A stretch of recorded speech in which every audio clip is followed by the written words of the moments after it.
Alright, so let me get this set up over here for the YouTube. It's the weirdest thing.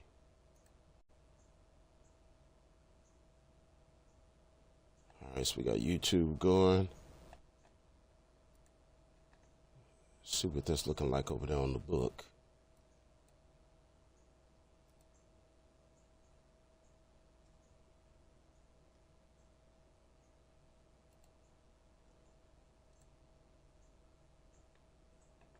Got that open.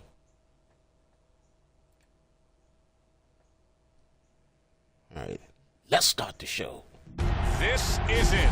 Championship will be determined tonight. This ain't the amateurs no more. You got a chance to do something great, to be someone great. This is the big step up, kid. Use your feet. Keep your hands up. It's all about heart. I'm not gonna cry every time some clown gets hurt. This guy's a friggin' animal. You gotta put this guy on the canvas. Understand? The only way to the title is through me.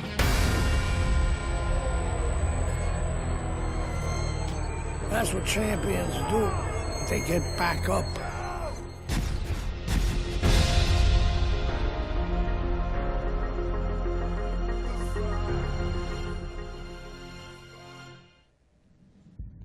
Here it comes to say today.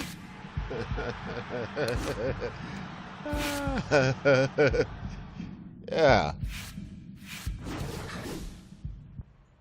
And we in there. We are in there. We were able to get connected on the early Saturday morning. Well, it ain't early no more, but at any rate. What it do, y'all? This your main man, OG Waba, back with another edition of Waba City TV's Whoop on Waba. I am the host with the least, your main man, OG Waba boy. Y'all could have been on any stream right about now. Somehow or another, you ended up here with me, and like always, I appreciate it. It's time! Yeah, it's time. Boy, what they say?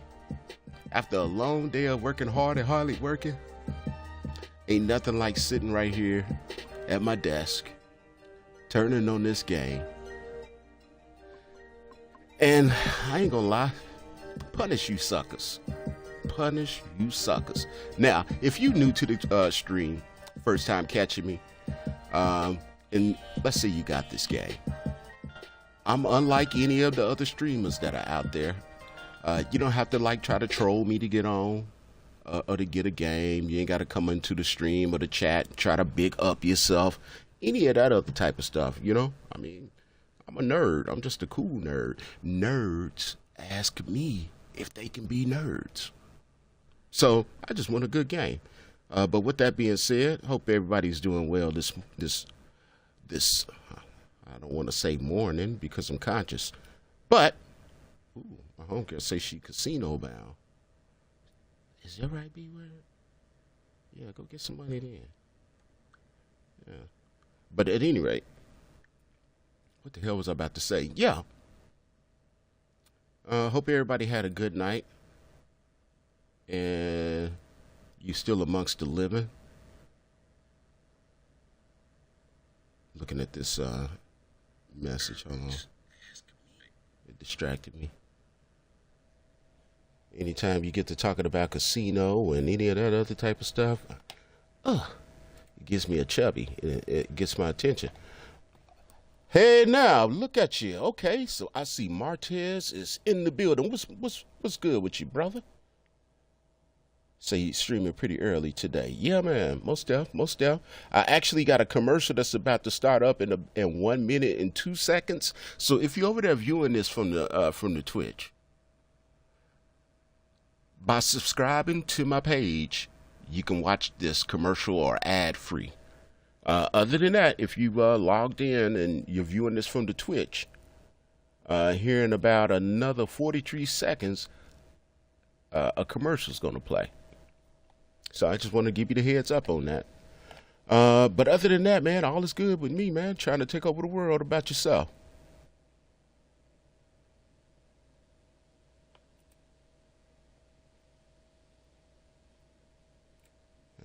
I'm just trying to take over the world like always.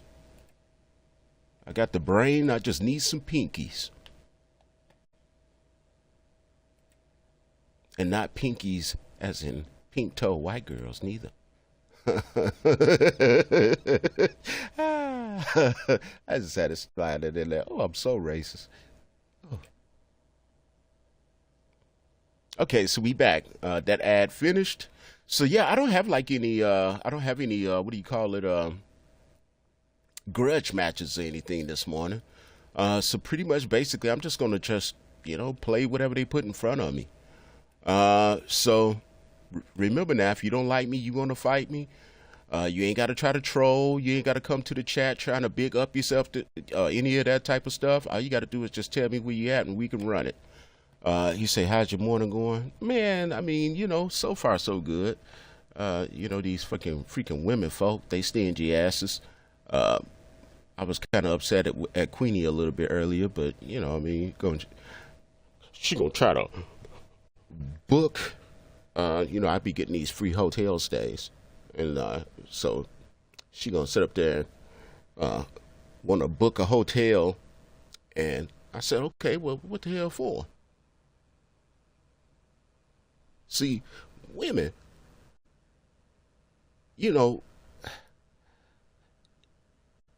as a man, we want to do it all the time. You know what I mean? And there's only so many times that you could try to, when you got children and shit like that, all mine grown, damn near, except my youngest one.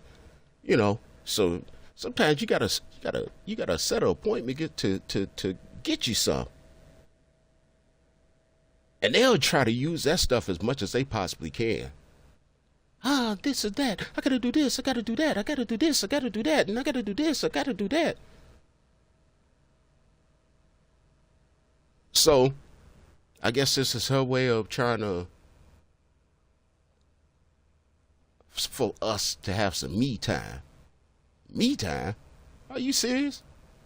Shit. I didn't got in the mode of your ass saying no. So that shit set me off this morning. But that's how my fucking morning been. You know what I'm saying? So I said, man, fuck this shit. Hey, because I'm one of the type of people, though, I'm just like any man. Man, you know how it is. Once you get yours off, you like, shit, now what was I doing? I hope I didn't get tricked into making no promises. At any rate. But other than that, that's how my morning went. I'm just being real with you. Shit. I love my queen, but once a month I want to kill her ass. But yeah, what about you?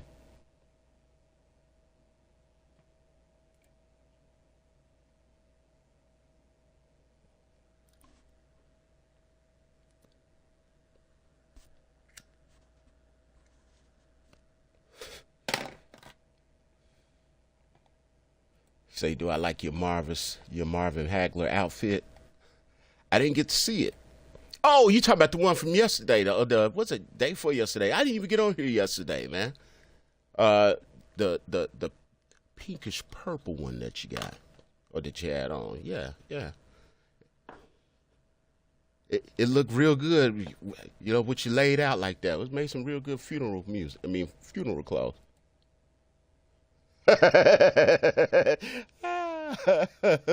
He said, "Yeah, the pink one. It was like a purplish type of pink. It wasn't, it was Cameron pink. No, but that mug was pretty dope. That was a pretty cool little robe. What you trying to show your gear off, your garments off to the public? You trying to run one? What are you saying, Martez? What are you saying? Are you streaming this morning or no? I really want to be able to try to see what this knock thing is, because it's supposed to be a way to where you could try to share the stream to where both of us could be streaming, and that way, the viewers that I get, they'll see yours. They'll be, aware of your stream as well. I want to try it. But where can I find somebody to try that with? Oh, you say you have to learn how to stream on Xbox. What do you mean you have to? So whenever you streaming on this, I've been getting notifications though. I've been getting notification emails that you were streaming. So what is that about? For anybody that want to know that's looking from any of the other streaming platforms and want to know who I'm talking to, I'm actually over here looking at the Twitch. As a matter of fact, what I'm going to do is I'm going to drop a link in the multi chat, and this should go to all of the streaming platforms that I stream to. So if you want to come over to the Twitch, then you can. Let me drop that in there real quick.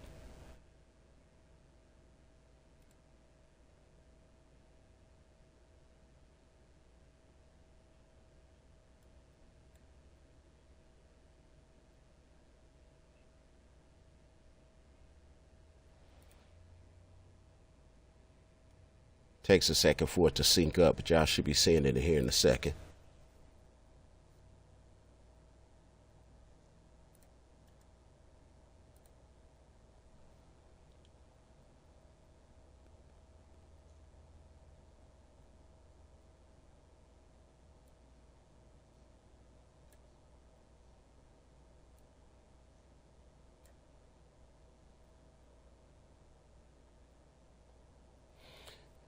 And if you tap on that link that, because it just popped up on my Facebook screen. But if you tap on that right there where it says Twitch, it'll take you over to the Twitch channel and you can view it over there. And be able to see who I'm talking to. I'm actually fading, I'm in the process of fading out the Facebook, the Instagram. I'll probably keep the YouTube though, because YouTube does pay a lot of money. Well, they pay more than what the hell Facebook does, and Instagram and all them. Them suckers ain't trying to do nothing over there. The music and stuff will still be over there, but these me streaming these games. He say, I don't know how to stream on Xbox. I stream on PlayStation all of the time.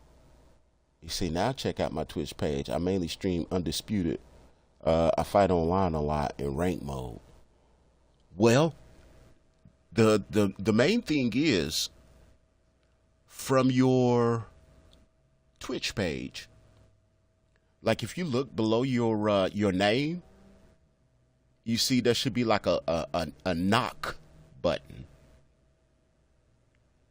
And the way that you do it is you go to a subscribers page and then you click on that knock button. And when you click on that knock button, they'll get a pop-up. It's almost like a conference call.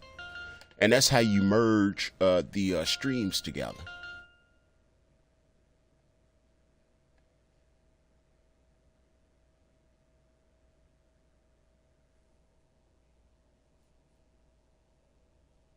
So what I'm actually going to start doing is once we get this thing really rolling the way it's supposed to, when we go off into, instead of fight now, and like when we go to lobbies and we go over to geography, and let's say I go into North America, I want to have that whole little section right there just popping. And then whoever I play, I just, send them a knock, whether they get, because some of them don't get viewers. I'm just doing this in the early, because I got a lot of stuff I want to set up.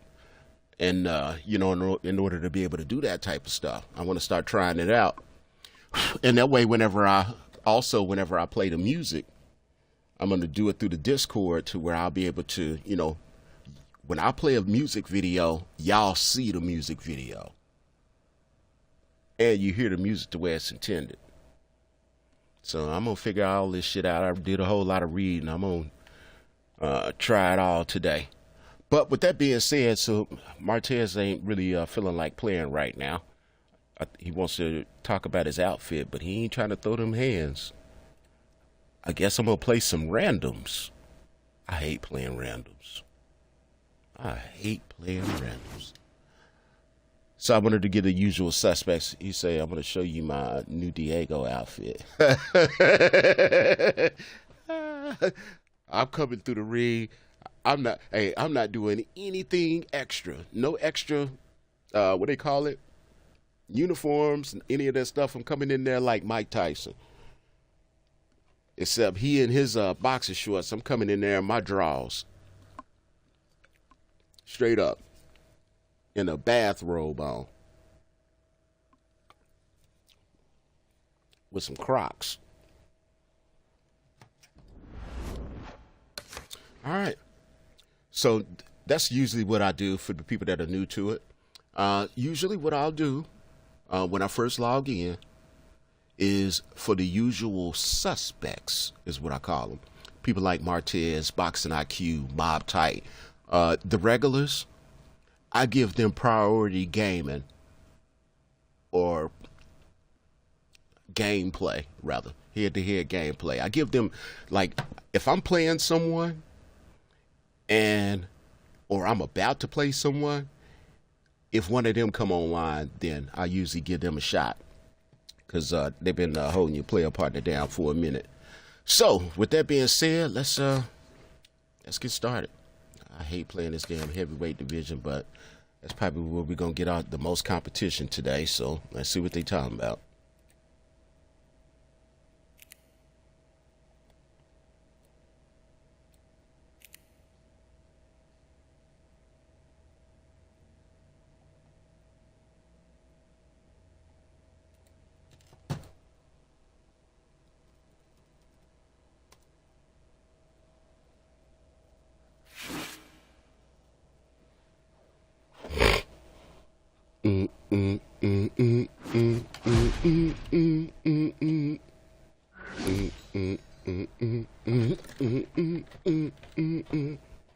Damn, he ran straight to Mike Tyson. Golly, that's a hell of a way to start a person's day. The first game against freaking Mike Tyson. He saw that big Isaac Frost and didn't want none.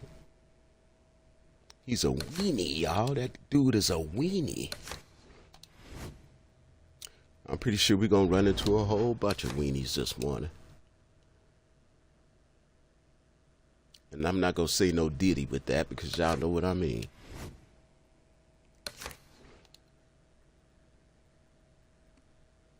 Come on, sex machine. Put us in the game, coach. Put us in the game.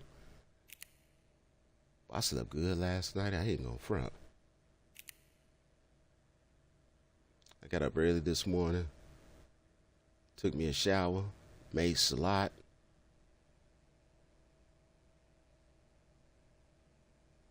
Went on the Waba rant, and now I'm in here. Oh, man, ain't nobody even that heavyweight? Say you got 1,100 people on here. I think we better try a different weight class. No. Dang it. There we go. Let's try lightweight. We'll work our way up from lightweight all the way up to heavyweight.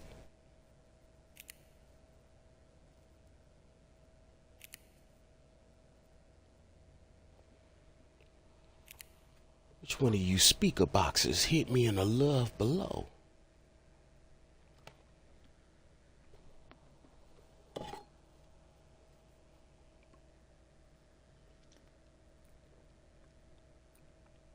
It's almost like they don't even want me to get connected this morning.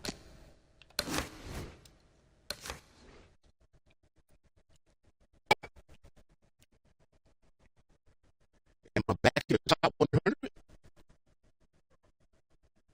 Oh, look, that was screen locked.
I think EA is having issues with the server this morning.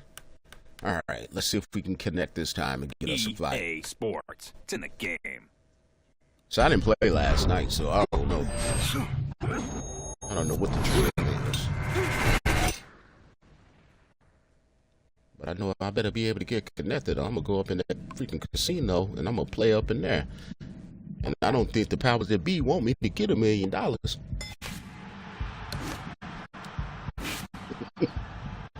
I feel like I could go up in there and get it. Well, I'm telling you. Well, all right. That's to say. That's all I need. So, with a couple million right now, we'll do some serious damage to the machine. All right, put us in the game, coach. I reboot you, so put me in there.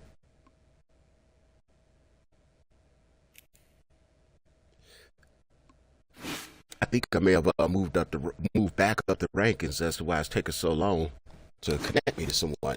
Either the server is having an issue, or let's look at the leaderboard. Let's see if I rank back up. See what we're looking like for the month. Yep, I came up. I was down to 900 and something. Now I'm back up to 300. And last week I was all the way up at number 6. All right. Come on, put us in the game, coach. Let me get connected and get some whoopings in. Because that was a hell of a fall, man. I fell all the way from number 6, then I fell to number 11, and then turned it on the other day, and I was 960. I think they've been having issues with the server. Come on, connect me. There we are. Oh, my exes live in Texas. Hey, man, you the dude that backed out a while ago. You played like you was going to get Mike Tyson, and when I moved to Isaac Frost, you backed out. I don't even know if I should even play you. Yeah. Get your ass up out of here. I could smell his breath through the headphones. He didn't even brush his teeth before he got up, or his tongue. He just got up and just instantly put on his headset. You tired? Go to middleweight. Get us a fight, man.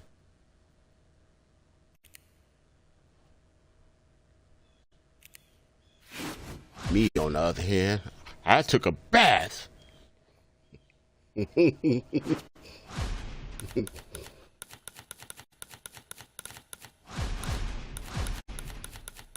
right, let's see who you gonna go with, Mercy. I'm gonna choose based off who you choose.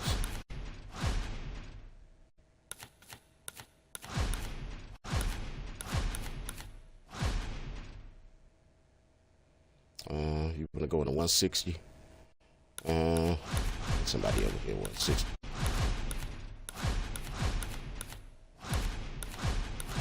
Yeah, as far as you know, there's like 3 different weight classes in here. This is we see how they got to mix it up. They got 140 pounds in there with 160s.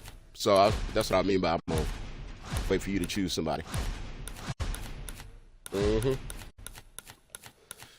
Yeah, man.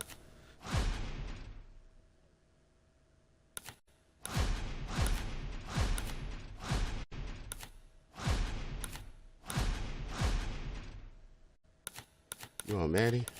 All right, let me see who I can give 140. 147?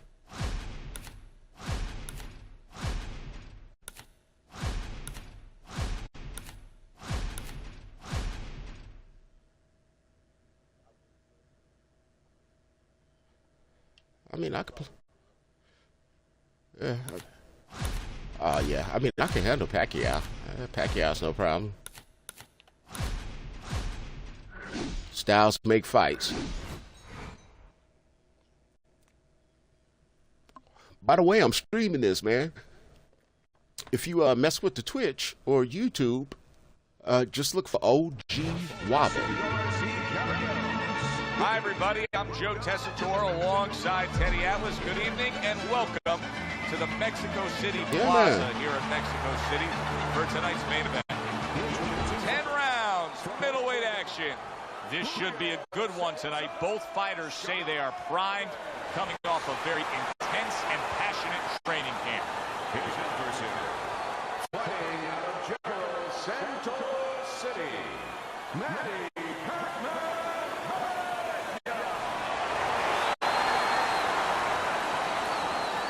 All right, gentlemen. Protect yourselves at all times. Let's touch them up. All right there, young fella. Come out spamming. Everybody's been waiting for these two to meet. I don't even have my glasses on. Hold on. You might move my head. I think you can just sense right away that strategy is going to be key here. This isn't going to be some wild type brawl. This is going to be a very technical, strategic type fight. Absolutely, Joe. Each guy waiting for the other one to make the first mistake. Fans are really going to enjoy this one because Chavez is really going up against a guy who can crack. And Chavez has the chin if he does. Pacquiao stunned and staggered.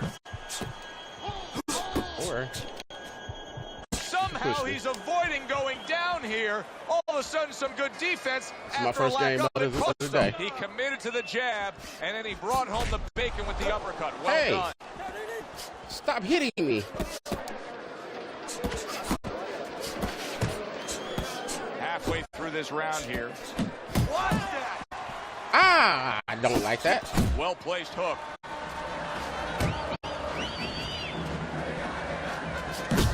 Stepping jabs by Manny Pacquiao.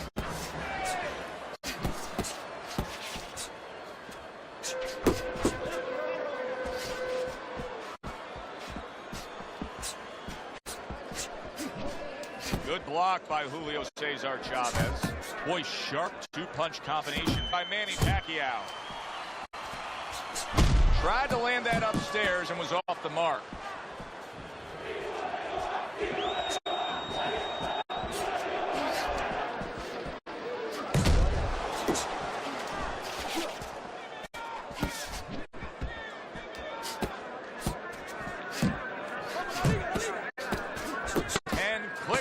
Of the top.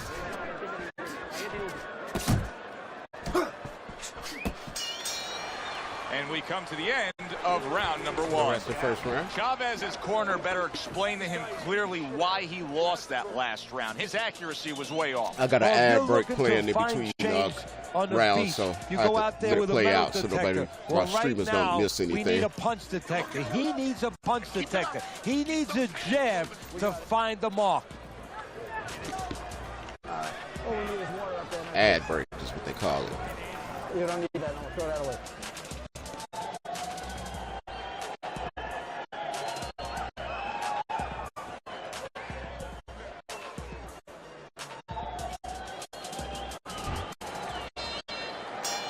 Pacquiao's legs are just fine, thank you. That was the big question. In the last round, he was damaged, but here a fresh start. You know, Joe, we talk about having a good chin all the time, being able to shake off a good blow, but this is part of having a good chin, being able to recover after being shaken out, after the round before. Right hand and a left hook to the head, both land flush. Nice block that time. It was intended to the head.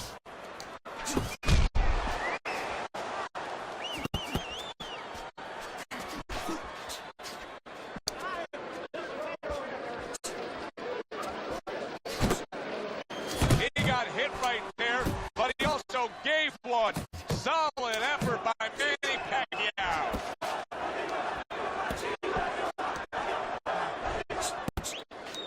Is Chavez one of these guys that you can put in a box and just simply label him?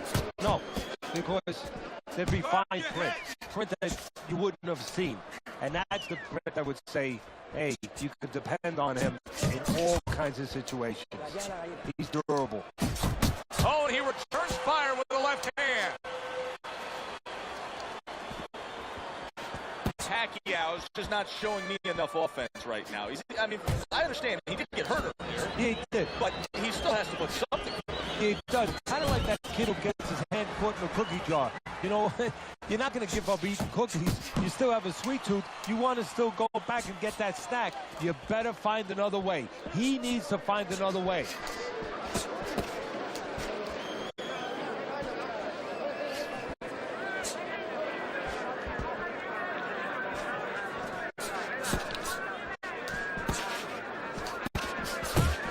Last 10 seconds. Doubling up that jab. It serves him well to the body. We come to the end of the round. A round that I'm having a tough time trying to think about who won. I can only imagine what the judges are thinking about. Teddy, if there's one thing you look for in a round like that and say, okay, I'm going to give it to this guy over this guy, what is it? Well, the first thing is, if I'm a judge, I take a little notepad and I make a little mark down blue or red corner what he did early. Because sometimes a judge has a tendency to forget what was done early and only go with what went late. And round number 3 is underway. Little head knocking with that right hand. An accurate left by Manny Pacquiao. Manny Pacquiao's doing well here with that 2-punch combination. How about that left hand?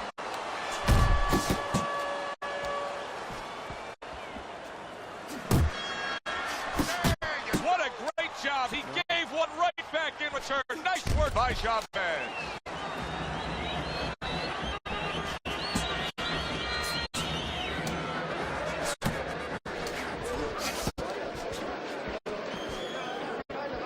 Chavez blocks that punch. Zoning in on that gut combination punch downstairs.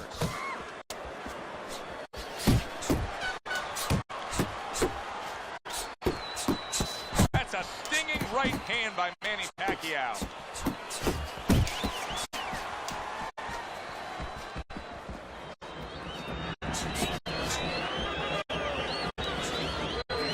Took a shot. Now he gives a left. See, he's got his guard up really well that time, and it protects his head.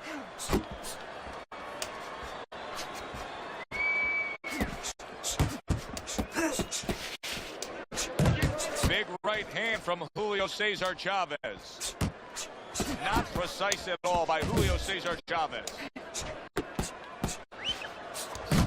Now he's putting his punches together, the combination upstairs.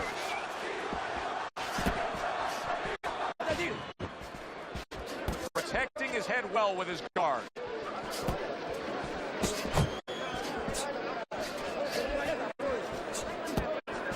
Last 10 seconds of round number 3.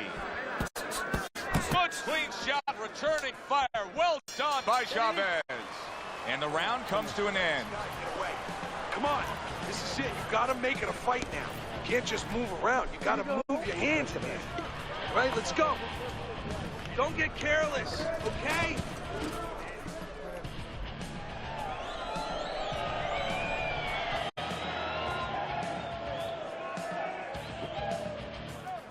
You need to capitalize on his misses, okay?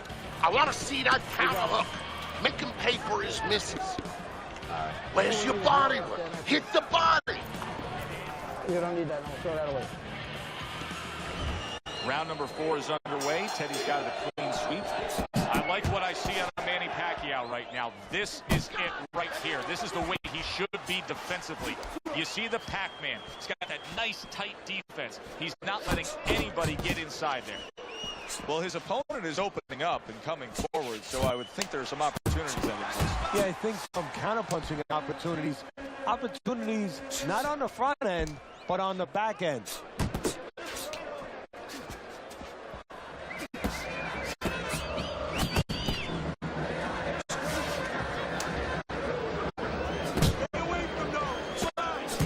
Really good work right there, landing the 2 punches in sequence by Julio Cesar Chavez.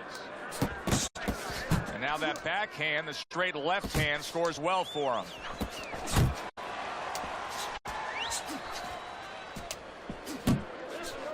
Straight right was lined up, but he missed. Pacquiao's got a cut. It looks like it's below the eye, on the cheek, but it's something that needs to be monitored. Oh, that's good stuff. Firing right back with one of his own. Good work by Manny Pacquiao. Unload! Unload!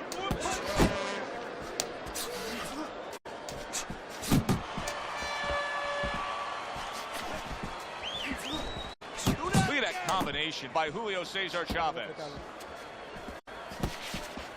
Takes one to give one. He comes back with a right hand. And now he's targeting upstairs.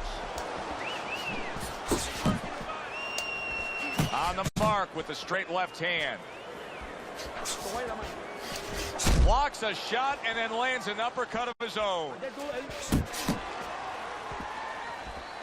10 seconds to go in the fourth. Just not there. Straight right hand off the mark. Shit. And that's the end of round 4. Chavez is, well, he's back in the corner, which is critical in terms of trying to stop the bleeding on that cut. But it's also critical because they need to put forth a new defensive game plan. Yeah, they have to make sure that they buy some time here and start moving their head, using their legs, tying up a little bit, doing anything to kill the clock and not get caught on that cut anymore.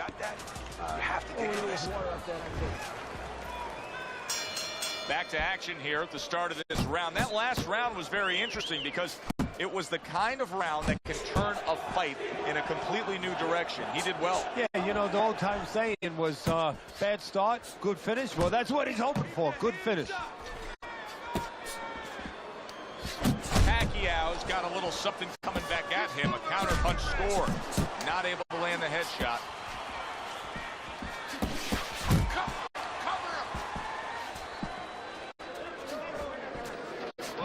Left hook, right hand, well done, especially to the body.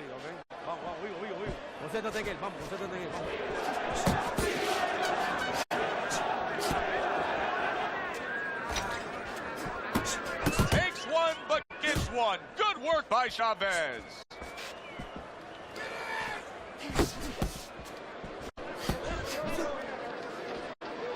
Reaching the halfway mark of this round. That was a fine block by Julio Cesar Chavez. Not able to land the uppercut. Pacquiao showing us a real solid skill set here with his head moves. Teddy, how much of that is just natural athletic ability and instincts, and how much of that is being trained well? Well, most of it's trained well. If I take a guy off the street, Joe, and he hasn't been taught anything, he's going to throw punches. But usually he's not going to have a good defense. That's something that has to be attained. That's something that has to be taught. This guy has been taught good defensive fundamentals.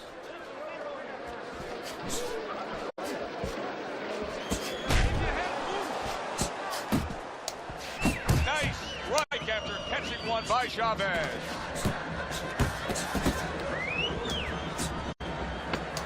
Just 10 seconds to go in this round. Teddy, making predictions in boxing is often a dangerous task, but I'll make one right here that seems pretty obvious to me as we come to the end of that round here. This fight is going to be a brutal display as long as it lasts. It's kind of like going and watching that home run contest. Nobody's trying to hit singles or doubles. You know they're all going for the fences.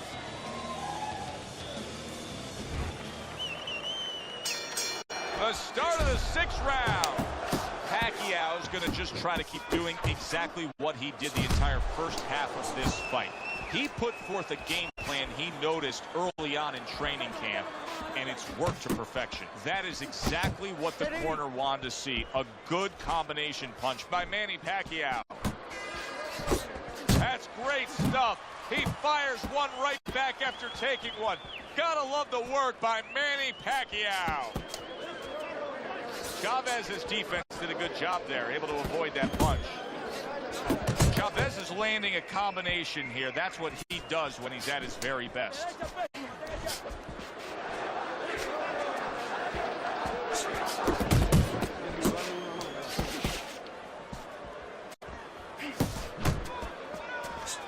Manny Pacquiao's nailed by a huge hook. He's got that certain something that's a well-acquired skill in this craft of boxing, and that is superb defense, and it's on target tonight. It is. The old timers would say, hold on. that's the That was hard an thing, accident. to learn defense. You know, the easy part, the fun part is letting your hands go. So he's got the hard part down. Guess what? He's enjoying the fun part right now because Manny Pacquiao is showing that he's got some defense of his own. He got away from that punch. Oh, and he's got something for him himself, and it's a left hand.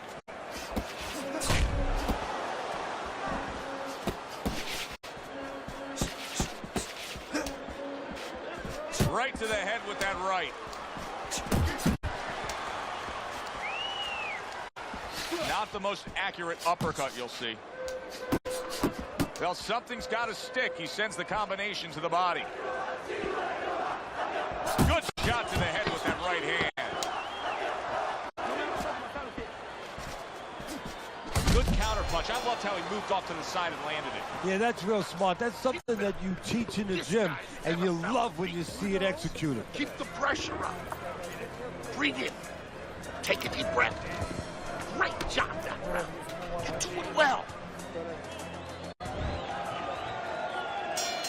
They are back to action here, but that action has only favored one man. Completely one-sided. Hard to see the scorecards coming into play here with how dominating he's been. What an impact that left hand just made by Manny Pacquiao.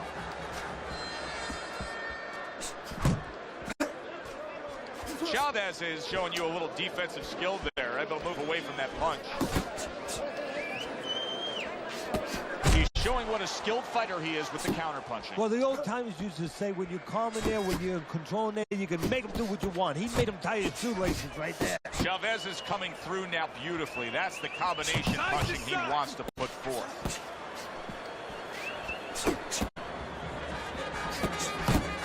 He got hit right there, but he also gave one.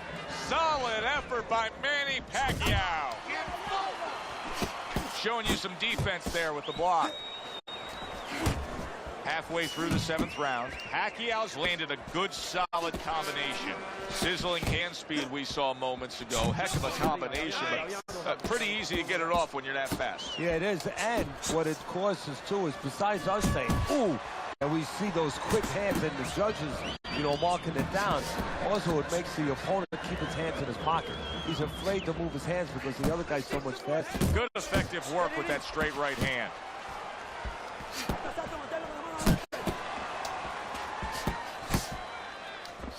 Well-targeted double jab by Manny Pacquiao.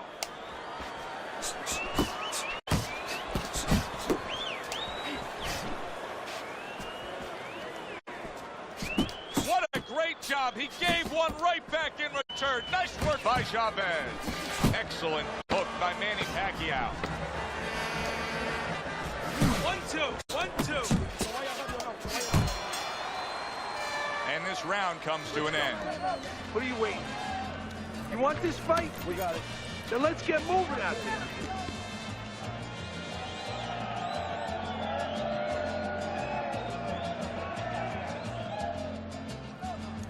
Look, you're standing straight up. Move that body. You need to move that body more. All right, breathe in. Take a deep breath. Great job that round. You're doing well. Beginning of round number 8 here. Teddy's scorecard has it in one direction. Pacquiao's up on Teddy's scorecard. However, Teddy, I think there is some concern with him. He has taken some damage. Yeah, it's not a day at the beach. He thought it was at the beginning, but that tide is rolling in. Scored well upstairs with the right hand. Blocks that punch. Manny Pacquiao is on the receiving end of a very good counterpunch. Manny Pacquiao's hitting the mark right now. How precise was he there with that 3-punch combo?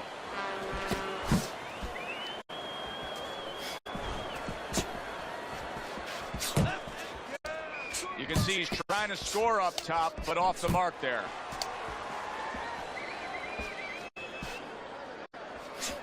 Chavez is now feeling the after effects of being rocked by a huge hook to the head.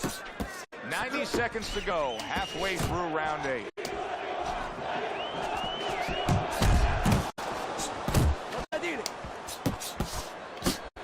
Chavez's defense is it. Oh, that's a big shot with the left hand. And bang, and away he goes. Chavez has been floored here. A hook sent him to the canvas. That's what happens when you step straight back. Down he goes, but he's going to continue on, beating the count. Trying to erode away that body with the combination punching.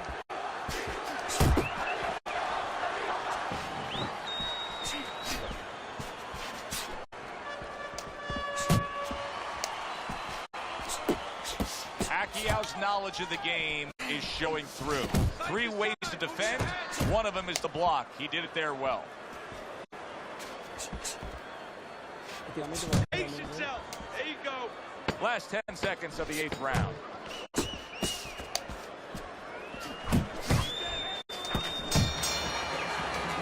And that's the end of round 8.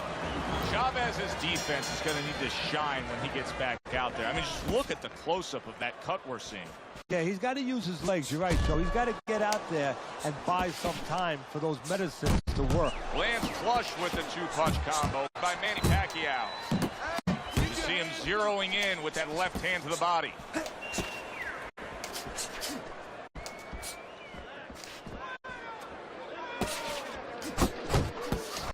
Good combination to the body. Nice block by Julio Cesar Chavez. Chavez is now switching things up. He was knocked down earlier, so now he's going to try to take a different course. Now, that tells me, if I'm his opponent, a couple of things. Either that he's very clever, that he's making a little switch, or just gives me confidence that he's tested.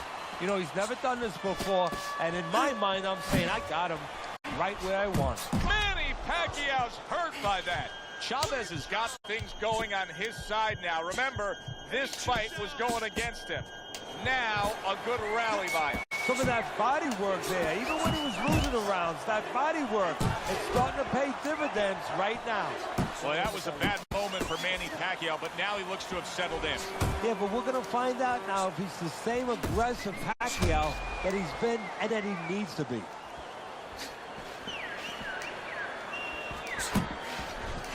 Accuracy an issue there. Didn't land that straight right hand. Chavez is putting his punches together now. That's a nice combination. And now he brings the left hand upstairs. He really wanted that uppercut, but just couldn't get it. Just ate a big up. Oh, a big shot comes home for him. Well, they describe Pacquiao as a risk-reward fighter. He didn't get the reward that time. He took the risk, and it got to him. 1, 2, 3, 4, 5, 6, 7, 8, 9.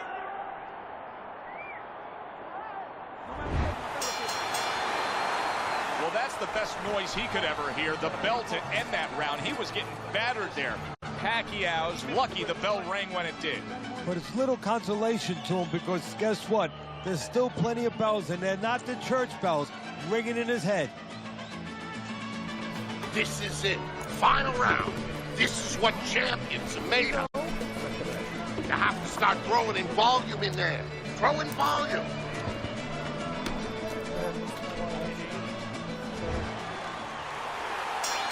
They meet up one more time. The last round has arrived. Oh, what a hook upstairs.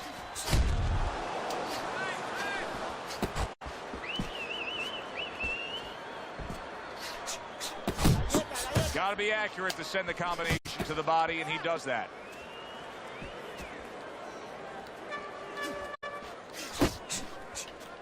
Here's one for you now, he says. Right back with the left hand.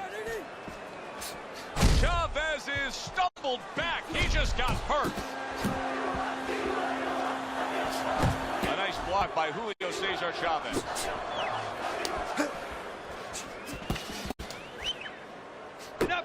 Pacquiao lands a strong right hand.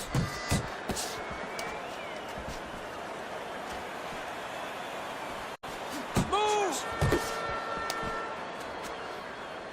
Halfway through this 10th and final round.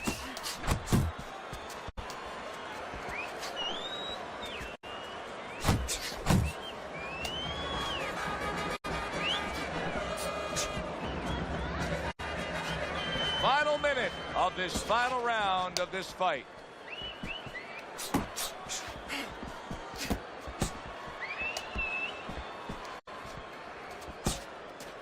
Committing now to the left hand. Good straight shot.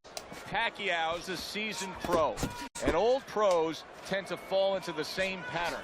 Nothing has changed with him stylistically since he's been knocked down in this fight. Well, that falls right into that pattern or that cliche where old dogs can't be taught new tricks. Well, right now, he's going to have to come up with a trick or two, maybe, to survive this moment. Teddy, you saw that coming. You said he was waiting for that. Yeah, what he was doing was he was just pulling that shoulder back a little bit, trying to draw that right hand, pull that shoulder back, be a ghost. Took me a while to get used to playing with using Chavez. I say it all the time. You never know what. I thought I was going to be able to get him out of there. That was my first game of the day. We never thought this fight would go the distance. No, early on it looked like Frazier and Ali. I mean, the thrill in Manila. Who thought we'd wind up with a little ballet down the stretch? Pacquiao's work was rewarded by the judges. Teddy, you had him up on your scorecard throughout the evening. The ringside judges saw the same. Yeah, just because I have it that way, I'm not always right. But this time, I thought I was, and the judges happen to agree. Glad to see it. For Teddy Atlas, I'm Joe Tessitore. Always enjoy you tuning in. We'll see you next time at the fights. It wasn't nothing that I ain't never seen before. I just... my first game. Let's see if we want to run it back.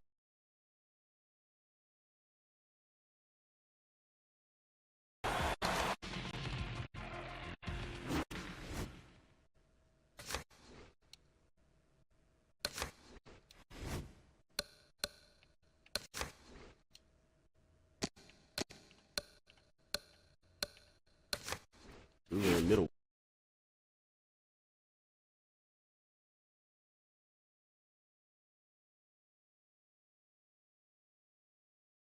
I believe. Yeah, let's see if he'll run it back. I want a whole lot of lumps.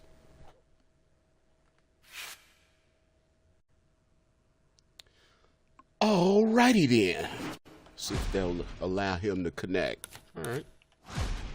Oh.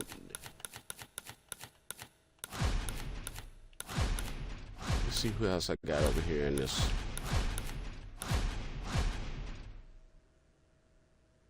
Should have had Zab. What else they got in here? I should have looked around.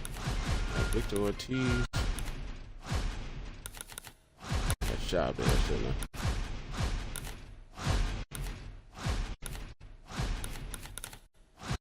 I? Oh. I don't know. Can the whole look like 50 Cent? It's 50 Cent with these little. That's what's up. All right. I didn't know he was on this game. I know he had. Yeah. 50 Cent is on this game. What weight class we going in, homie?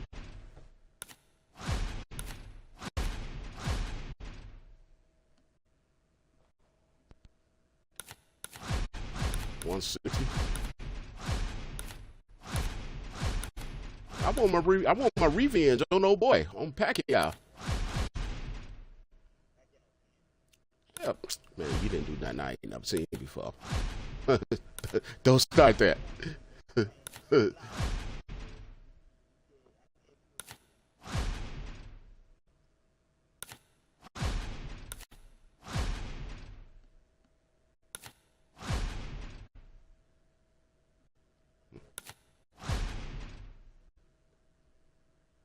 I just had it highlighted on Chavez. Yeah. You giving me the rematch you want. Yeah. You get the you get to choose. Choose your poison.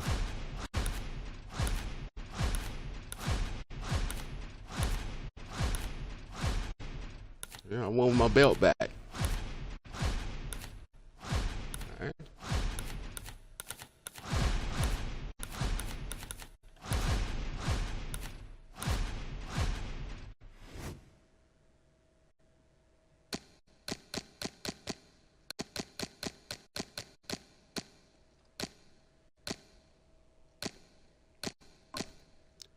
I have never looked at any of that stuff.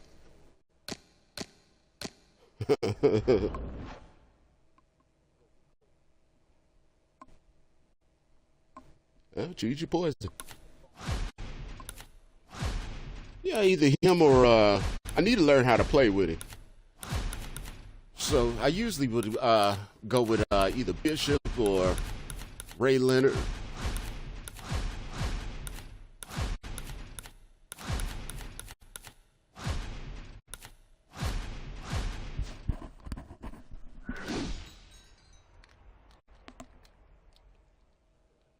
Going with Andre Bishop.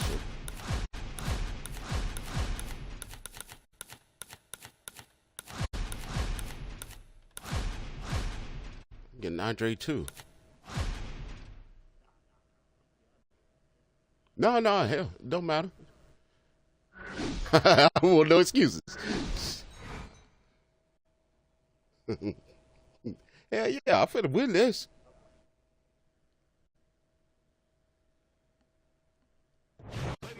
Good evening, everybody. Glad you've made the decision to be with us. Alongside Teddy Atlas, I'm Joe Tessitore. We're glad to be bringing you action and welcoming you to the Royal London Theatre here in London, England. Our main event. I looked at your stats. You like the uppercut. 10 rounds, middleweights going at it. This should be a good one tonight. Both fighters say they are primed, coming off a very intense and passionate training camp. Yeah, from the last game. They're underway. Scheduled for 10 rounds tonight between these two. Double jab upstairs. What does the jab offer him here? Victory. It's as simple as that. It sure is. What's the best way to neutralize good hand speed? Timing. Guys throwing real quick punches, maybe a quick jab. You time a right hand right over. More than one punch downstairs. That can be damaging. Oh, he just misses with that headshot. Committing to the work downstairs with the left.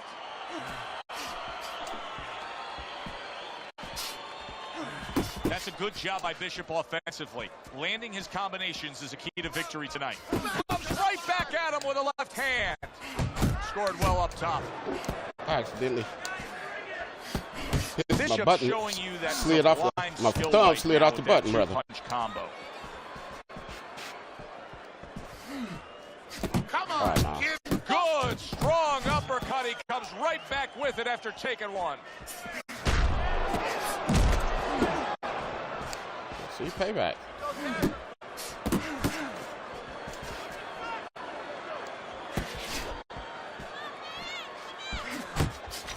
Solid left hand to the head.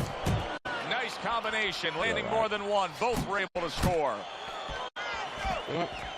Halfway through round number one. Flush right hand to the head. Will you look at this? Look at this pace that these two are fighting at so early in the fight. Teddy, each man must have been determined to think they can get the other one out of here early. Yeah, I want to see who blinks first, though. That's what's interesting to me. Who changes? They can't both keep this up. Nice. Oh, that was nice.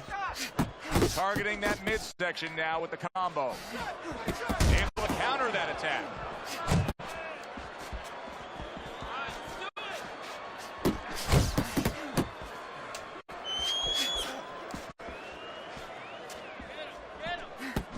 Andre Bishop's the target of a hook. On the mark with the hook after blocking that Bullshit. shot. Unable to connect by Andre Bishop.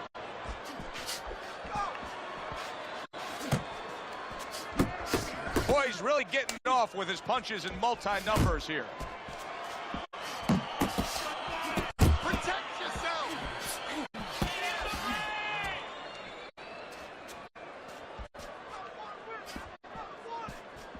Final 10 seconds of round number one.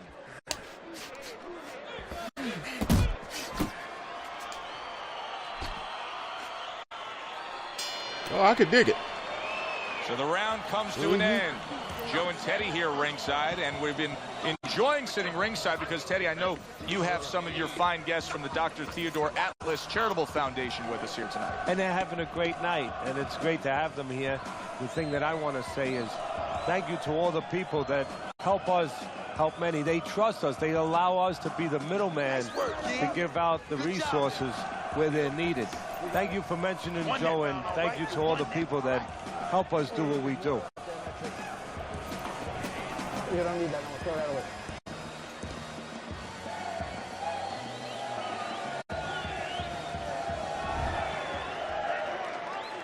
Here we go. Round 2 is underway. Comes right back at him with a left hand.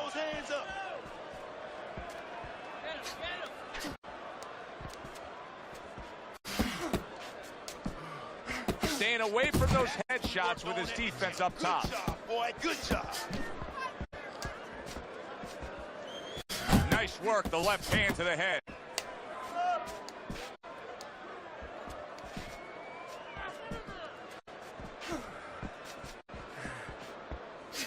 Covers up nicely, gets rid of his opponent's body shot. He just missed that shot up top. That's a momentum changer upstairs. He takes a shot and then commits to giving one right back. Nice work. Nice work.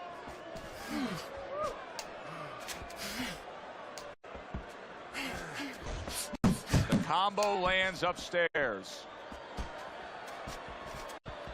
Don't take the car, hoodie. You kill yourself. He tried to nab him up top, but was unable to connect. He got hit, but he sends it right back. Nice block by Andre Bishop. Bishop's 3-punch combination there is going to impress the judges.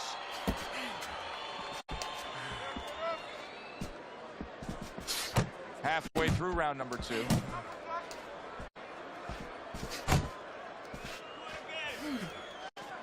That what I'm doing? I just see you Returns got a a 3-punch sender. combination He that you gives him throw back over one and of his over, and own. I figured it out. He took a shot, but he gives one of his own. A left hand scores.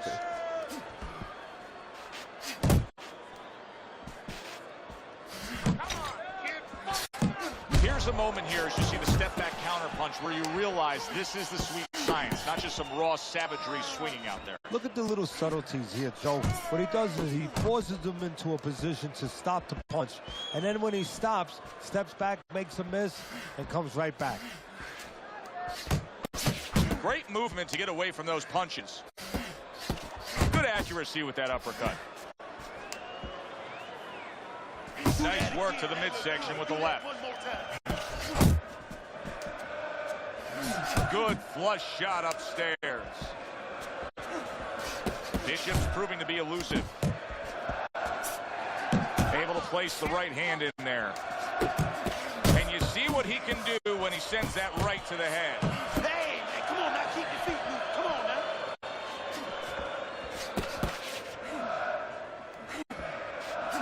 Final 10 seconds. Good looking right hand after he got hit. Bishop's corner's got to be thrilled with what they just saw. They won that last round. They put down a beatdown on their opponent. And now they got to be thinking, hey, this thing could really snowball in our favor big time when we get off the stool here. Yeah, they have to feel that way. Keep it going. Why change it now? You know, what you did the last round, it worked for you. It got you into a commanding position. Keep doing it. Keep doing more of it. But remember your defensive responsibilities as you go forward.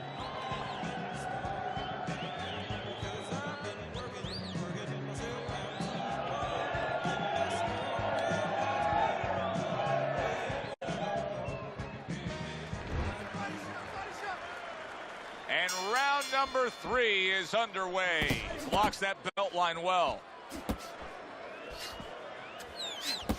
Bishop's movement helped out there. He avoided that punch. Good combination landing there.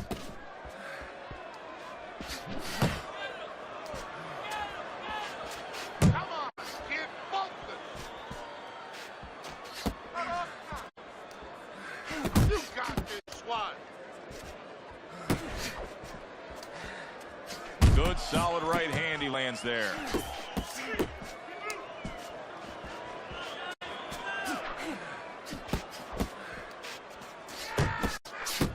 Took a shot, now he gives a left. And he's able to put his punches together. That's a nice looking combo. Shit. Well, that's the better. He is damaged badly there. He may hit the floor. Did you see Shit. that? You this the end for Andre Bishop? Now he has some Bullshit. questions to answer after being floored by that power punch. 1, 2. Boy, you don't know shit about boxing.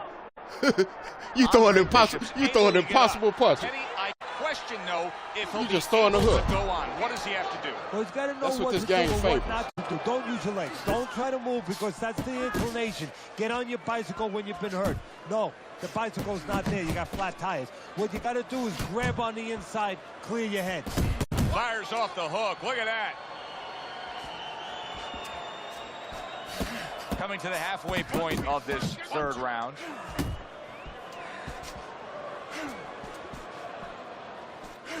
Andre Bishop's making for a tough target there. He gets away from that punch. Same combination. This is bullshit. This game is bullshit sometimes.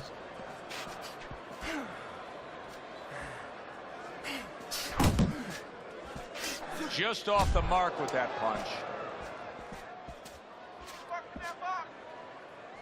Both fighters told us that they want to have a similar approach early on here. They want to show a lot of varied attacks. Well, that gives him a... Oh, Bishop got battered right there. Bishop was absolutely battered right there. Look at that. Bishop finds himself on the floor again. Can Andre find a way to gather himself and continue on? 1, 2, 3, 4, 5.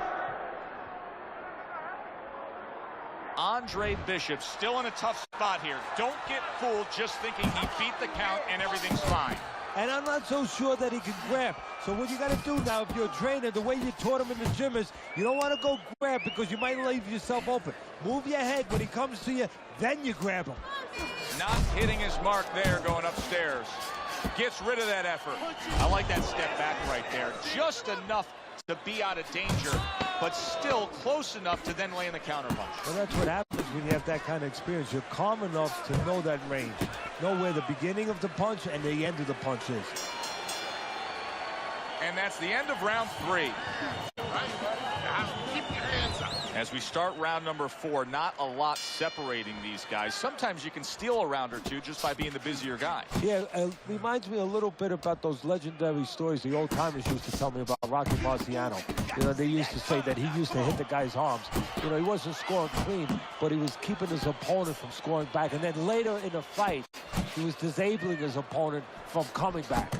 Good job on the two-punch combo by Andre Bishop.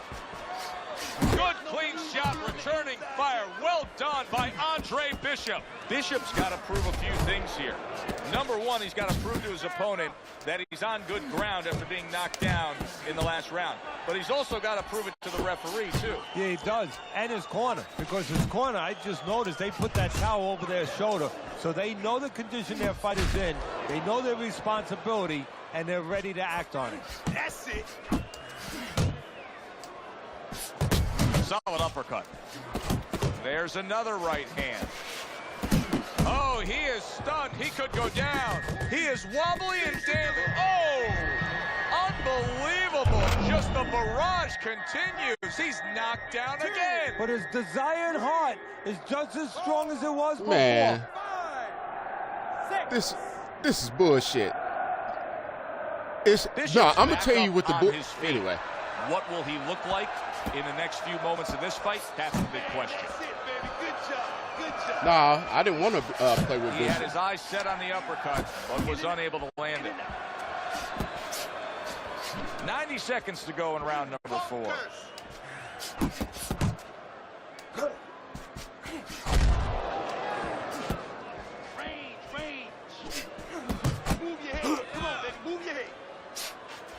Targeting that straight left hand. Well, his opponent got away from that uppercut.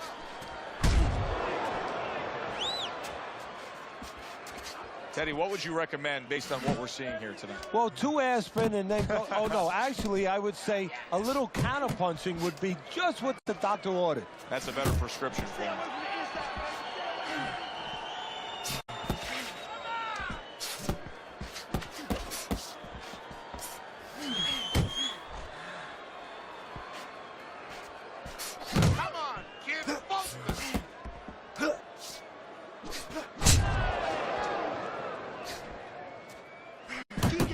hit, but he gives it right back.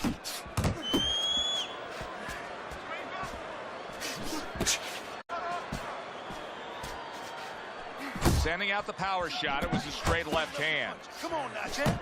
Well, he's got the attitude. Something's got to stick. He fires off the combination, and they both do. Oh, and there he lands the right hand well. Solid.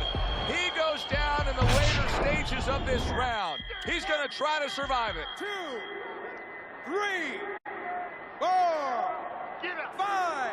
Andre Bishop's probably trying to assess things right now as that round. The arcade is very heavy. I think it's a close, good, solid fight that he's still very much in. But I do think he's on the downside of the scorecards. Yeah, but the most important arcade thing is very heavy he has with you. to know that. See, that's the thing. Can a fighter be honest with himself? And that's where the corner comes in. Somebody has to whisper gameplay in his ear and say, hey, listen, you might think you're in this place. It's very heavy. The reality, yeah, I could dig it. I could dig it. I can dig it.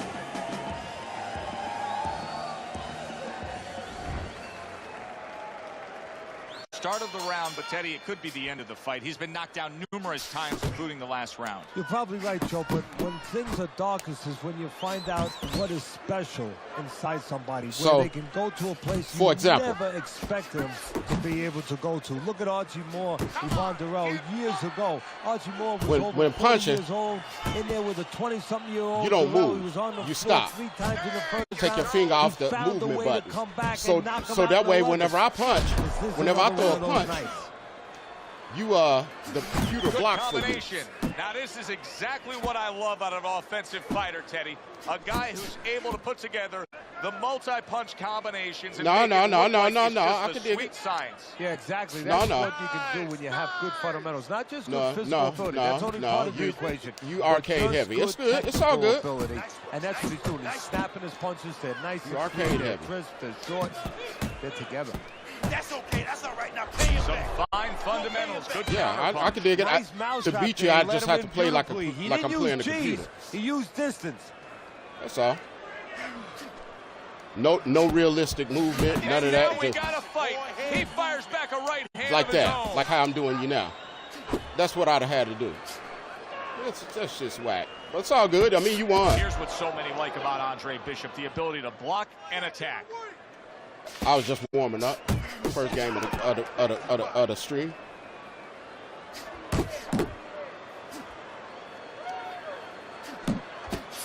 Very nice work from both men. They each got a shot in. There he is on the inside, doing well. Oh, it was a good combination. Hey. Let's go out there. Now, come on. Now, let me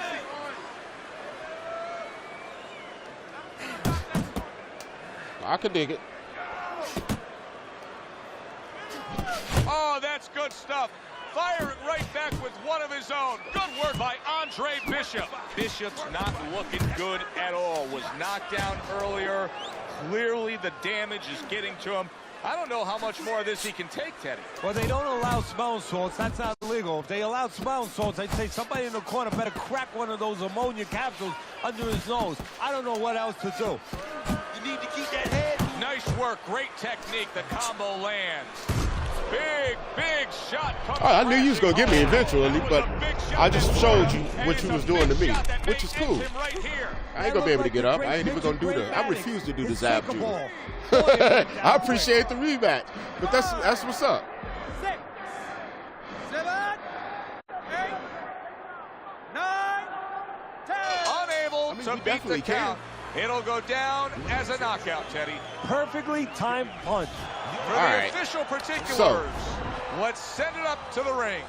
Would he? Now he's end a fight right there. Yes, he was controlling throughout, but a he made computer-aided clean player. finish with the knockout. Yeah, as a trainer, you want to. All right. Let me explain what happens on this game. It's a split screen. On my screen, I'm on the left. On his screen, he's on the left. So it's more space to the right.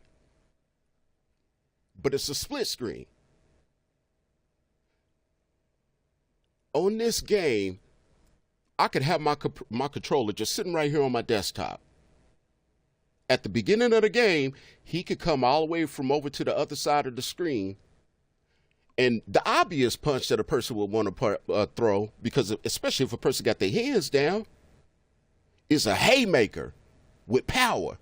He could do that. And guess what? If he throw that punch, it's not going to land. The computer's going to block it for him. So the way he got me was whenever he would stand still and just wiggle his stick. So the computer is going to, whatever I try to throw, even if it's the right punch, it's not going to land. So in order for me to be able to be effective, I got to throw 3 or 4 punches to stop him from being able to throw the 3. So that's how he got me. Computer-aided shit. I'm like, oh, okay. Once I figured, it took me a minute to kind of figure it out. But that's how I was able to just, in that last round, or the last 2 rounds, just be able to just stand there and say, okay. But here, by that time, I'd already wasted a lot of energy. Oh, man. It's all good. Hey, man. That's cheesy.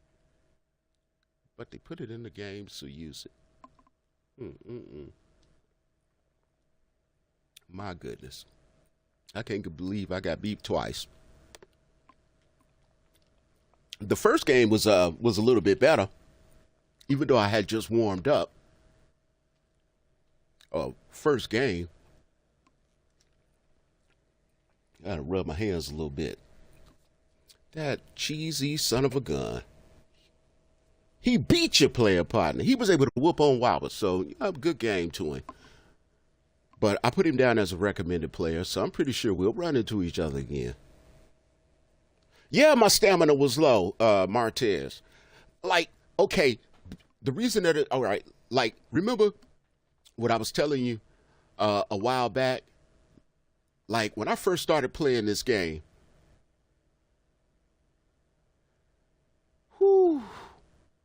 I would be fighting the sticks. So basically, here, like what I mean by fighting the stick, right? No matter how hard I press my stick or my controller to the right, I can't move him. You know how it is on this game. So what you got to do is you got to find your groove of where you just flowing with the stick. At least for me, that's how I do. But because I like to move around and work off the jab and shit.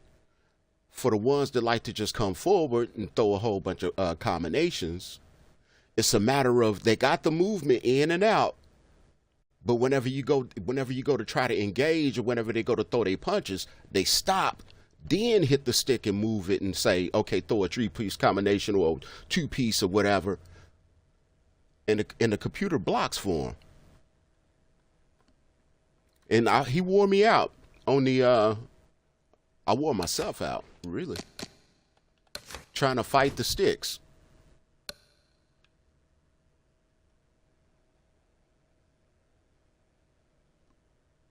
Yeah, I'm in lobby now.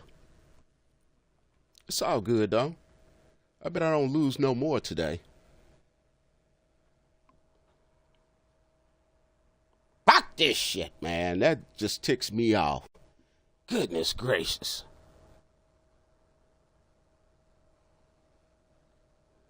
My stamina is never low. But I was playing against the computer. He used all computer aided everything on me. So it's like if you playing against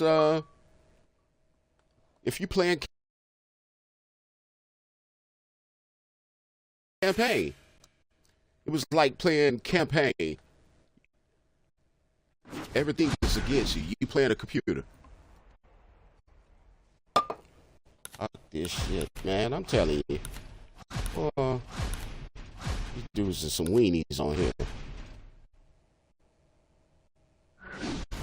Get my hands of steel. I won't. Afros. Afros. I will Good evening, revenge. everybody. Joe Tessitore I will alongside revenge. Teddy Atlas, and welcome to the MGM Grand here on the Vegas Strip in beautiful Las Vegas, Nevada, for our main event. 10 rounds of lightweight action. Great atmosphere here tonight. You talk to everybody. And then another thing that's been happening. This one to be a barn burner.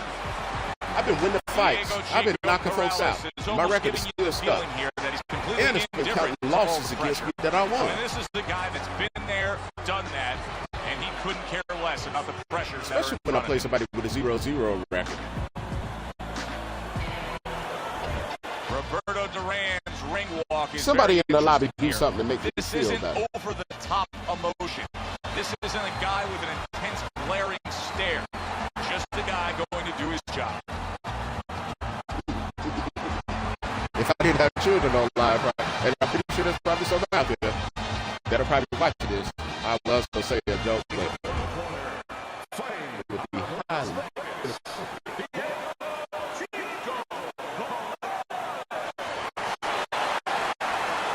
Oh, you come out there and you cheetah. You got on a cheetah outfit. That's what's up. Right, Joe. Protect yourselves at all times. Let's touch him up. This man got his sleepers on. That's what's up. All right, Martez. Here we go. Scheduled to go the full 10 if we get that far. Round one underway. Nice jabs there by Roberto Duran.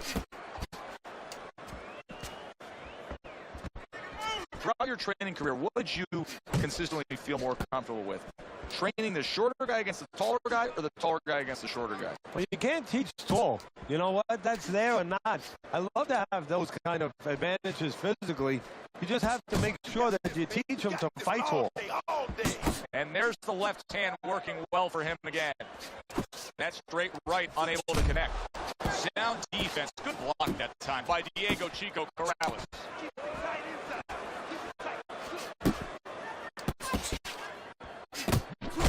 There's the old 1-2. Oh, shit. Not you, too.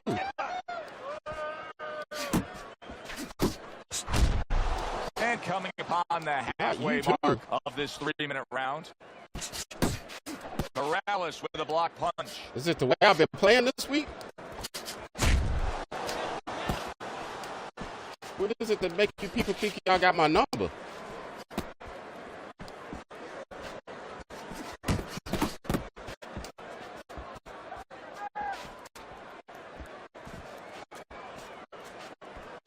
Diego Corrales has got a real uphill battle ahead of him now with a cut over his eye. Needs to improve that accuracy, missed with the head. Ain't no way I should have been able to pop him with a hell of a left to his belly twice. Takes a step back, then the counter punch. I got to get out these little bitty weight classes. That's what it is. Floyd Mayweather do. You know, make him miss, I pull want that that shoulder pop. back, and then come right back with the counter. Get back. 10 seconds remaining in this round. Look, yeah. Ain't no way. Corrales' inability Missing to my really left step hook. on that gas pedal, but just be a little What's more going on, offensive Leon the minded GOAT? is really catching up with him. That last round was unimpressive. It's just not his temperament. And you know what? I'm afraid it's not going to change right now. It's kind of like being in a room, being in a party with somebody, and you say, hey, come on, talk a little bit more. You know, everybody else is talking. It's just not his way. He's not a talker. This guy is not a busy fighter. Look alive out there. Loosen up your hands. You're getting very good, real good. Now you can do it. I know you can do it. Nice work on the inside. Good job. Keep that up.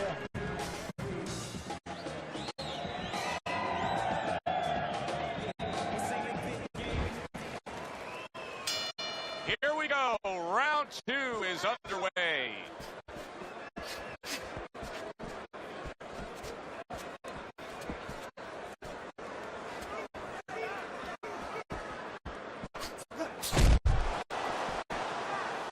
Okay, that's what it is. I'm throwing it at the wrong time.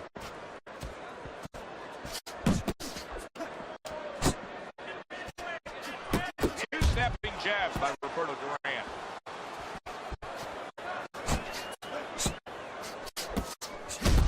Nice block by Chico Corrales.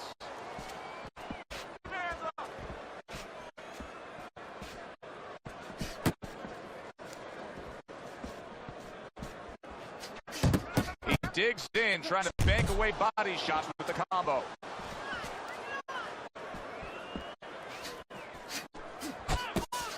Teddy, Ain't no way, man. My left is coming out wrong. How much good comes from going to the body. And you can't stress If how I was many playing with a times heavyweight right now, tell you man, as a kid, you put be that throwing up change monster into the piggy bank because it's going to add up. Well, body punches add up. Diego Corrales is coming up with the answers, avoiding that punch. Roberto Duran's not just loading up, he's landing combination punches like he did right there.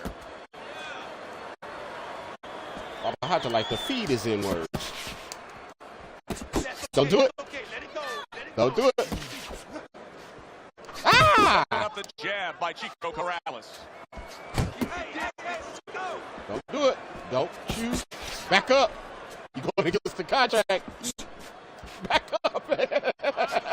Back up, Martinez. You're supposed to be a tune-up fight. Final 10 seconds of round number 2. Little volume punching to the body there. Yeah, back up. Yeah. Place shot. He ain't working. After a nice He defensive ain't listening move there. to me. Good block. Corrales is putting forth an effort, but he's not being effective in that regard. No, he's not. He's not landing when he needs to land. And it kind of reminds, he's a banger too. He can punch a little. It reminds me of an old saying that a trainer once told me. It doesn't mean anything to have a big punch. It's kind of like having a military weapon, a bomb. What good is it if you don't have a missile to get it to the target? Right now, he needs a missile to get that punch. He needs to set it up, and he's not doing that.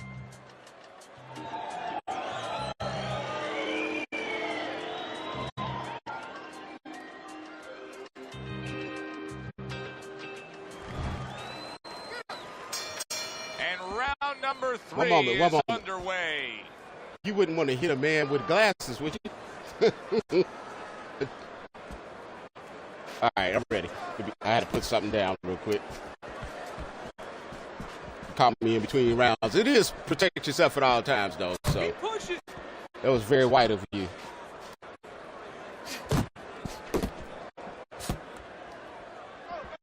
Takes one, but gives one. Good work by Roberto Duran.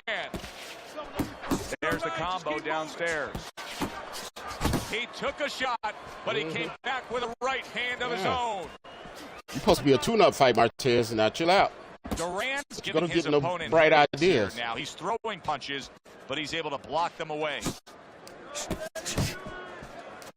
Oh, look at here. Look at here. Block! Block! There he goes with the right hand again. Gonna get no bright ideas. I'm a boy dog. I'm a boy dog. I'm telling you. Ah! That hurt. That hurt. That hurt, Martinez. Get back.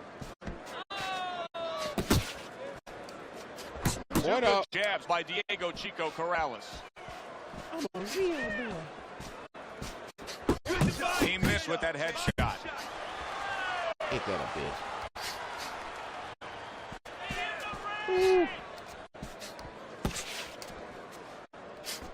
Good step back, counter punch. Beautiful. I'll tell you, I'm gonna catch you with it.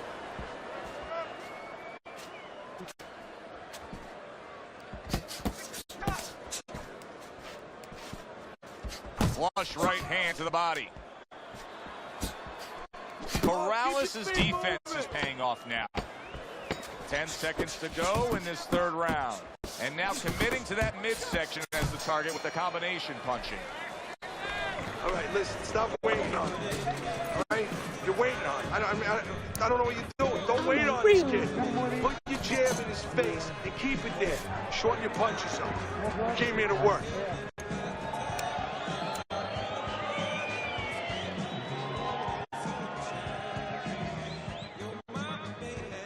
Breathe, mama. There you go. Deep breath, deep breath. Breathe through your mouth. Good job. Good job. So with 3 rounds complete, we take a look at Teddy's scorecard.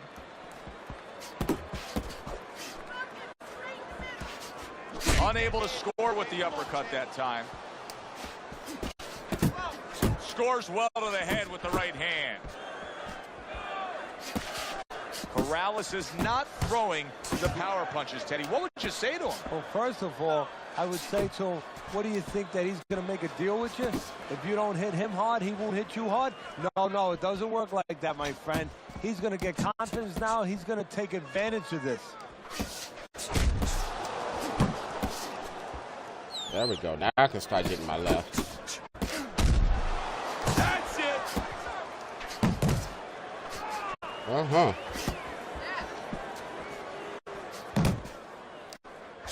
Oh, and they decide to trade. You're in my world now, not your world. Halfway through round number 4. Off to the side. A little swing and a miss going upstairs. You're in my world now, not your world.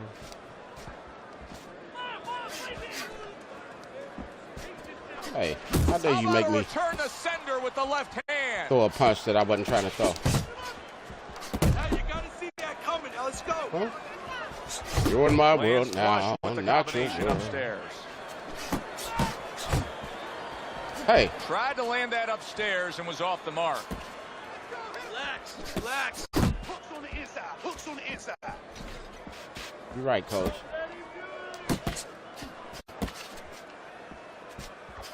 Up top with the right hand. Very accurate. Come on, give me them guts. two-punch Give me them combo by guts. Roberto Duran. Give me the guts. I want some ribs.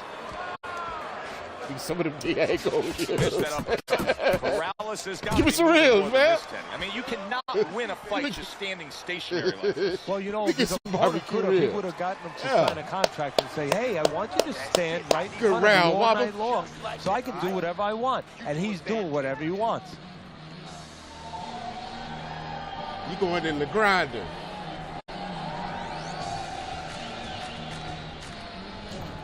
Now you gotta let your hear hands me, go. Martin? You have to. You have to be busy. This guy is beating the shit out of you. You have to throw 3 or 4 punches in a row. You can turn this around, but you gotta let it go. Bro.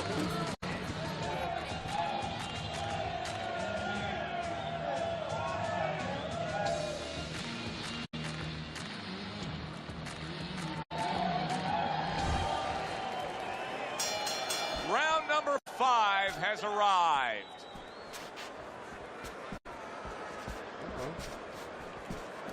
Pace yourself. Not able to land the headshot. That's a forceful 2-punch combo by Diego Chico Corrales. One of you speaker boxes hit me in the love below. Hold the distance. That's good. That's good. Chico able to land the counter punch.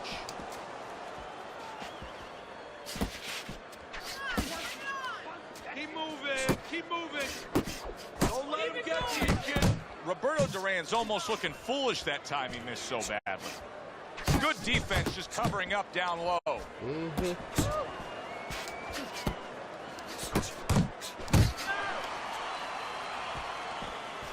Still plenty of time to work here in round number 5. A minute and a half to go. Hits him in the mug with the right. Accurate counter punch by Diego Chico Corrales.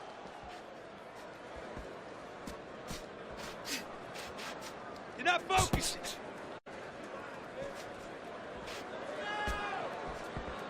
Keep working the body. Duran with a block.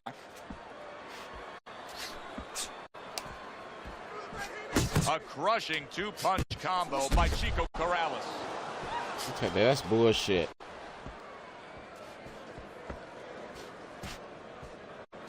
You ain't did enough. Pulls the trigger right away with the left hand after getting tagged himself. Just like Keeps his hands up defensively, protecting the head.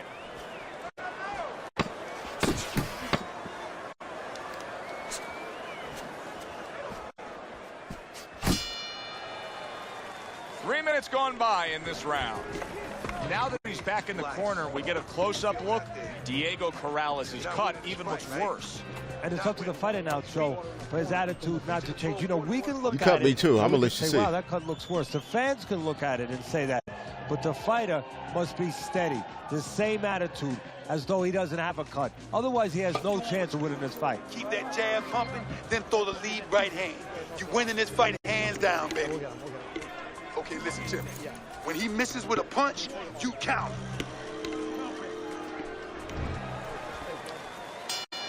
The start of the 6th round. Roberto Duran's performance right now, to this point in the fight, has been exactly what his trainer has wanted to see. The question is, can he keep it up for the second half of the fight? They trade shots. He comes back with a right hand. Move it, move it. Well-targeted 2-punch combo by Roberto Duran. Oh, shit. Good movement, though. I'll give you that, Martez. That was beautiful. A target on his head, and he places What the you think hook about that, right though? on it. Come A on. little give and take, and here comes the left hand. Don't do it. Duran's movement's really helping him out. Going against the contract. You going against the contract. You're supposed to be cooperating. Sit your, calm your ass down. Calm down. Calm down. Calm down. Halfway through round 6. Ah! Hey, you almost. Hey, you put the uppercut with it. Oh, you almost caught me. Let me get out of there. Chill out, man. Martez. That worked out really well. Throwing off the right thought he hand was after Chris. getting tagged like that. Ref, come get him. Block there by Roberto Duran. Why is that the ref? They never even make the ref ever come to break nothing up. You can see he's trying to score up top, but off the mark there.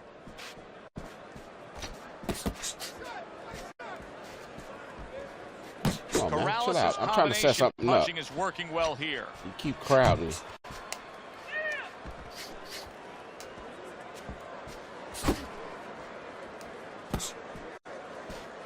Able to get away from that headshot with the block. Final 10 seconds of the 6th round. Keep moving, keep moving. He's committed to that left hand, and it's working out. Ah! Ain't no way, man. What I a can't good get war my this left has been. foot. What a power good, like good, it's supposed solid to. fight it's been.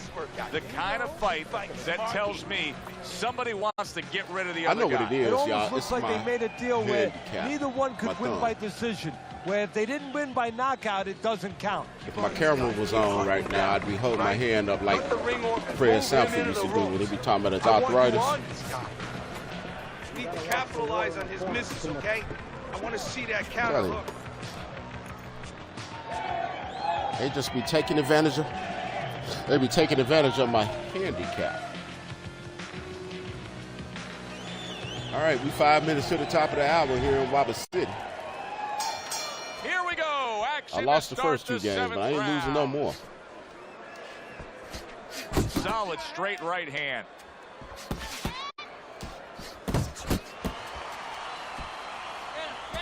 Oh, he just misses with that headshot. Targeting a left hand to the body. Scored well up top. Ah! Tucks those elbows in, blocks the body shot. Good counter punch from Corrales. Wow. Didn't get it done going to the body there. Landing 2 jabs by Diego Chico Corrales. Pace yourself. There's the headshot, but he parries it away. Nice strike after catching one by Roberto Duran. That's the hook off the jab, baby. Good solid double jab by Roberto Duran. At the halfway point of round 7.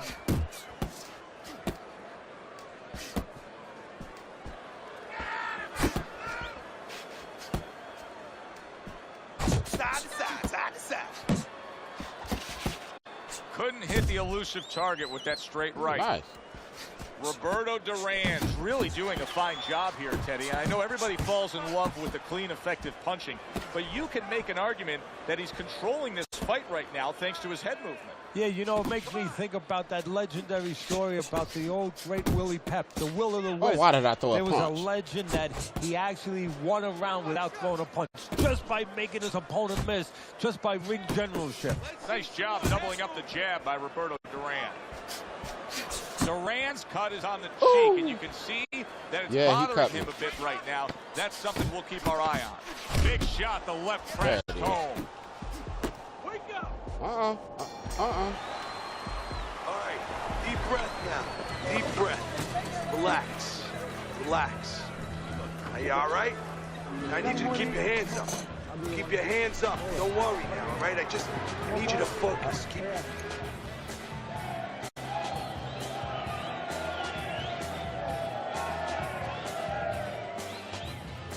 You are looking good, real good out there.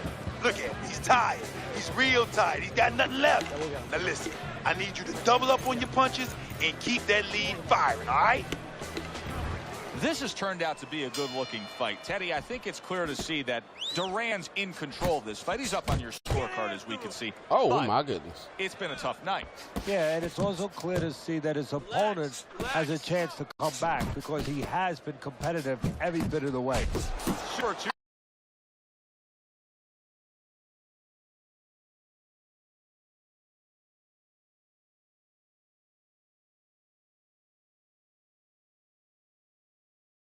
A football game in my room this afternoon, and you know what? The team was running the ball. All of a sudden, the run was taken away, so they started passing. I give him credit.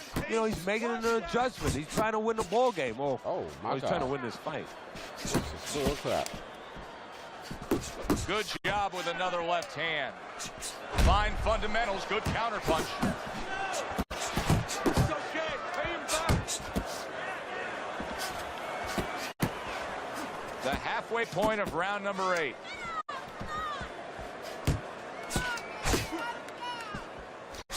There's the combo to the body. Morales' right hand scores well that time. Took a shot, now he gives a left. He tried to nab him up top, but was unable to connect. Great work offensively, landing that combination by Roberto Duran.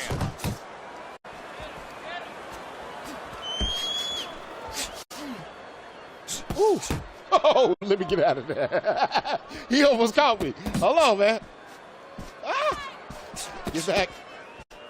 Back, I say. Diego Corrales is putting forth that hard work he did in training camp. They're landing a crisp combination. Clock counting down here in round number 8. 10 seconds to go. That's great stuff. He fires one right back after taking one. Gotta love the work by Roberto Duran. Down on your punches. Now when you get close, uppercut.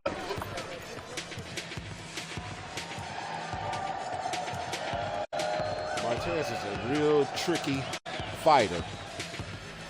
You're letting this guy get away. Come on. This is it. You gotta make it a fight. That's who I'm playing right now. The 9th round is here.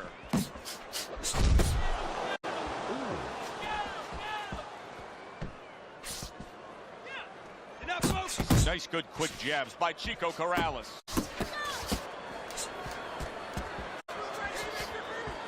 Head movement. Head movement.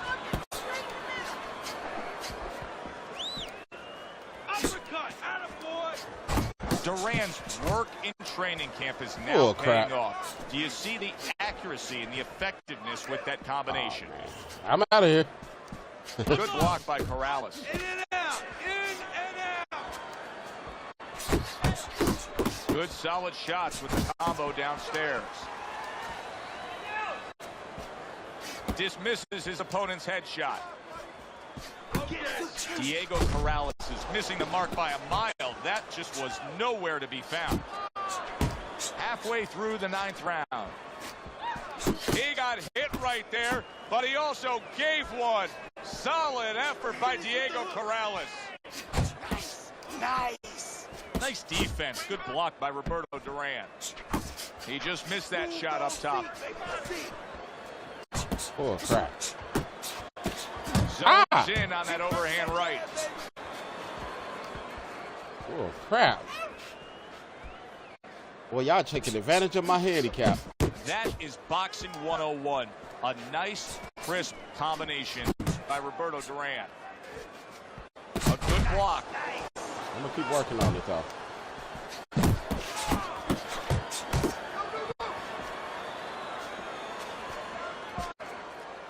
Right when they think they got me, I'm going to pop this on. Back with the left hand again. What a great job. He gave one right back in return. Nice work by Roberto Duran. And that's the end of round 9.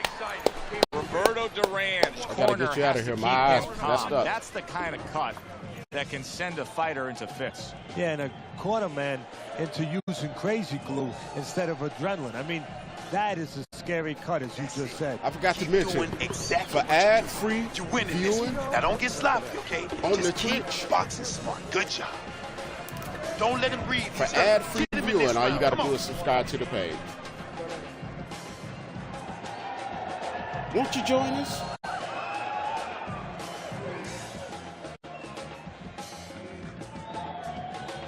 Other than that, you can watch it ad-free over there on Facebook It is the and final YouTube. round. But Twitch, Here they go. gotta be a subscriber. Keep your head moving.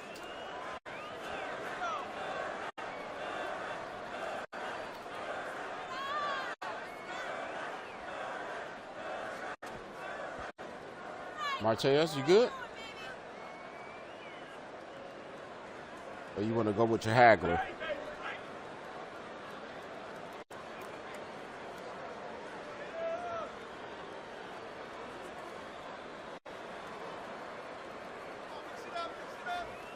I think his batteries went out.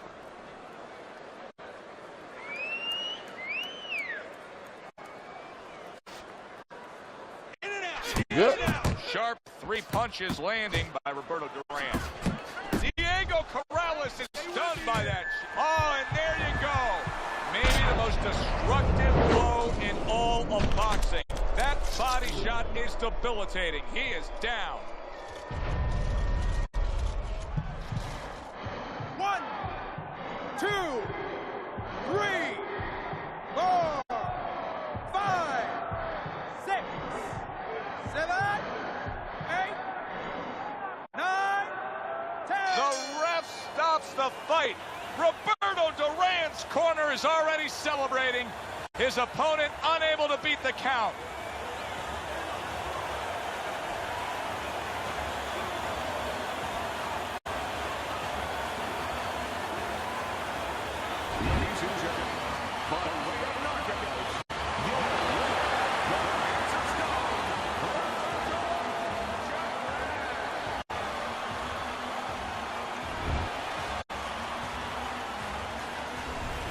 So here we are late in the fight, just coasting along, and then that happens.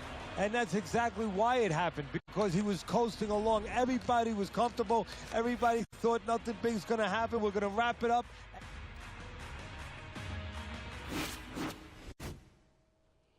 I didn't win every round. I only won a couple. I mean, you won a couple of them.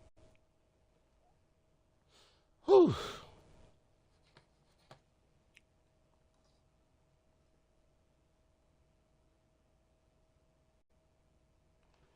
Now, I'm going to make me some coffee. I think I'm going to, you say you can have a win. He didn't try to get up. He gave up on it. Which this game will make you do. I'm telling you, man, this game is... See, the reason I like playing Martez is because, like, I told y'all what the other guy did, right? The previous guy. Like, now that I'm moving up the rankings, I'm starting to be paired up with some of these upper tiered ranked players.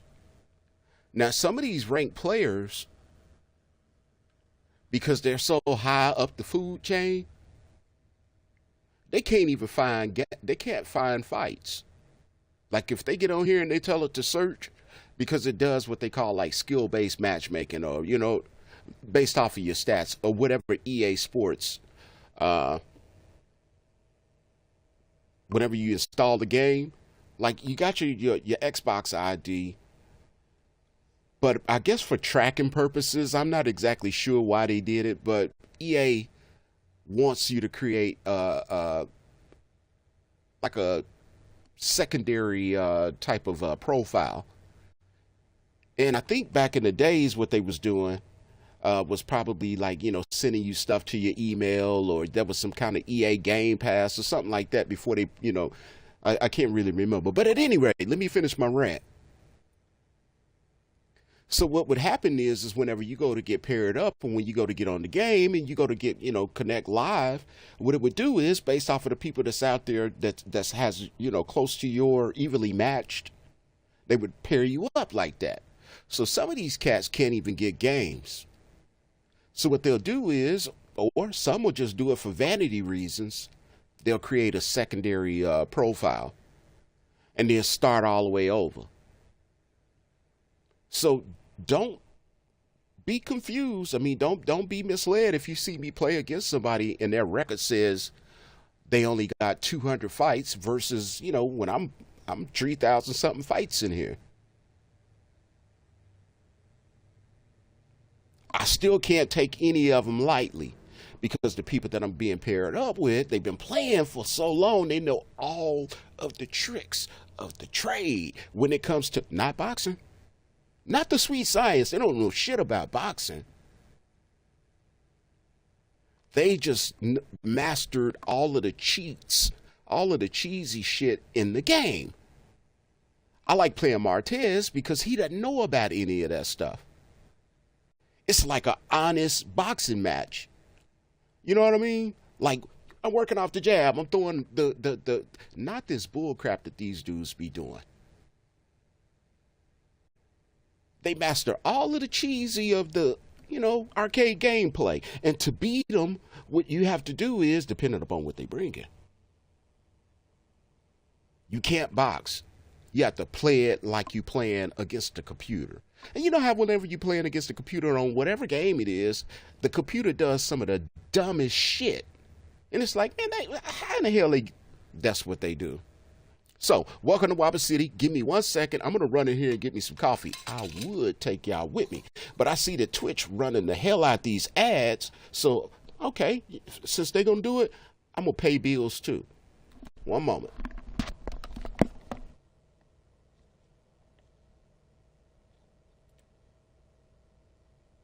Born in the gutter, raised in the street, all around the world, but it never found. It's nice as Waba City, it's fat as Waba City, it's live as Waba City, it's big as Waba City. Hey, born in the gutter, raised in the street, all around the world, but it never found a place. It's nice as Waba City, it's fat as Waba City, it's live as Waba City, it's big as Waba City. Hey, streets paved in nothing gold, red carpet, velvet ropes, bright lights in night, the sky, sweaty bodies set to float.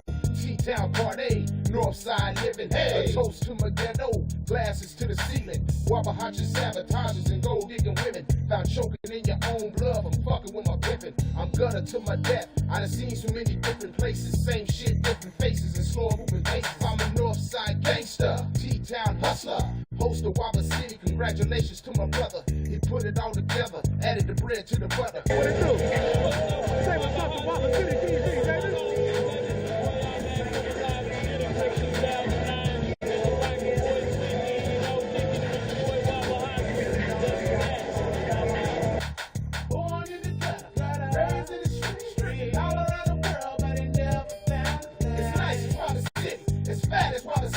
It's live as Waba City, it's big as Waba City. Hey, born in the gutter, raised in the street, been all around the world, but I never found a place. It's nice as Waba City, it's fat as Waba City, it's live as Waba City, it's big as Waba City. Hey, on the camera.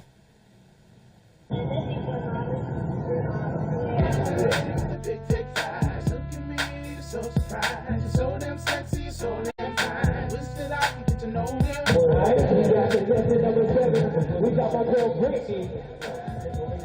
I wish that I could get to know you and spend a little time with you. Right here, man. Michael Boy 2009, man. Hold it down with Waba City, man. Waba City TV, this guy goes down, man. Big shout out to 3 Minds. What up, y'all? Going down. Plug for Waba City TV. Waba City TV. Hey, this is your girl Rebecca. Get a shout out to Waba City TV. Hey, what's up? This is Courtney out of Tulsa, Oklahoma. Marcus Swing. Shout out to Waba City.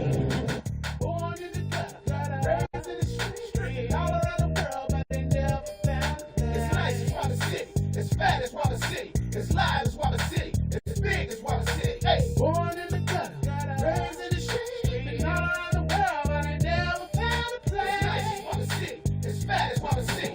some noise for Jessica, y'all. If y'all feeling Jessica.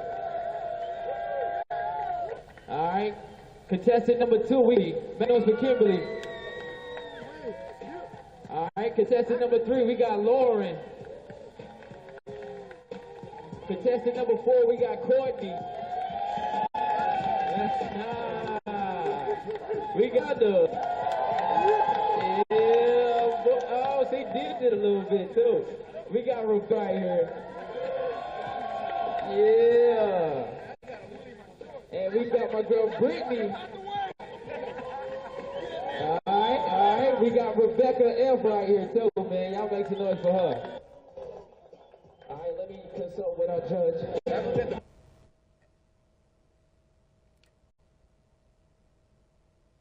I want to dedicate this piece to all you players and all you ladies out there. The name of this piece is called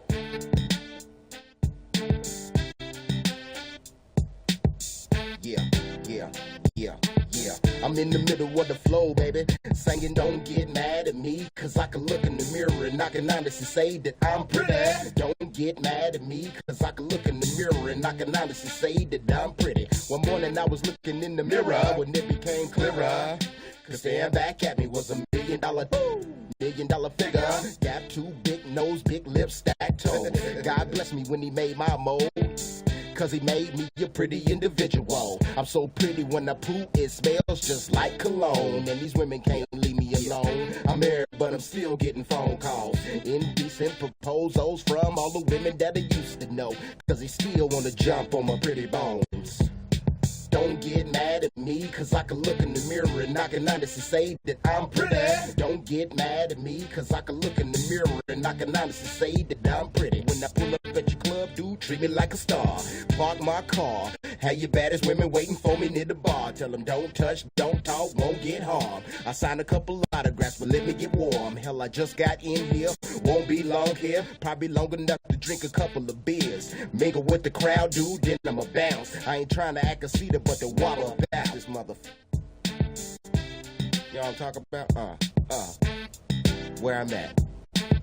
I'm in the middle of the flow, baby. Singing, don't get mad at me, cause I can look in the mirror and I can honestly say that I'm pretty. Don't get mad at me, cause I can look in the mirror and I can honestly say that I'm pretty. Bright lights, big city. I used to have an ugly hustle, now it's all pretty. Since I swear I'm upstream to spawn, and what you know about a big fish in a small pond. My lucky charm was a black genie, say he can make me bigger than the Backstreet Boys. Women all around me, getting more sex than the tampon. WabaHacha stocks and bonds. Even got my face on the front of a Wheaties box. So your woman get to see me looking pretty every time she up in Walmart. That's why she always going. You didn't know that though, did you? Don't get mad at me, cause I can look in the mirror and I can honestly say that I'm pretty. Don't get mad at me, cause I can look in the mirror and I can honestly say that I'm pretty. There you have it. Definition of pretty. Put that up there in your vocab with that one word. What was that they used to say all the time? It's all good? Yeah. Next time you catch yourself in one of them player hating type of situations, look that hater right in the eye and you tell them just like this, you know what I'm saying? Tell them don't get mad at me, cause I can look in the mirror and I can honestly say that I'm pretty. Don't get mad at me, cause I can look in the mirror and I can honestly say that I'm pretty. Don't get mad at me, cause I can look in the mirror and I can honestly say that I'm pretty. Don't get mad at me. Alrighty then. And we are back. We like 15 minutes after the hour here in Waba City, and it should be about the same time wherever the hell you are in the world. Alrighty. 15 after the hour, that is. Well, 16 now. At any rate, we're going into the second hour.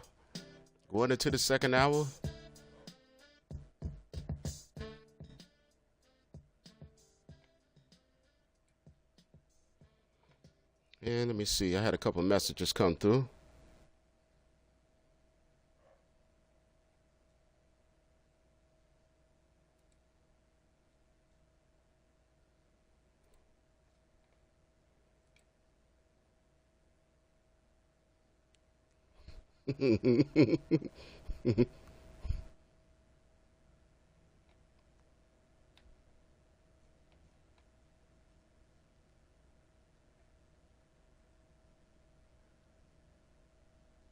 All right, that was the homie Leon and Go. Leon, man, won't you get online, man? And then, well, never mind.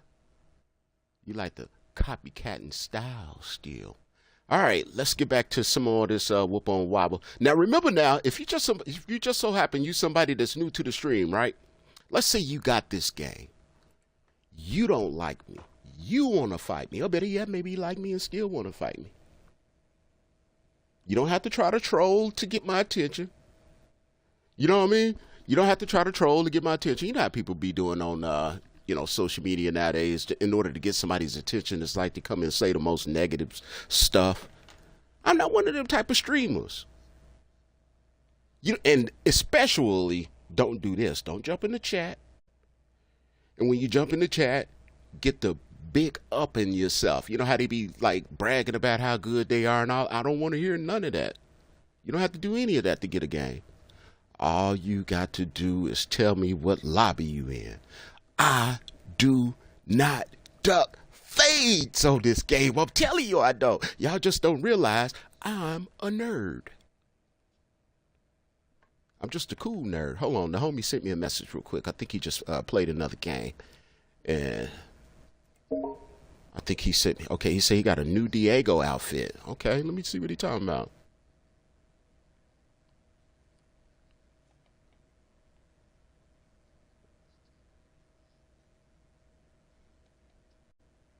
Nice. Okay. Nice. All right.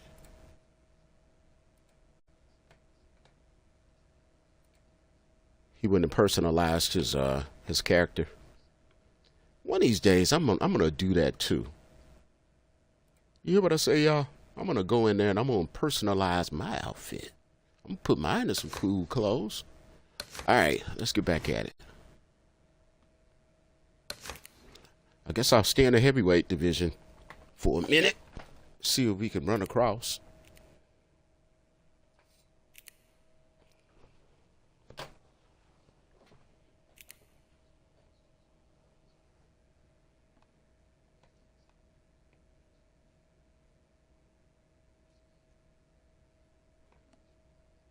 Are they going to let me get back in the game?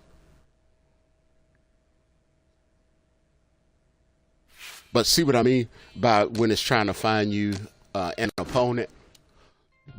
So I have to go and create one in order for someone to be able to join me.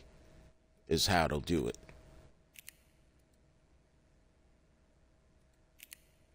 You see, you got your Diego in red gloves, red Nikes, and red waistband now. Yeah, I saw that, man.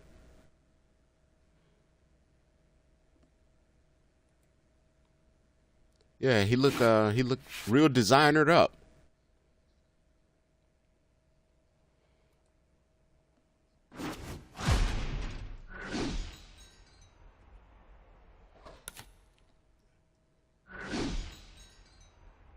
Yeah, Mike Tyson.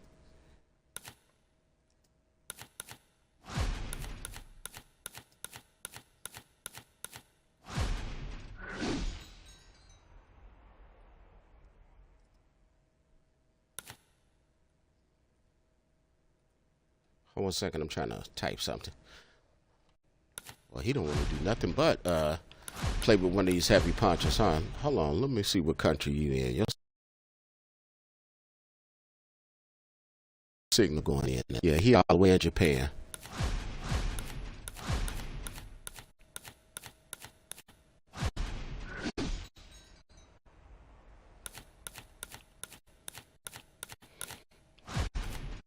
I mean, you get Mike Tyson, I'm getting Isaac Frost. Other than that, I ain't no.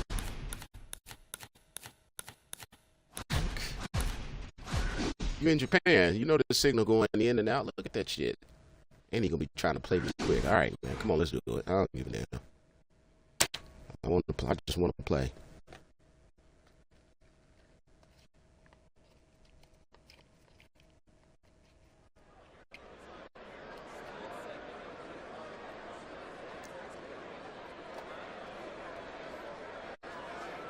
Look at that. Look how long it take to connect. I shouldn't even took the fight.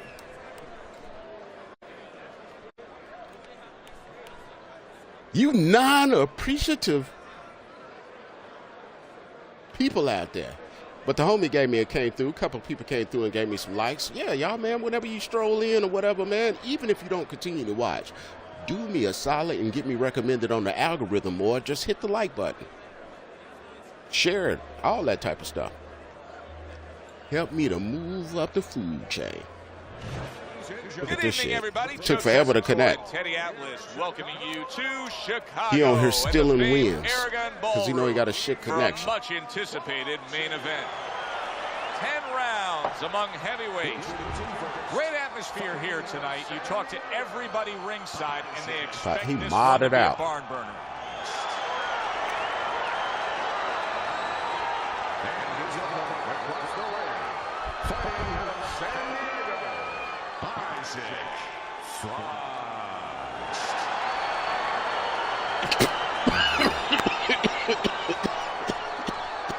All right, gentlemen. Protect yourself at all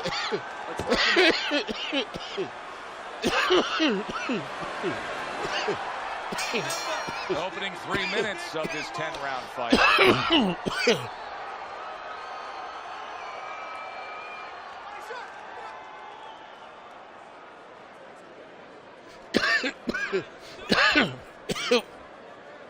We've sat through thousands and thousands of fights together ringside. And sometimes you can tell just from the start, like a fight like this, of what you're going to see down the road.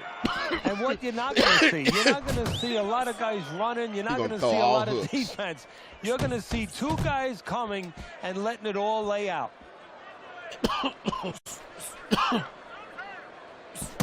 Good combination by Isaac Frost right there. The jab and then the straight hand. Frost's right hand scores well. Isaac Frost isn't a one punch at a time kind of guy. He will throw combinations like that. Well, you don't know shit about boxing. Shot blocked. Good left hand from Frost. What a damaging blow. Nice hook up Look at that. there. He throwing hooks for that shit. Oh, he took some damage, but he gave some back with the right hand. He got all into that one. That was a solid uppercut. Everything he do is going to be twice. Exchange there. He a spammer. Ross at his best when he the a spammer. combinations are landing. He scored well there with that combo.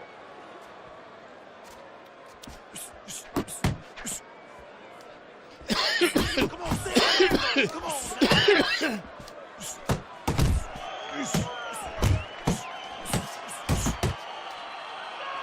Look at that. Now, how in the hell can a person throw an uppercut from that angle? Last 10 seconds of this first round. Look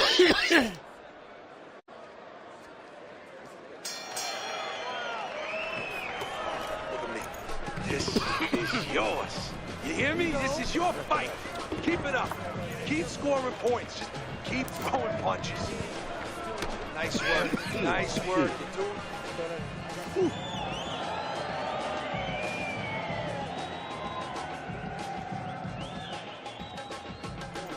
Do you want this fight? You want this fight? Listen to me. Do you want this fight? You gotta stay busy out there. You are losing this fight because you're not throwing any punches out there. Keep serving.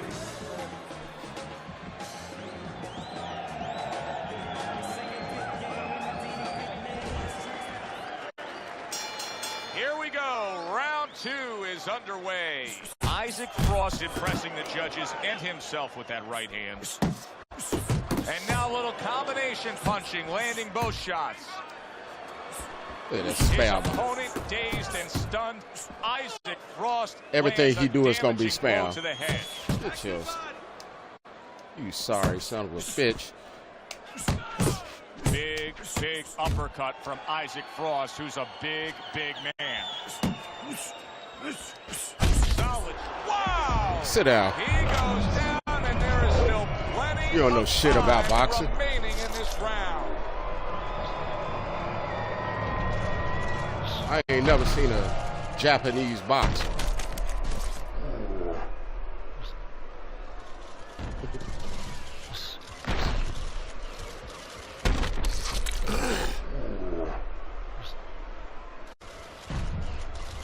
pretty sure they got him, and I ain't never seen none. 1, 2. Isaac Frost getting back up to his feet. Come on, Spammy Tammy. I know Very you nice want to defensive spam guard me. there.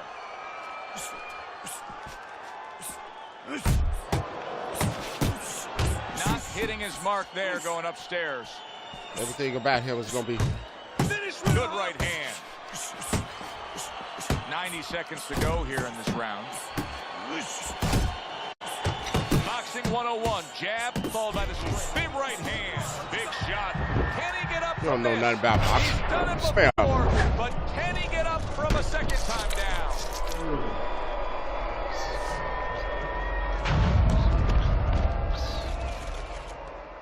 It's the weak kind of spamming. That's what I got for you.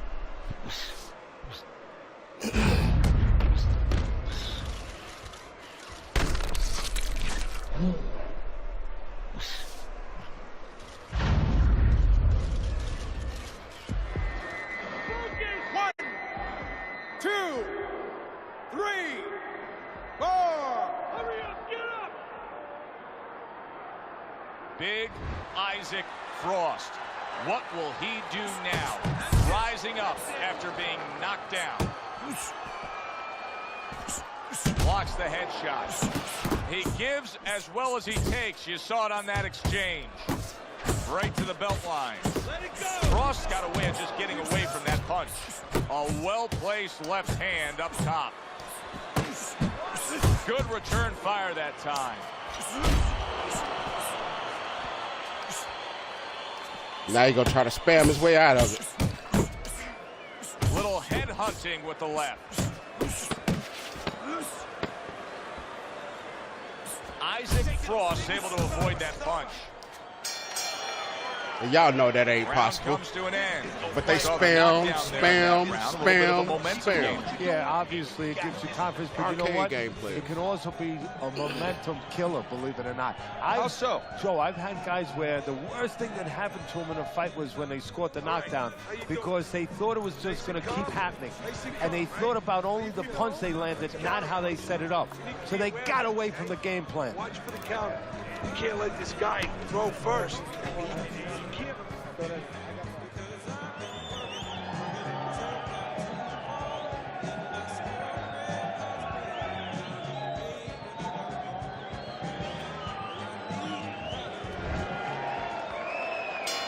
I don't know that there's any hope here as we start this new round. He's been knocked down numerous times already tonight, including the last round. And I'm sure on that fateful night with Corrales and Castillo, when Corrales had already been on the floor 2 times, his mouthpiece was out, it looked like it was over. I'm sure nobody thought it was only beginning. And it was. Corrales came back and scored a knockout. Able to block that away. It was targeted for his head. Isaac Frost, the kind of boxer that wants to do just that. Find the target, get the combination working, land both punches. A little something for his opponent after getting tagged. Frost's defense is now serving him well. Nice job blocking that punch. To the head he goes with a left hand. He's committed to the combination punching now. It's working out well up top. He brings an uppercut that really does damage there. Y'all don't know shit about boxing. A little head hunting with the right. Just spam. Well, the big man with the big walking stick, Isaac Frost, handling his opponent with the jab. Isaac Frost putting forth a great combination there.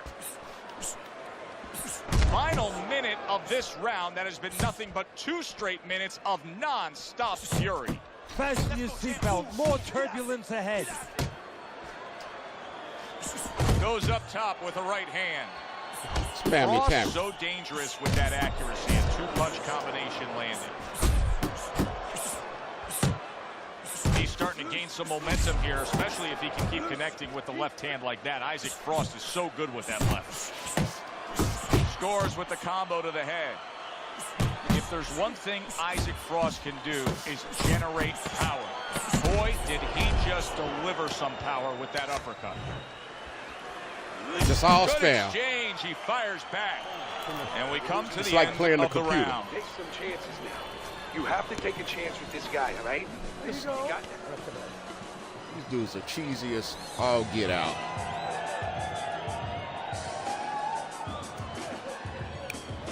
So they only play with Mike breath. Tyson Good job. Deep breath. or You're in Isaac control of this Frost. fight, but don't So get they can careless spam. out there. Keep boxing smart.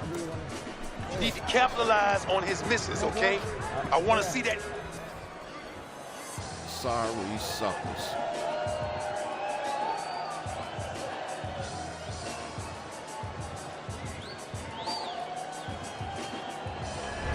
Frost's out in front as we take a look at Teddy's scorecard for the first time tonight, but they're still in a mode of just feeling each other out. Neither man has taken control of this bout so far. Pace yourself. Teddy, there are opportunities that are here for him, aren't there? Yeah, counterpunch opportunities because he's got an opponent who's walking in a little bit. Now he has a chance to start to chuck something back at him a little.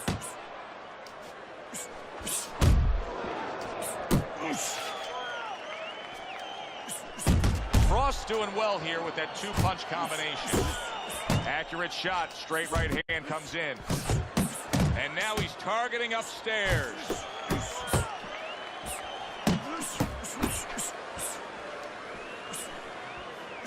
Commits to the straight right.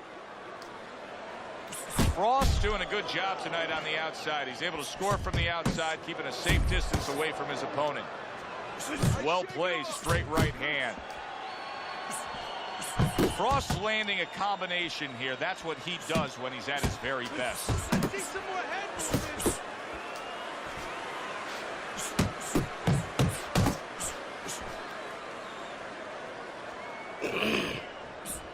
Teddy, he did a smart thing right there. Just created enough space and then landed the counterpunch. Looked like the will of the wisps, the old great Willie Pep. Made him miss, made him pay.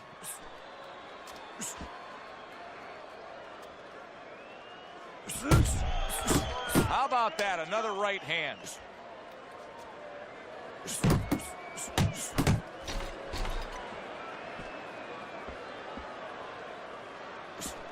Frost making for a very, very difficult night for his opponent. His opponent knew this was coming. He knew he was going to fight on the outside, but the jab is really doing damage. Well, his opponent knew this was coming. Why is he not blocking that jab or moving his head and getting away from it? Good, strong combo. Wow, what an uppercut. Stay tight. Stay tight. Keep jabbing and hitting. Keep him in front of you, okay? Don't let him move around too much. Cut the ring off, then get off. But set the power shot up with the jab.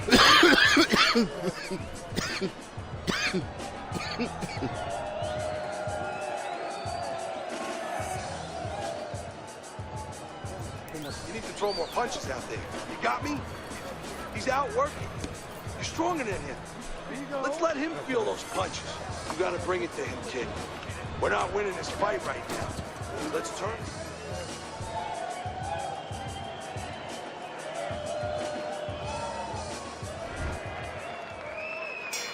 Good action here tonight.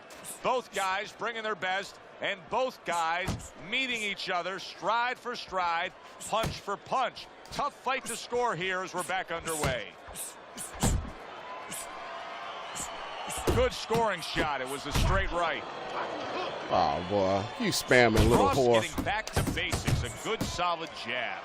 He returns the favor with a right hand of his own. He is not... Oh, that's gotta hurt. And then sit up there and lag. Landed You, in that combination, and he goes you down a straight hard. B-word. Frost This dude is now a getting straight back up off B-word. the canvas. There's a straight right hand. See, the defense pays off as he gets rid of that downstairs.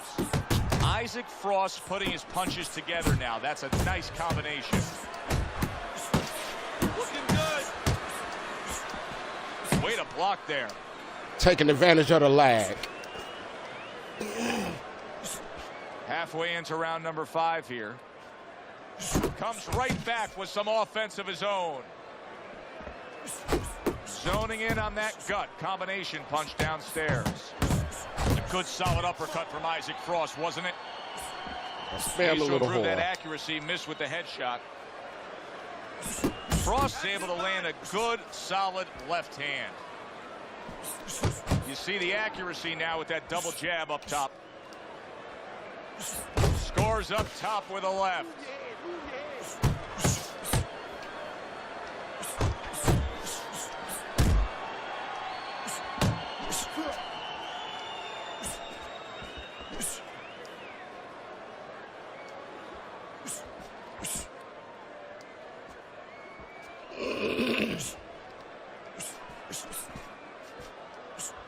Side to side. Move Final your 10 head. seconds of this 5th round. Blocks that punch. End of that round. And the knockdown was scored. Now, Teddy, the fighter who was floored, how do you treat him? Do you go soft on him when he comes back, or do you get right in his face? What's the way to approach it? You have to know your fighter. You have to know the temperament of your fighter. Some guys, you know, they just kind of crawl up into a ball and they don't come out of it if you get too strong with them. Other guys, they react well to that. So you got to know what he reacts to, first of all. And the most important thing, you have to get information. Why did he get dropped? You had your right hand down, you got hit the hook, get your right hand up. You'll be okay.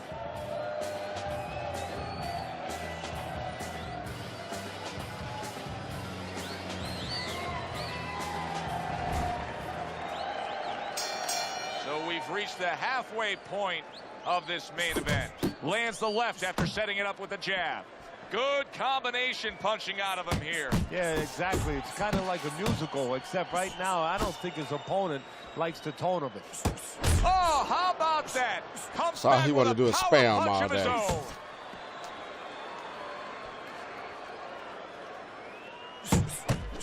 Isaac Frost done a good job there offensively scoring with that left hand. Come on, come on. They both decide to bring it.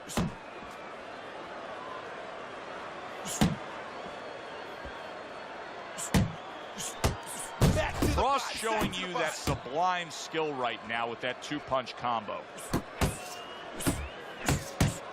No, he missed that right. Lands that hook to the midsection.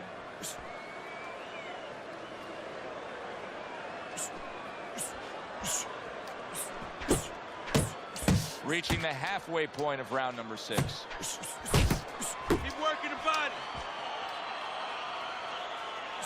Very nice work to the head. The right hand landed. Scored well to the body again.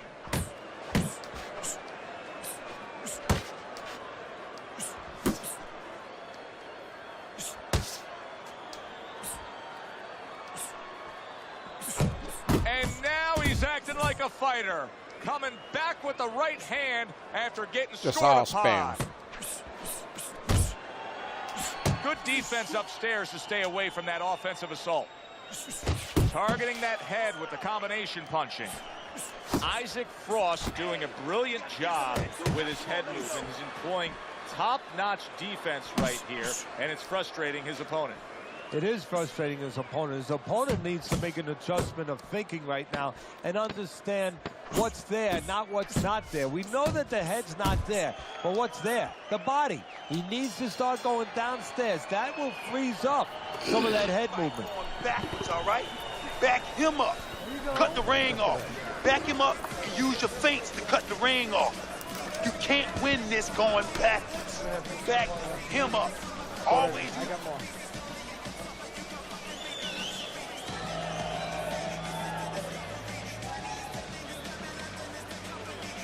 Relax.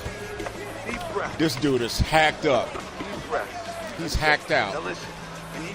Don't show stats. It don't show his record. And he spam all day. These dudes are weak.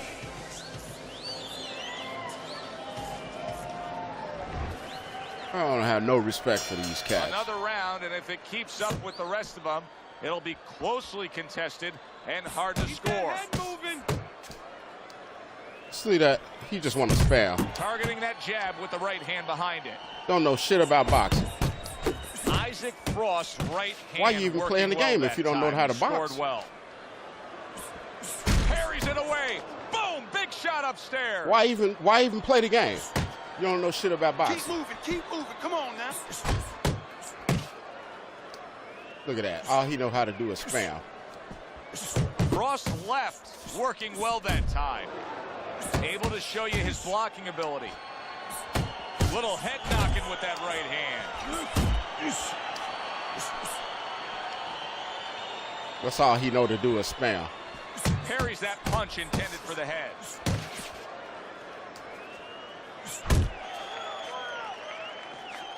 Halfway through this round here. Went to the body there, but unable to connect.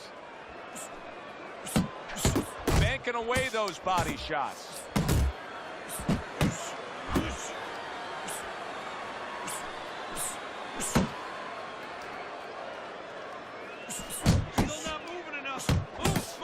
Frost's blocking ability is doing well for him there.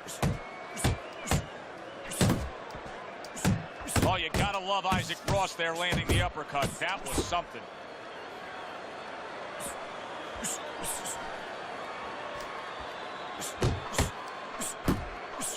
Isaac Frost's combination punching is working well here. Bullshit. And the only thing that's stopping him is that he playing on the international server. The belt line blocks that one. Other than that, you're right. He don't know shit about boxing. He's just a spammer. Isaac Frost got to deal with a cut on his cheek right now. The good news is it's below the eye, but still it can get nasty as the fight progresses. That's how, and it lags. See how it's lagging? Oh, good. Nice work. He hacked out. I want you to go downstairs, then upstairs, okay? Body, then the head. About when I say hacked out, at the beginning of the game, it don't show nothing. Takes forever to load. That's when you know it's loading a mod. It ain't just that he on the international server. He's just weak. You just can't move around. You gotta move. Some people are strong in the mind, but they physically weak. Go. Now listen so, to me. You know, your best defense is to doing throw his punches. superpower. You need Do to your throw thing, more homie. punches. That will keep him away.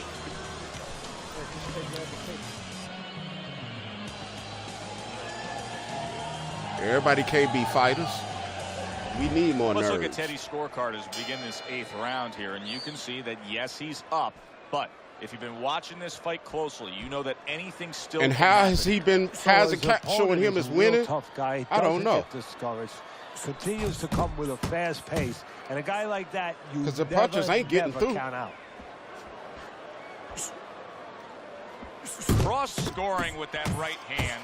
Very good work with that power hand right there. Good, strong, straight shot. So effective as a power shot. Yeah, it is. And he's pivoting into it. Look at the way he's turning on his foot. See and what he's I mean? putting his back into it. Beautiful. Weak, man. Takes one, gives one. The right hand scores well. Just weak. And you see what he can do when he sends that right to the head.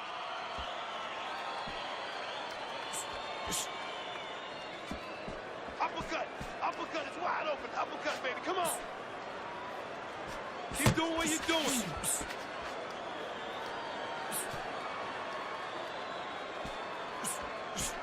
Frost hit by a counter punch there. He missed with that headshot.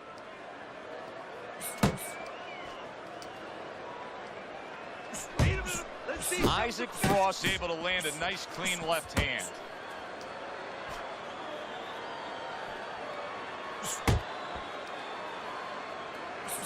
Nice combination there. Big, big uppercut from Isaac Frost, who's a big, big man. He is damaged badly there. He may hit the floor. And yet another big shot comes in. Can you believe this? Isaac Frost down again. 2, 3, 4, Stand up. Stand. 5. Stand. Isaac Frost's trainer is thrilled with this. He gets up off the canvas. Now he wants to see how he'll react. Wow, is he defensively sound. Well, you could see what he wanted to do there, but unable to land that body shot. Oh, what a shot upstairs. He's going to have to grab on. What a difference from corner to corner. As he sits on his stool, he knows that he is in complete control of this fight, peppering his opponent with power shots. Well, it's been like that all night long. Anything he throws finds a target. Just keep working, and this is your fight. Don't get lazy out there, all right? Don't get lazy. You're winning this fight. Don't let him breathe. He's hurt. Get him in this round. I got more. Frost's corner has to think, how much more punishment can their man take?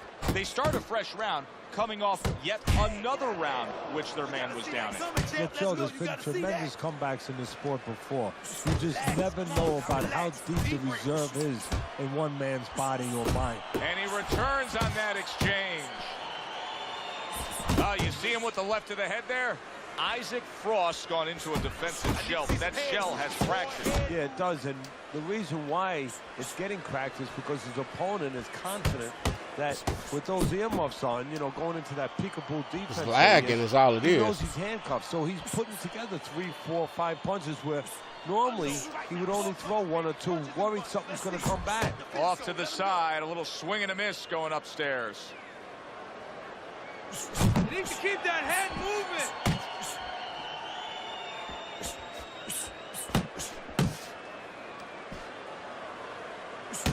He comes with the straight right hand.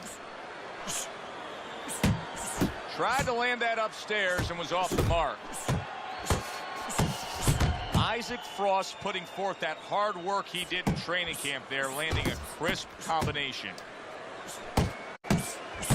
If there's one thing Isaac Frost can do is generate power. Boy, did he just deliver some power with that uppercut. And now they're trading blows.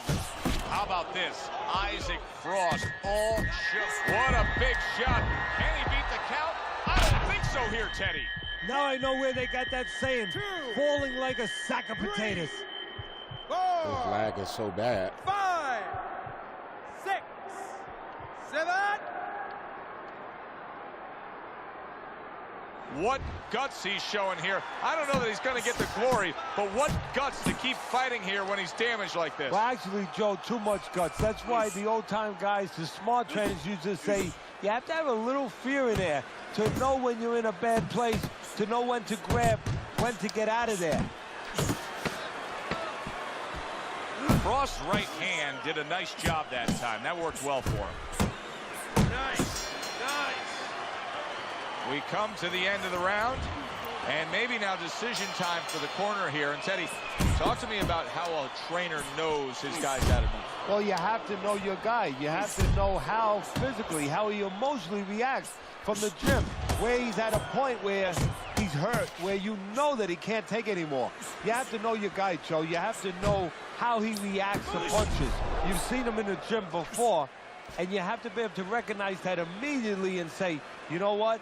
This guy's in a place that I got to get him out of. Oh, you're doing great. Keep working. Nice block. Frost's almost as if he's scared to throw punches right now, that he's just thinking strictly about defense after being tagged earlier in this fight. Well, he needs some help in his corner. That's where a good corner comes in right now. They have to straighten his mind out right now. They have to give him another way of attack. They have to give him a plan B.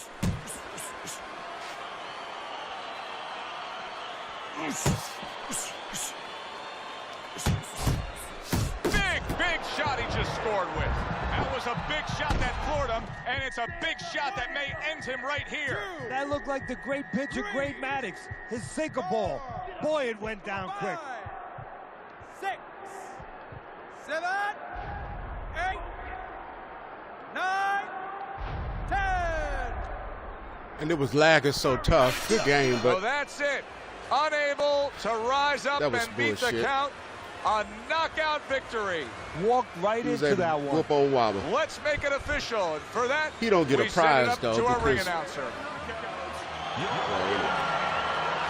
Let's not take away from his win or diminish his win.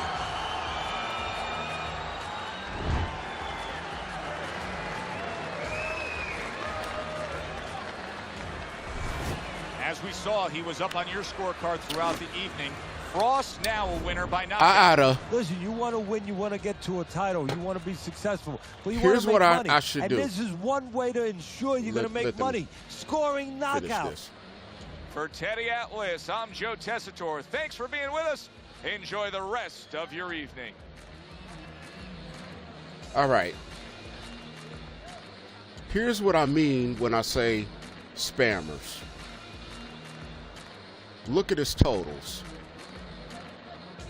He threw 900 punches. Majority of them were, you know, from the lead punches. And they were power punches. Now, normally,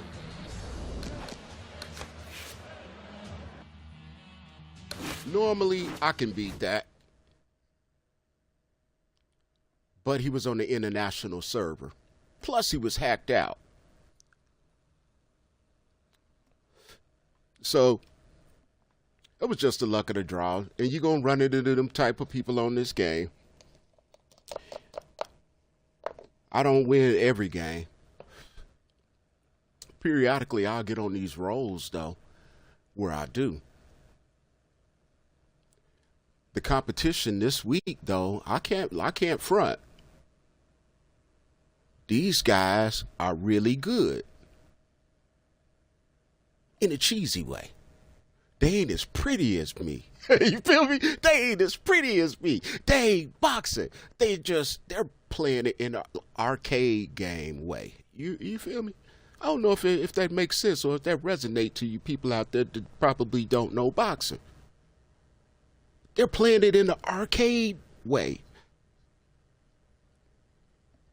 It's like they should be on Mortal Kombat or something.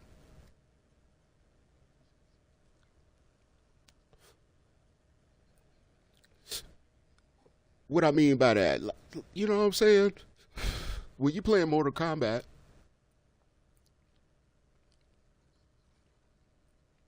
in addition to doing kicks and, you know, karate stuff, hell, you could shoot fire. That unrealistic stuff. That's how these dudes is playing. They're coming over here to a boxing game that really and technically is the sweet science. Hit and not get hit. If I play this mug and I choose Evander Holyfield, I'm going to try to play like Evander Holyfield would fight. You know what I'm saying? I ain't finna sit in there and then do the same. Man, I hate losing. To cheese. The only reason he got that, man, was that damn server. It was just, if it had been smooth, that would have been a fun game. It was still fun. It was just cheesy. It's like I'm playing a computer. If I'm playing a live person, they should be responding in real time. Not doing this shit like I'm a computer.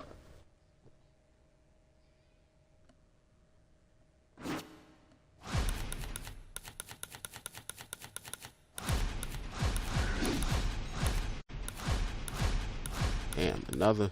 All right.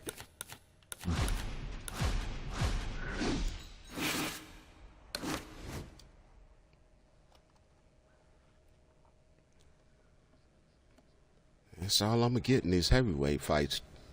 As long as I stay in the heavyweight division. It says it's got like 1,500 people on here, but I bet you a majority of those is playing OWC. They can't be playing head-to-head. They got to be playing OWC.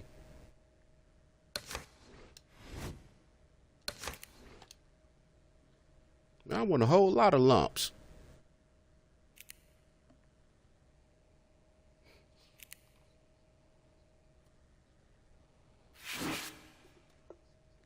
I guess my queen rebelling. I don't smell nothing in there cooking.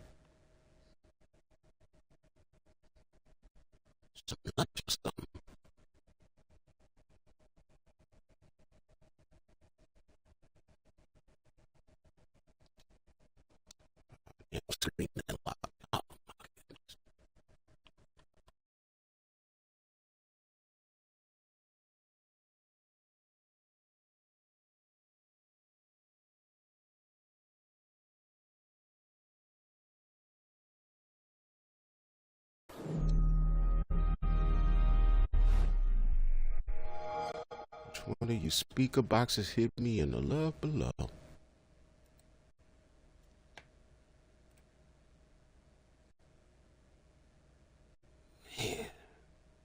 EA Sports. It's in the game.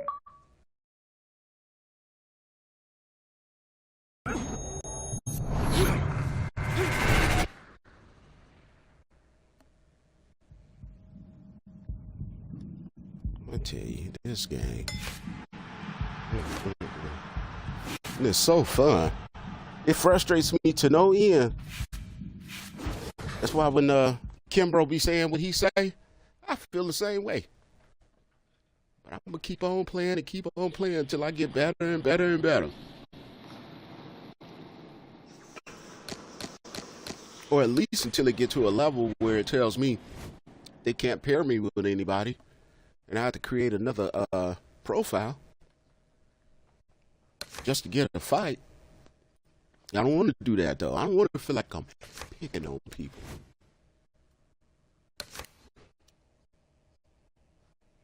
But they make me so mad on this thing, man.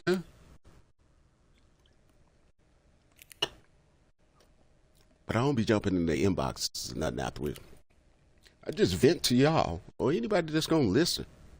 Hell, I'm gonna listen because I'm gonna do a playback.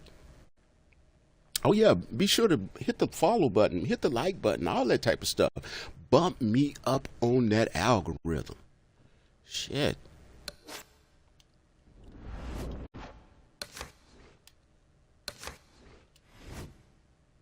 My life is truly like a movie. I don't want to fight no lightweight division. That's too light. Middleweight.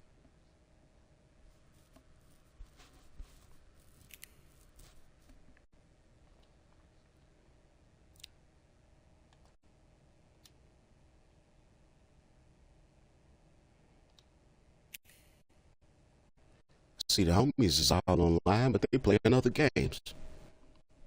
I probably do better. I'm trying to play Call of Duty, trying to party up with the homies. Matter of fact, let me pull him in the chat.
Two.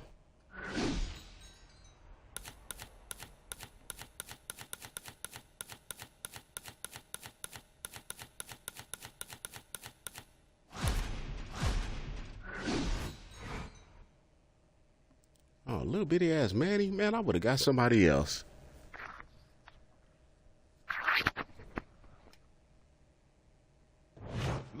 Good evening, everybody. Joe Tessitore and Teddy Atlas welcoming you to London, England. We're at the Royal London Theatre for a much-anticipated main event. 10 rounds in the middleweight division. This should be a good one tonight. Both fighters say they are primed, coming off a very intense and passionate training camp.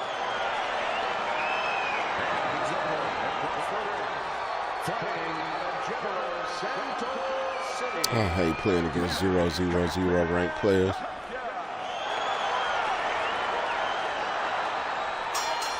Opening 3 minutes of this 10-round fight. Tall guy versus short guy here tonight in front of us. Teddy, why does it seem so hard sometimes that some tall fighters don't necessarily fight tall? Because, Joe, it takes great discipline to stay on the outside. You look at him, you say, hey, you're tall. I wish I was tall like that. But now it takes restraint, control to stay in those quarters and make sure you don't give in and allow the shorter guy to get close.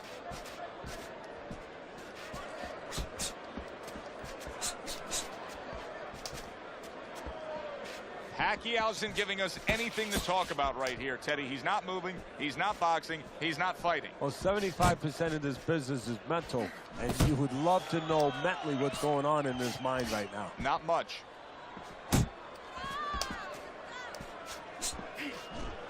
$90 seconds to go here in this round.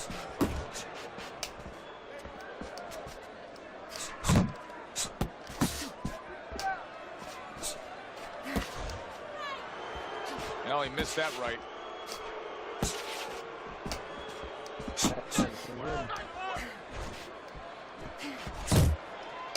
What's up, Leon Sammy? Pacquiao on the mark with that right hand. Hey, man, don't be sticking my names on the airway like that. Just keep it to a minimum.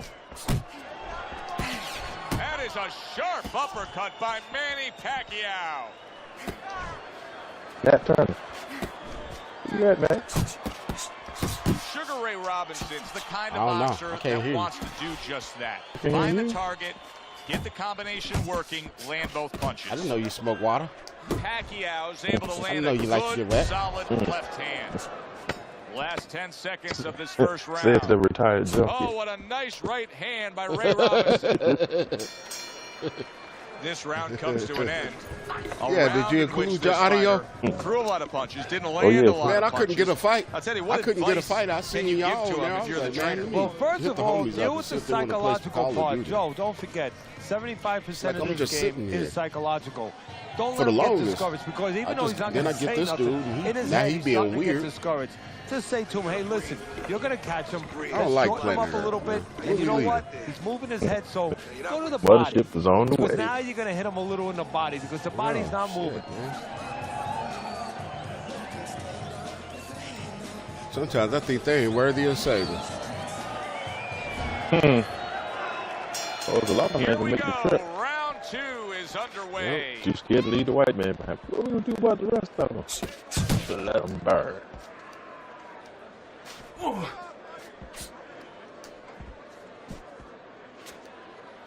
This dude here want to play in a computer way all day. Good clean shot, return fire. Well done by Sugar Ray Robinson. You want to play in a computer way all day. What you mean by that? Like move like the computer now? Yeah. Everything is computer aided.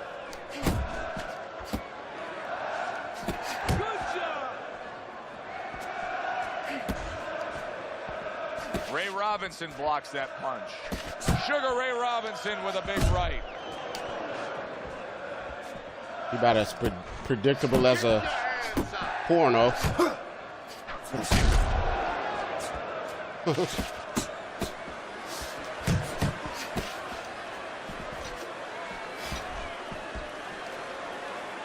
Pretty soon it's gonna be some humping. Blocks the headshot. Yeah, I was back in the day, boy. They play about 7 soundtracks before the humping gets going. Come on, man. You don't play every beat the college. Not what he was looking for. That's a miss right there by Manny Pacquiao. I'm looking at the white over there. He's tripping. Look, he just tried. He's so computer aided.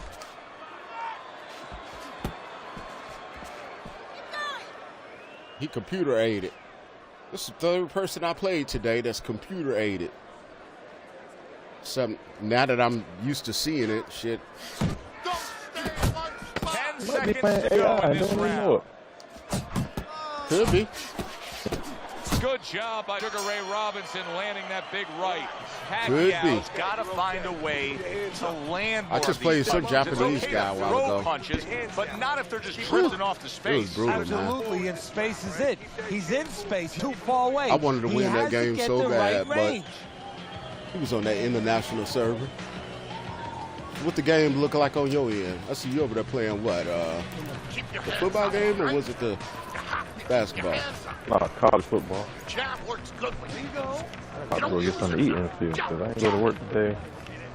I wasn't sign up for overtime. I just signed up for that shit.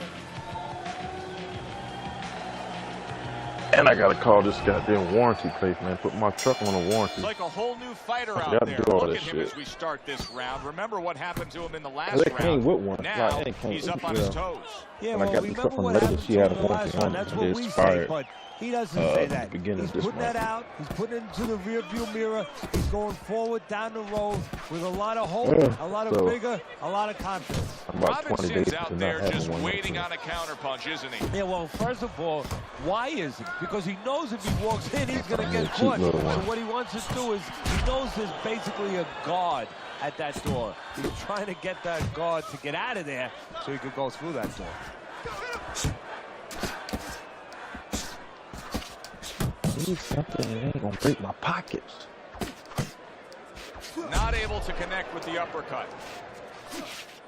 Come on, kid. In March 2010, I think we got confirmation just as to how much of a superstar Manny Pacquiao is. The new Cowboy Stadium fighting Josh Klein, a guy who has no draw, no appeal to the mainstream fan. And over 100,000 come out to see Manny Pacquiao fight. And Clyde didn't help himself in that area, in that dimension, because after that performance, he still has no clout, no draw to the people. But Manny was the story. Manny was the star. And it goes to show you that you can do like they did in the 30s and the 40s, where they sold out arenas and ballparks, if you promote the sport and identify with the participants the right way. And with Pacquiao, that's easy to do, as we saw that night in Texas.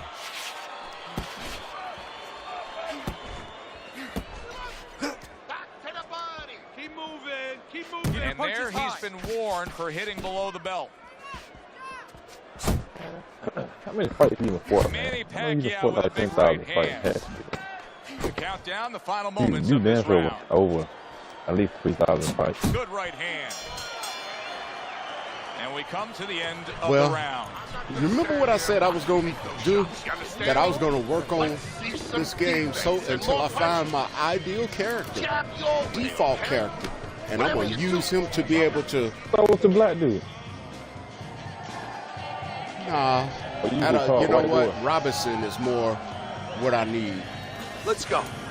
I got him in there You now. want this fight? Now, in the heavyweight Let's get division, moving. with a defense, The first 3 rounds. that stance and everything, that's going to work with what I need. And that's Ray Robinson.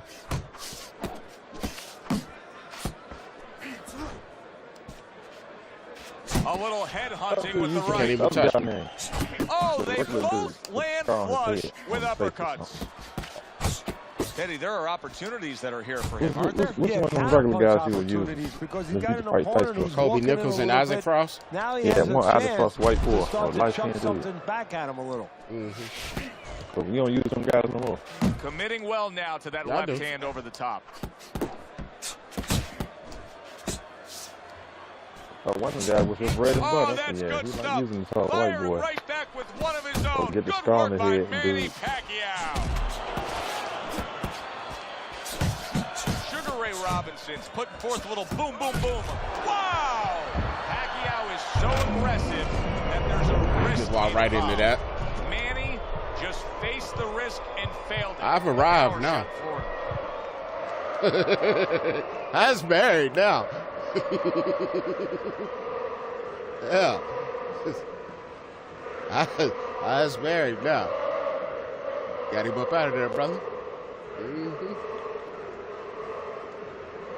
I mean, he the one got a little bitty ass Manny Pacquiao against Sugar Ray Robinson. Pacquiao on that game. Yeah, man, he on there as a default player too. I mean, a default character. Yeah, but he too. I see a Floyd ain't that busy. No, you could play with Floyd, but you would have had to have purchased this game when the game came out, or somewhere around that time. Oh, get the add-on package. There we go. Yeah, they got man. that in the store though. They got them different. No, they stuff. don't. Yeah, but it's the 360 store. you still got well, the 360 store is completely closed now. But once upon a time, they had it where I still see it and get the damn whatchamacallits. I can go there right now. yeah, you ain't gonna be able to download it because whenever it goes to you put your card information in, and then when it's gonna tell you that they can't connect to the store. Oh, so you done tried it already? Oh man, a million times. And but what it is to see some of these people, man, purchased this thing back in the day, right? On the actual 360. So the game was purchased on the 360, the add-ons was purchased on the 360, and the whole nine, right? But because it's a backwards compatible game, if you let's say you upgrade to a newer Xbox, it's pulling from your cloud, I guess you could say. They can still do it, but not me. Because I'm coming in, with a newer Xbox. It's newer than the 360, so it's okay. But man, if I could play with Joe Louis in the heavyweight division, I would be so cold. So why you can't play with him? Because I can't download him. Oh, he's a person. Yeah, man, he's a like what they could consider to be a creative player.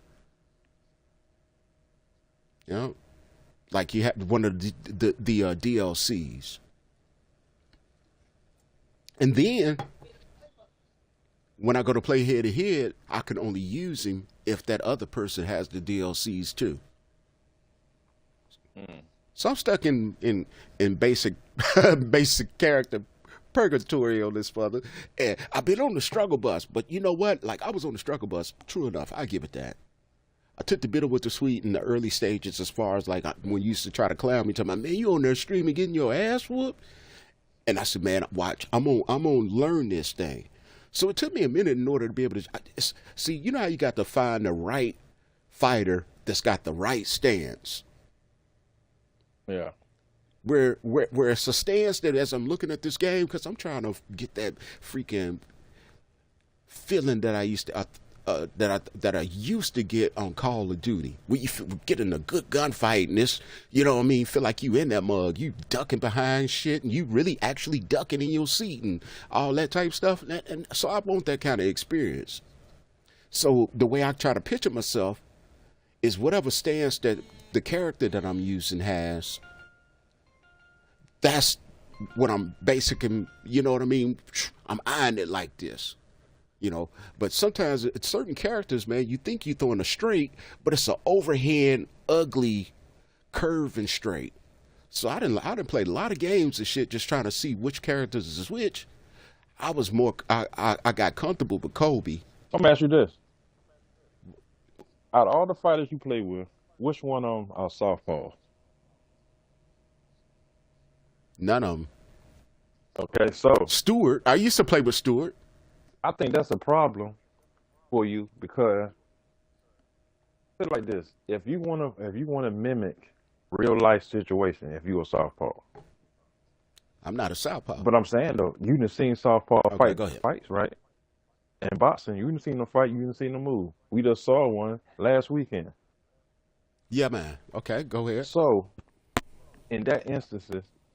Me being a casual boxer, just looking at the shit. If I was trying to imitate that on a computer, I say, you know what, southpaw it's no difference between orthodox or southpaw. It doesn't matter how you visualize it. Compared to you or whatever. Like one arm is slightly longer than the other, but that's not really an advantage. Just just your synopsis of how you see it. You know what I'm saying? Cause like some people say left hand is this and that because you thinking from a right-handed mind.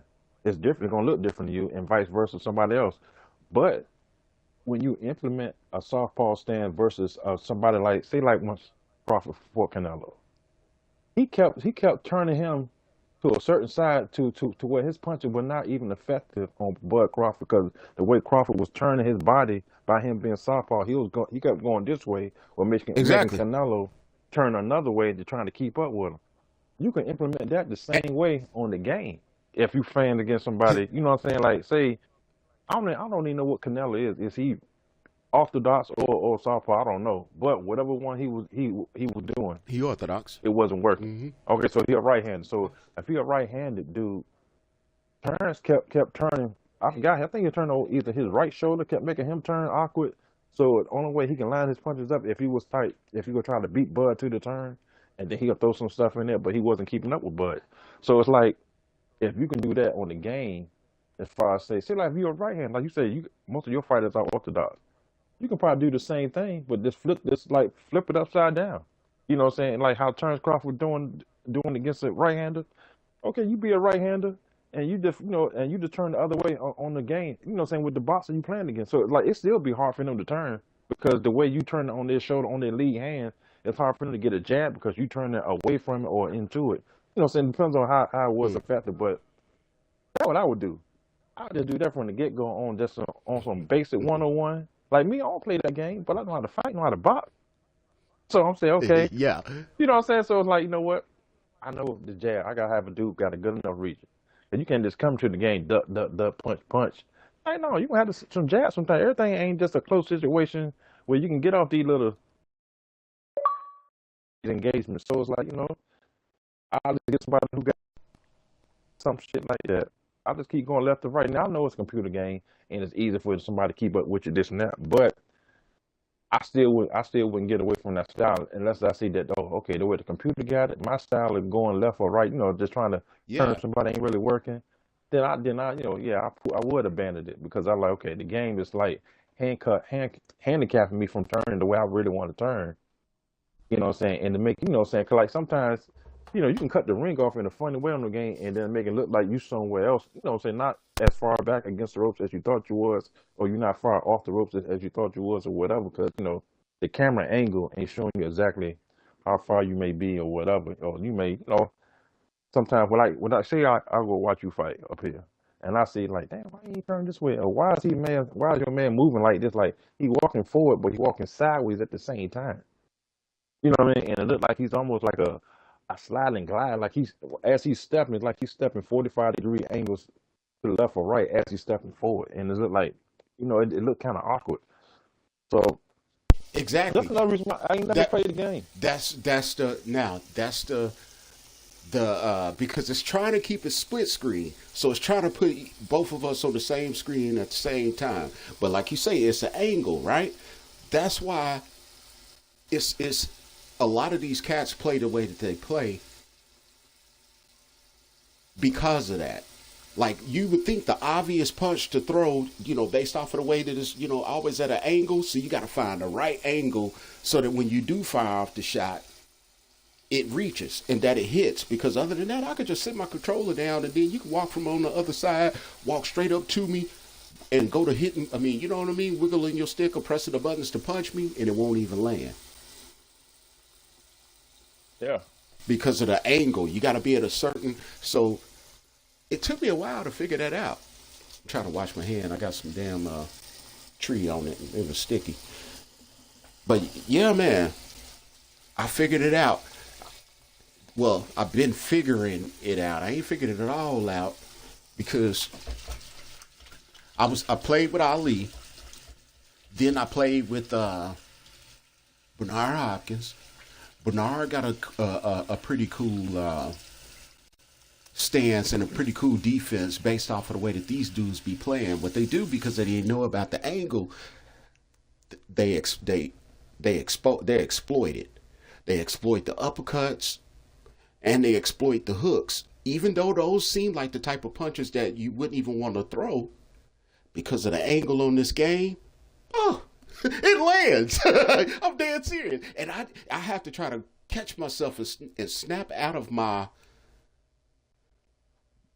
boxing analytical mind and realize this person that's on the other end, they're not approaching it from a boxing perspective, like saying, yo, I got a boxing game, I'm gonna really get on there and box like you just described. No, they getting on here saying, shit, I'm gonna play this like I'm playing a computer, and that's what I'm gonna do. The cheesy shit over and over and over again.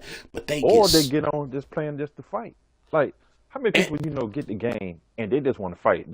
It's like fighting captures their mind. Not the boxing essence of it, it's just the fighting part. So they don't really know strategy. It's all about, they know the basic shit. I'm gonna throw a hook, I'm gonna swing, I'm gonna jab, And when they get in trouble, they're trying to move the feet, this and that. But they has no strategy coming in. What you trying to set up? What you trying to, what you trying to, saying, you might trying to fake your opponent out. Like, okay, I'm gonna show you. I'm trying to work this body for the first 3 rounds, and then that thing, you going over the top. You going, they don't have no strategy at all. So it's going by the game. They just want to fight somebody. Ain't got no strategy. You can be a boxing, goddamn aficionado. It don't even matter. You know what I'm saying?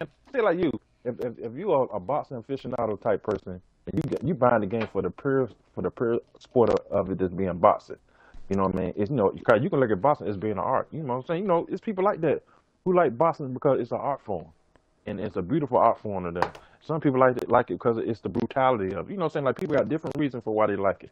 So if you go into it, say it's your mind, you go into it because you like the craftiness of it. You know what I'm saying? It's a tough man game, but on top of that, it's a smarts man game. Yeah, man. You know what I'm saying? It's 90%, to me, 90% brain, 10% skill. You know what I'm saying? In a way. So some people who don't take that approach, they're the ones who fall wayside. Because they're looking at it from a size perspective. Because there's people in this world who still think size matter. When it comes to fighting, like you see a guy who's 6'5" and you 5'6", that's gonna let the nigga grab you. But if you stick and move this nigga, you know what I'm saying? Like, it's common sense shit. You know what I'm saying? That people don't want to take into, take into consideration, man. And I hate to see people who always talk like that. I'm like, y'all, they're the ones I don't even listen to. I'm saying, you know what? Y'all never grew up fighting. Y'all don't know shit about fighting. They ain't getting in fights nowadays. Never. Like, he bigger than me, he taller than me.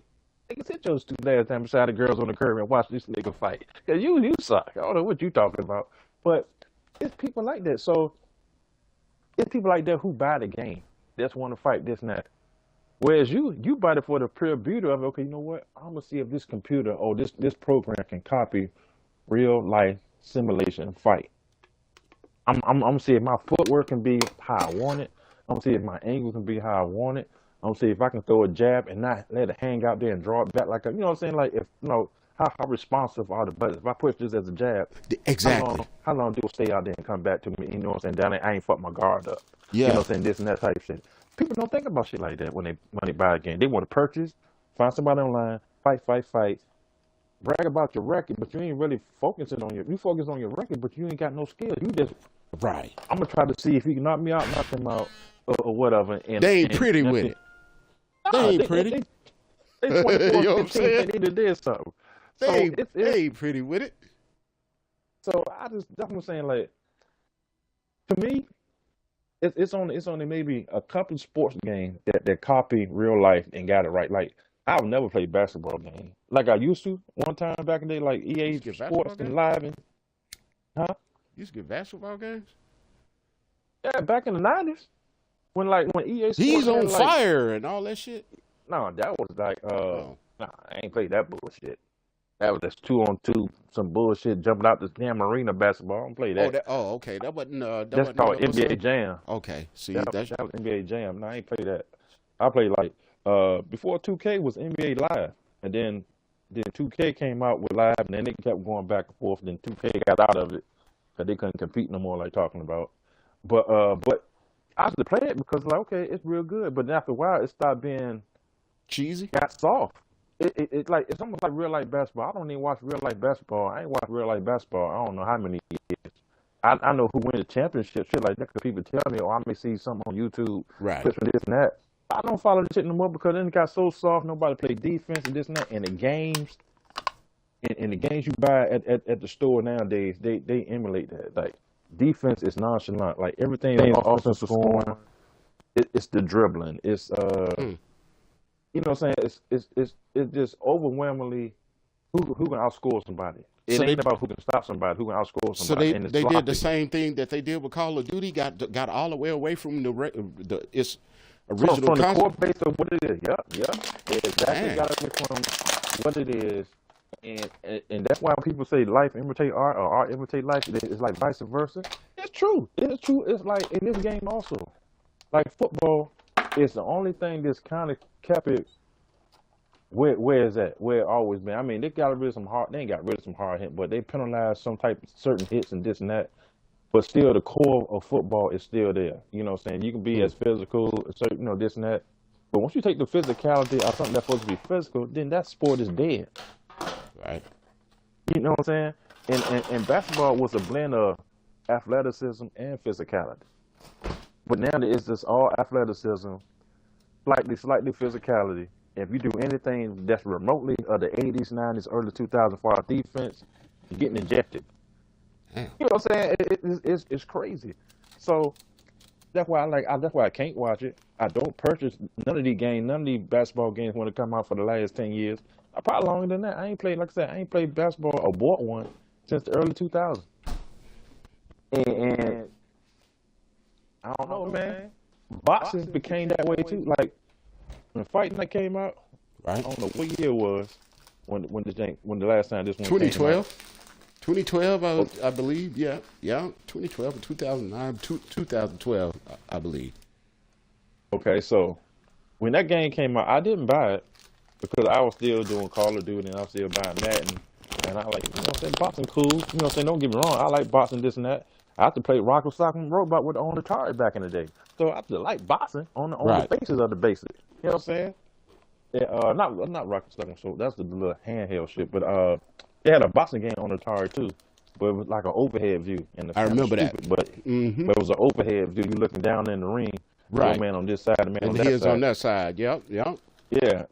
But I'm saying Rock Soccer was an actual game that you buy from the store with the red man, blue man shit. Yeah, you press a little button things in it. Right. Knock the head off. But head pop up and shit. Yeah. So, you know what I'm saying? I grew up on that, so I knew something about boxing and I watched it a lot. But you know what I'm saying? Boxing probably was my third favorite sport behind football and basketball. Right. And you know, it was in that order. And so, you know, just growing up, you know what I'm saying? Like I say, you always know who fought, the big fights. You heard this boxer before.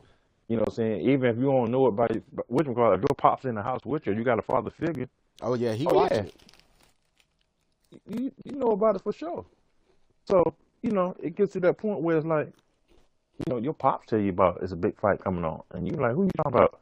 He tell you so-and-so name, like Horace Gracie. Who the hell is that? Who's, you know what I'm saying? As long as he let me sit on the floor with my feet up, you know what I'm saying? I'm going to watch it. Right. Because, you know, at a certain time, we had to go to bed. Man, please. Your dad let you stay up. He might, you know what I'm saying? If it was a special night to him, and he, you know, he already on his third beer. You sitting down just watching. Okay. All right. You sit down, you just watching. You like, man, shit. You know what I'm saying? This is good. You know what I mean? And before you know it, you go to school. You might be one out of 5 people. You know, every 5 person, somebody talking about boxing. Like, you know, everybody ain't had cable, and everybody couldn't stay up and watch it. So it was only a handful of y'all that get to school the next day and talk about it. Everybody couldn't be like, what y'all talking about? Yeah, you see the boxing game? You can't read the boxing matches. You know what I'm saying? So it was a small group of people that you can really converse with when it comes to boxing, even in elementary. When I was looking at it, you know what I mean? And kids talking about boxing in elementary is almost unheard of. Like, what y'all talking about boxing? You know what I'm saying? Like, they were still playing goddamn G.I. Joes and shit. Like, I'm way beyond that. Kung Fu grip my ass. I'm watching boxing. Shit, I'm watching karate movies and trying to mimic that shit. Yeah. Hell yeah. USA Channel. Man, please. So, after every karate movie, we having a karate fight in the front yard. Man, I'm in the back. We got a shed in the back of our yard. With a half a tree that been cut down in halfway. Yeah, had an old mattress tied up to the tree like a goddamn hostage. Did y'all ever do the old mattress with, you know how they used to have the spring? Our house, we had a heel on our backyard. The flips and shit on? Yeah, man. Yes, yeah. sir. Hell yeah. Yes. And we didn't have one, so we didn't really have one in our backyard. We had so we stayed in the house and shit, so you know. The house behind you, there's an alley between y'all. And so we had it would be like mattresses in the alley. Like, you know, people, you know, from other neighbors and shit, like, you know, throw their mattresses out, they put them in the alley. So, you know, because back then, you couldn't put them in the trash cans. You had to take it to the alley and just let it, whatever happen to it, or you take it to the dump. You know what I'm saying? Or you take it to the dump yourself somewhere, you know, like to the city dump. Where you can put it in the car and you take it to the big disposal junk. Right. But a lot of stuff they sit in the alley and be like, you know, 2 years later you still see that same mattress leaned up, but you know, all the cotton gone, the wires showing, nothing but the birds that got a nest in it, all types of shit that happened to it. So, so just one of them things. So yeah, I grew up on that stuff too, man. But just that whole little era, cause like I'm saying, childhood back then in sports was a beauty, man. It was almost like paradise, bro. You had so many options. Everything was beautiful as far as like the art form and stuff.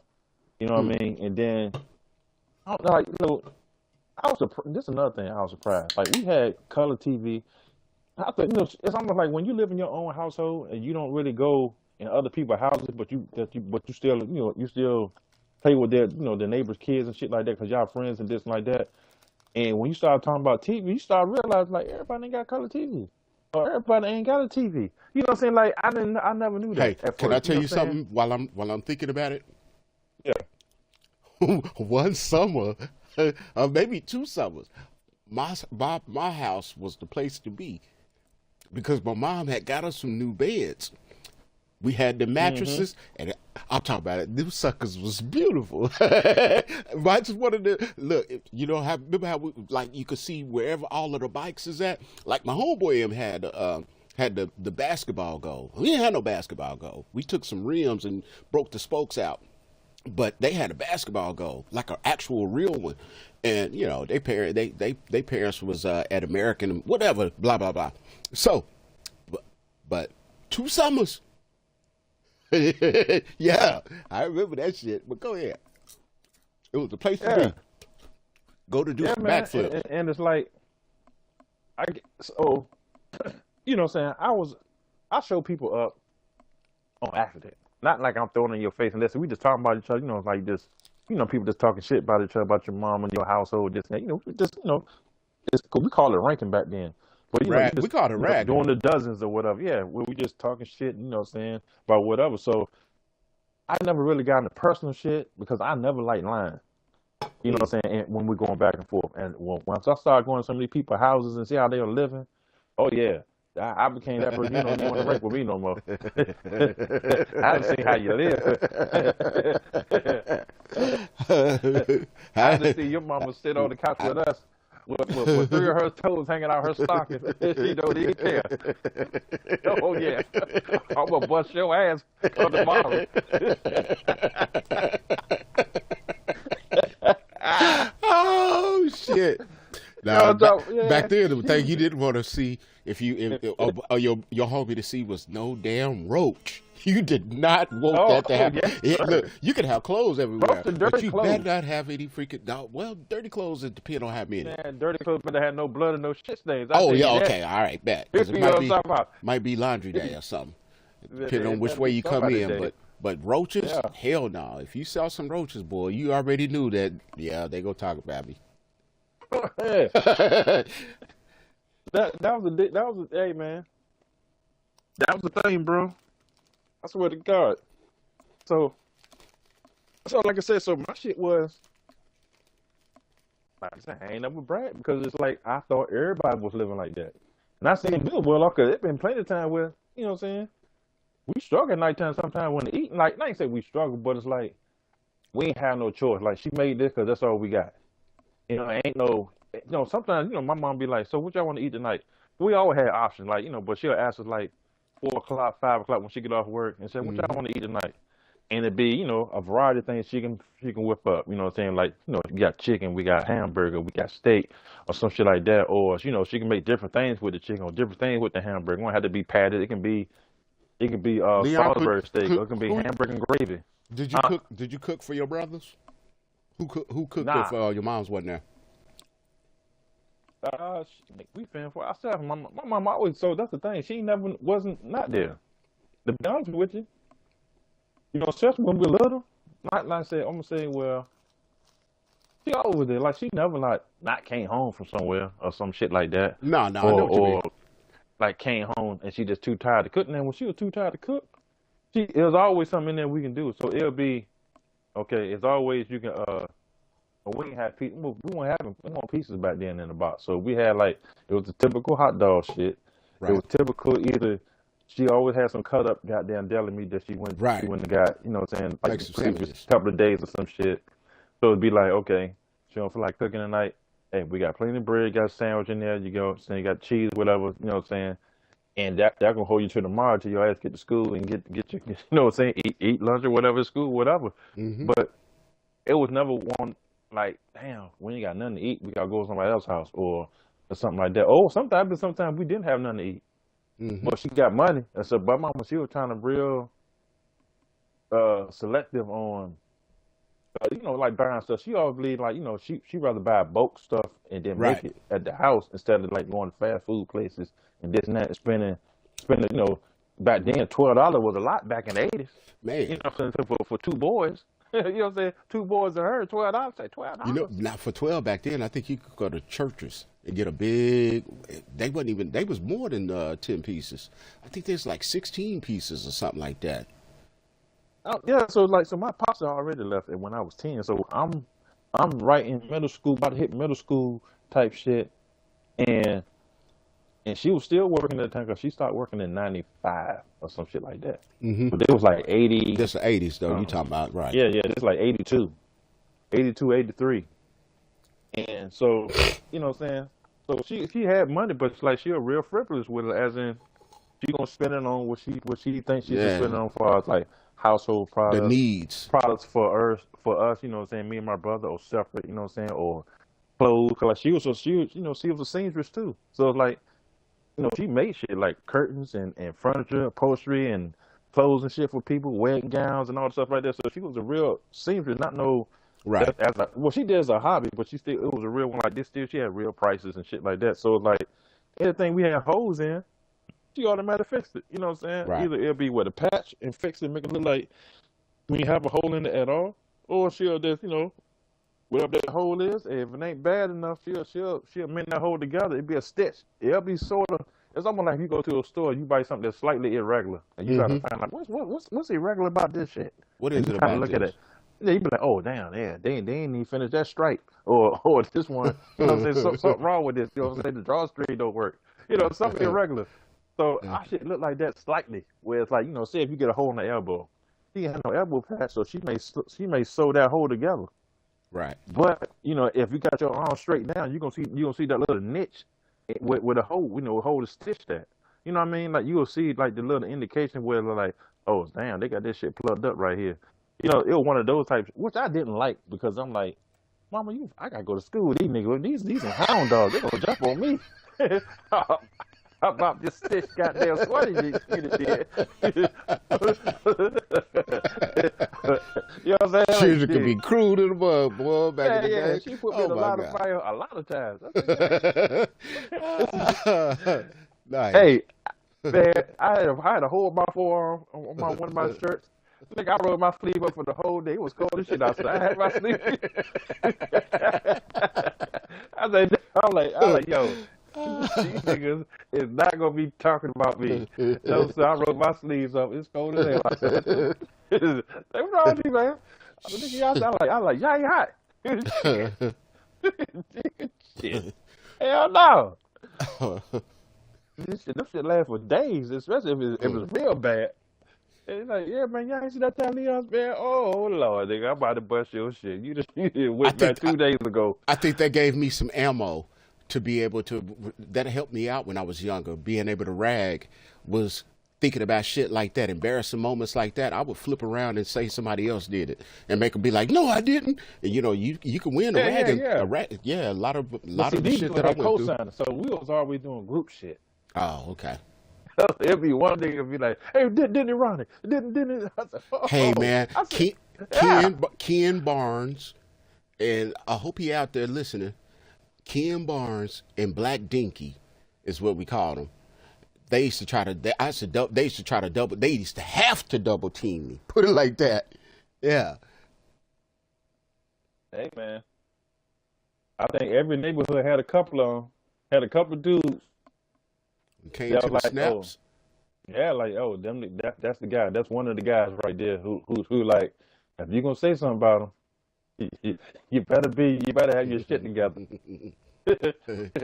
You got some comebacks, some snaps. I would know to make a nigga fight. Hey, that's when you know you did good. Yeah, he gonna come down that day. I know he rolled up his fucking pants, his shit tightened up his shoelaces. I said, ah. Ain't no hitting the stick off the shoulder. It's straight scrapping. Yeah, that's what we doing. Be like, oh, you must forgot who I was too, huh? I don't say anything because I can't fight. Oh, you gonna find out the hard way.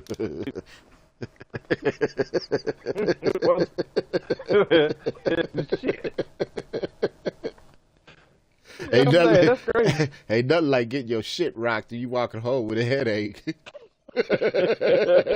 Right. And your hair right all pushed back. Ain't laying flat no more. Man.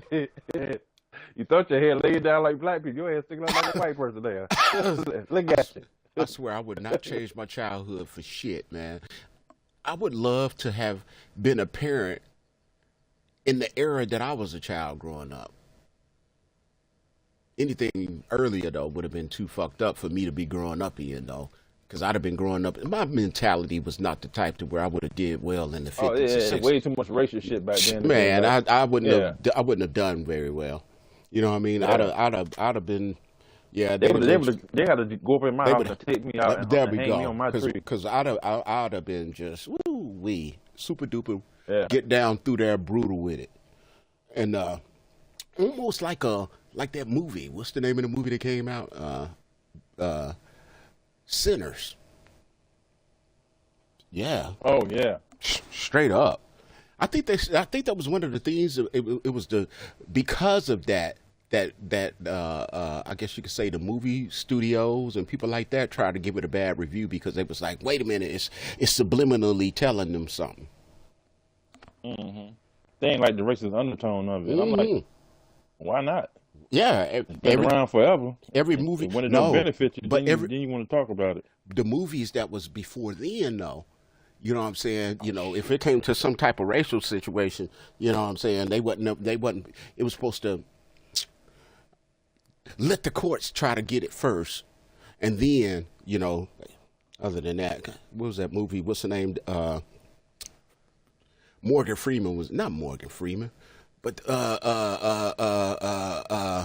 what's his name, man? That played on. He was on fucking Do the Right Thing. He was on he was on black dude, man. He in all of the Quentin Tarantino movies. Samuel L. Jackson. Remember the one movie he was in where his daughter get killed or something by this skinhead or whatever, and then he took it to court. The dude got found. No, he killed the man. That's what it was.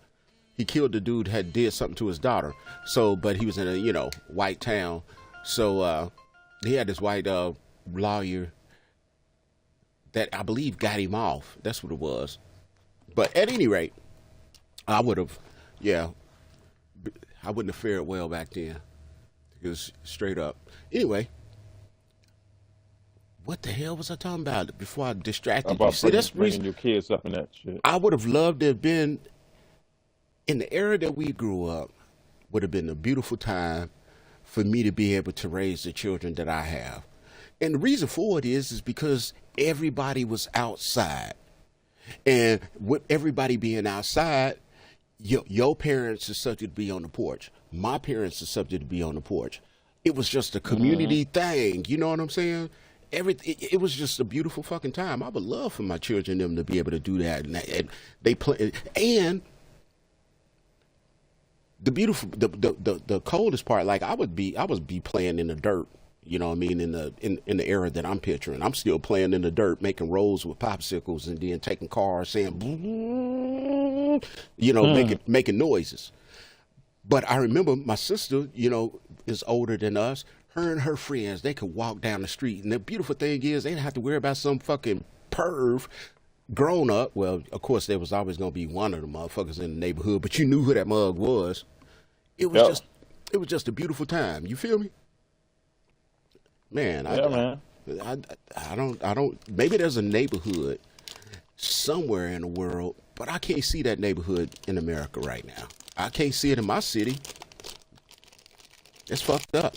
I can't visualize nowhere where the streets, when you go outside, that all the whole fucking neighborhood, if they all got children, they all outside.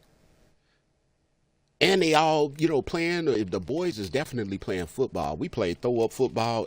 We would be like pick teams. It was so many children on my block that we would play the next block in football.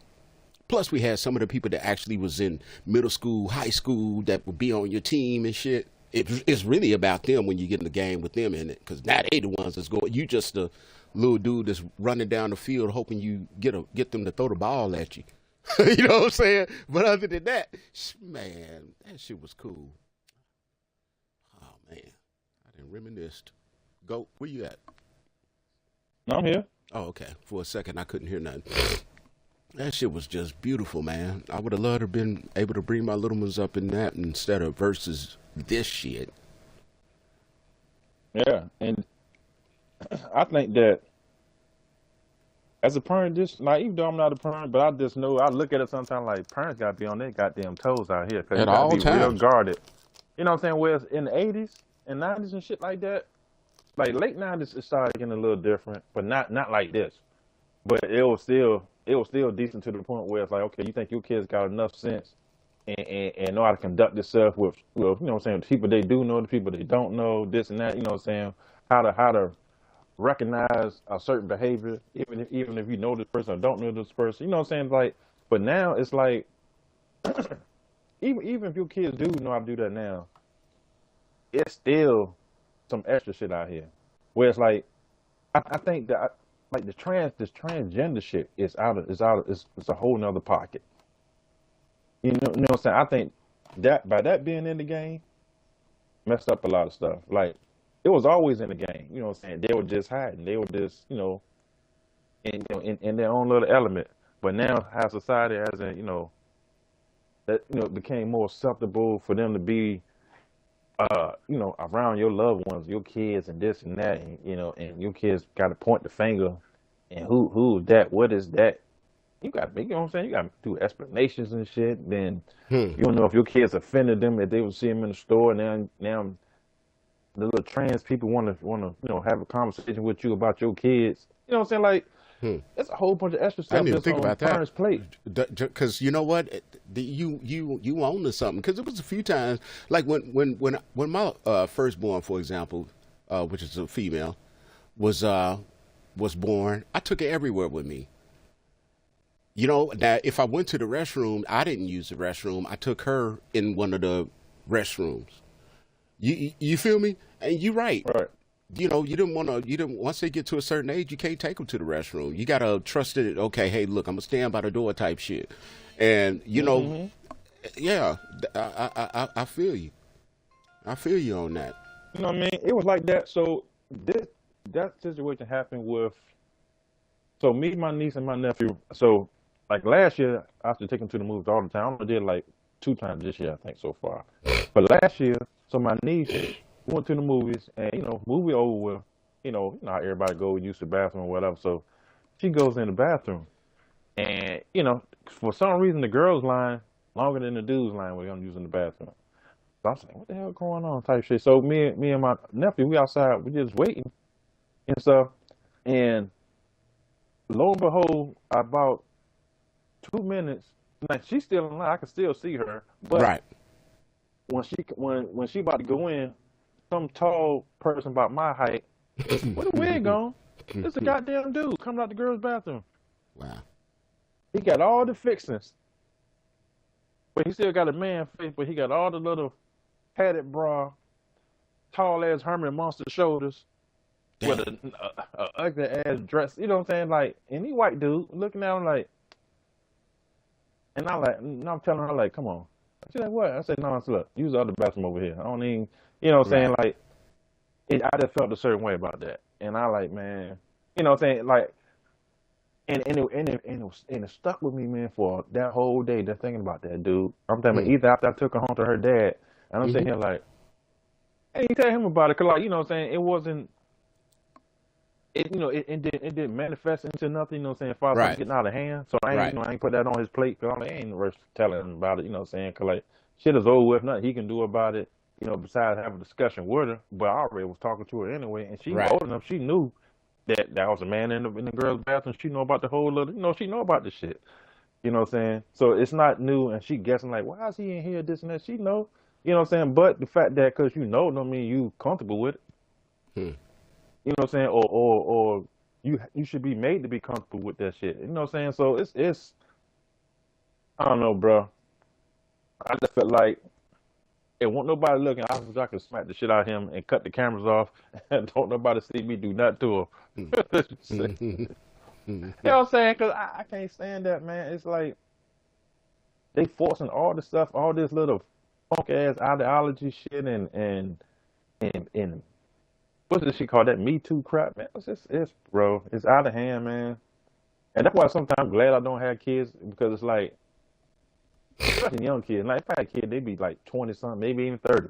You know what I'm saying? By the time if if I was going, if I would have had kids back then, the time I wanted to. But in this day and era, nah. It's almost damn near. I gotta do homeschooling. I gotta constantly show you what a man look like, constantly show you what a woman look like. Anything other than that, put your dukes up because you're gonna have to scrap and fight. Because I'm bringing y'all up on ask questions. What about going outside? Going outside, they're gonna know what a woman's supposed to look like and what a man's supposed to look like. Anything too less or too much on their face, something wrong with that person. Because most trans put more makeup on than the average woman. They look crazy. They don't even know that yet. Y'all overdo it. You were beyond woman. You went through a wild woman. You went to something else.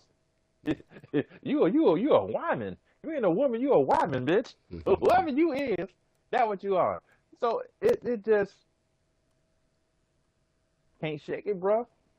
I work with some of man. Look. If Jamar was up here, he'll tell you.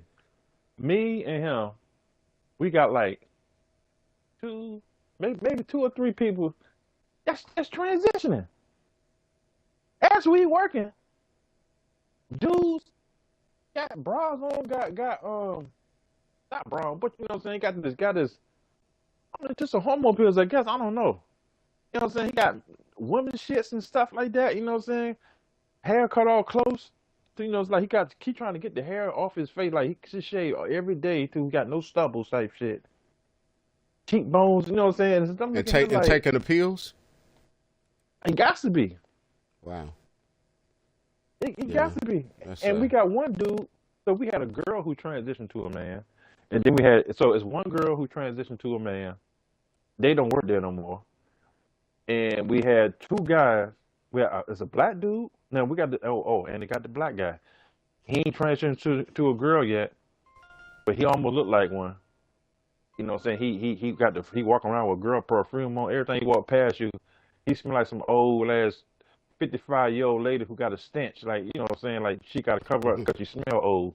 He got like, I'm telling you, this shit is crazy, dude. I wish he was up here. That's some hormone pills. Seeping through the skin. Man, I'm telling you. What about work-wise? Is he a good worker?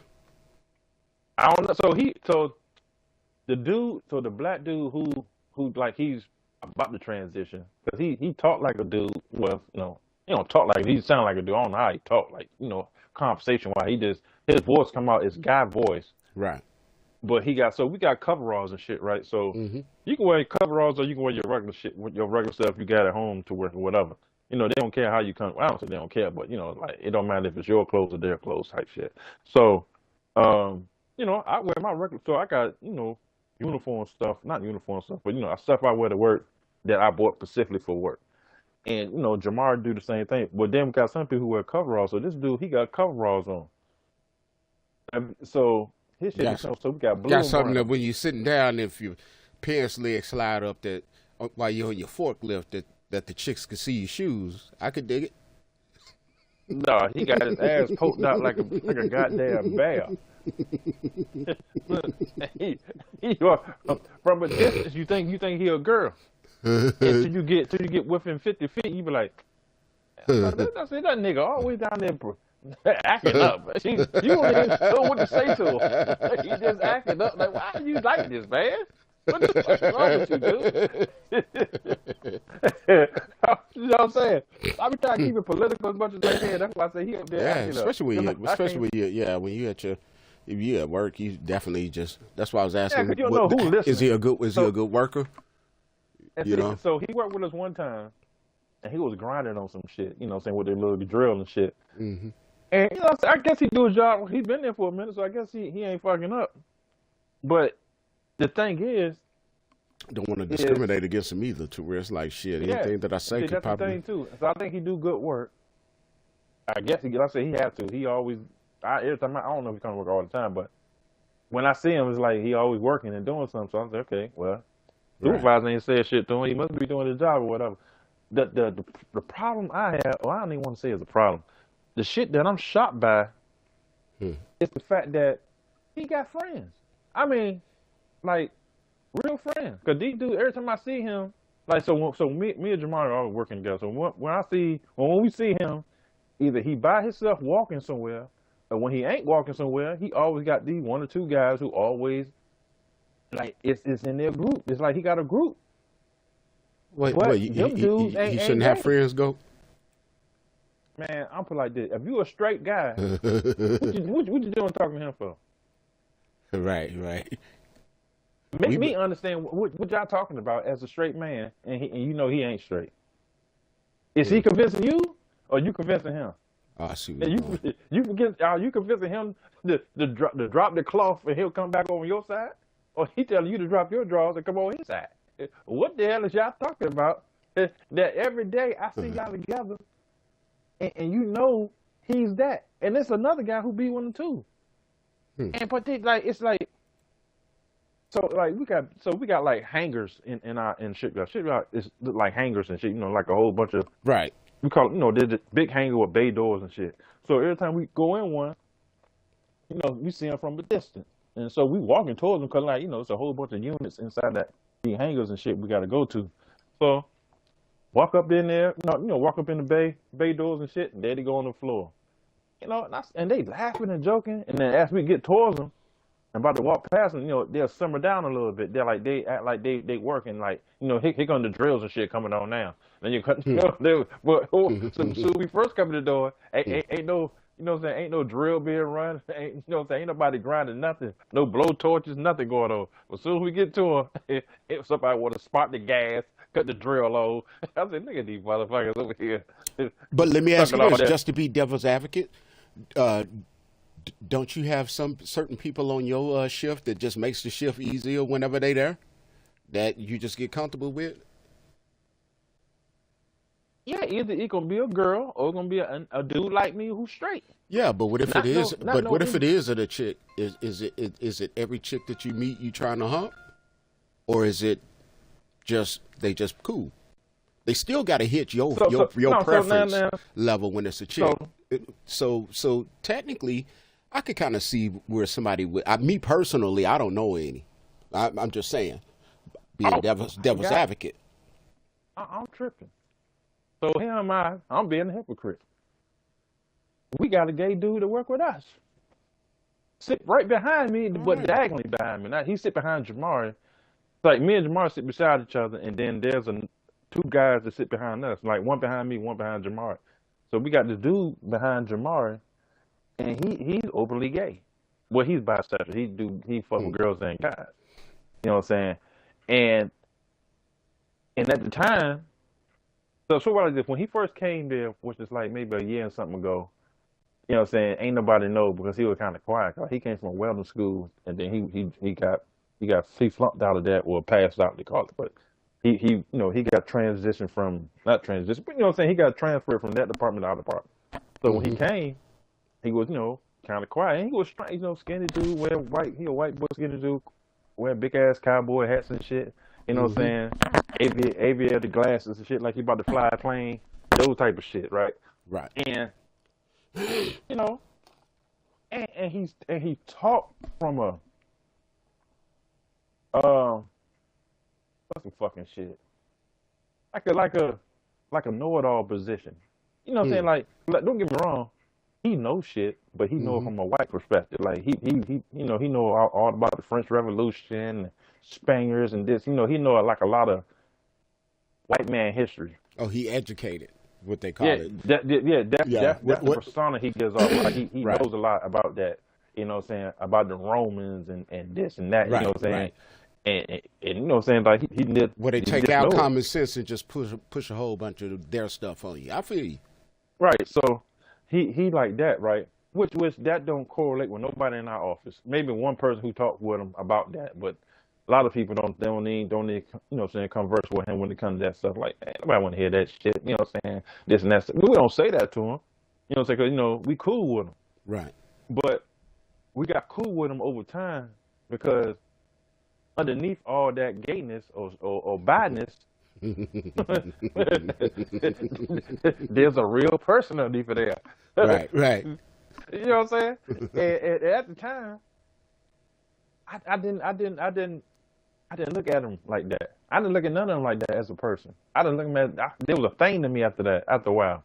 You know what I'm saying? Like, you know, once you switch and you jump ship to the other side or you walking that tight rope, you don't know which side you want to go to, even though your gender is this.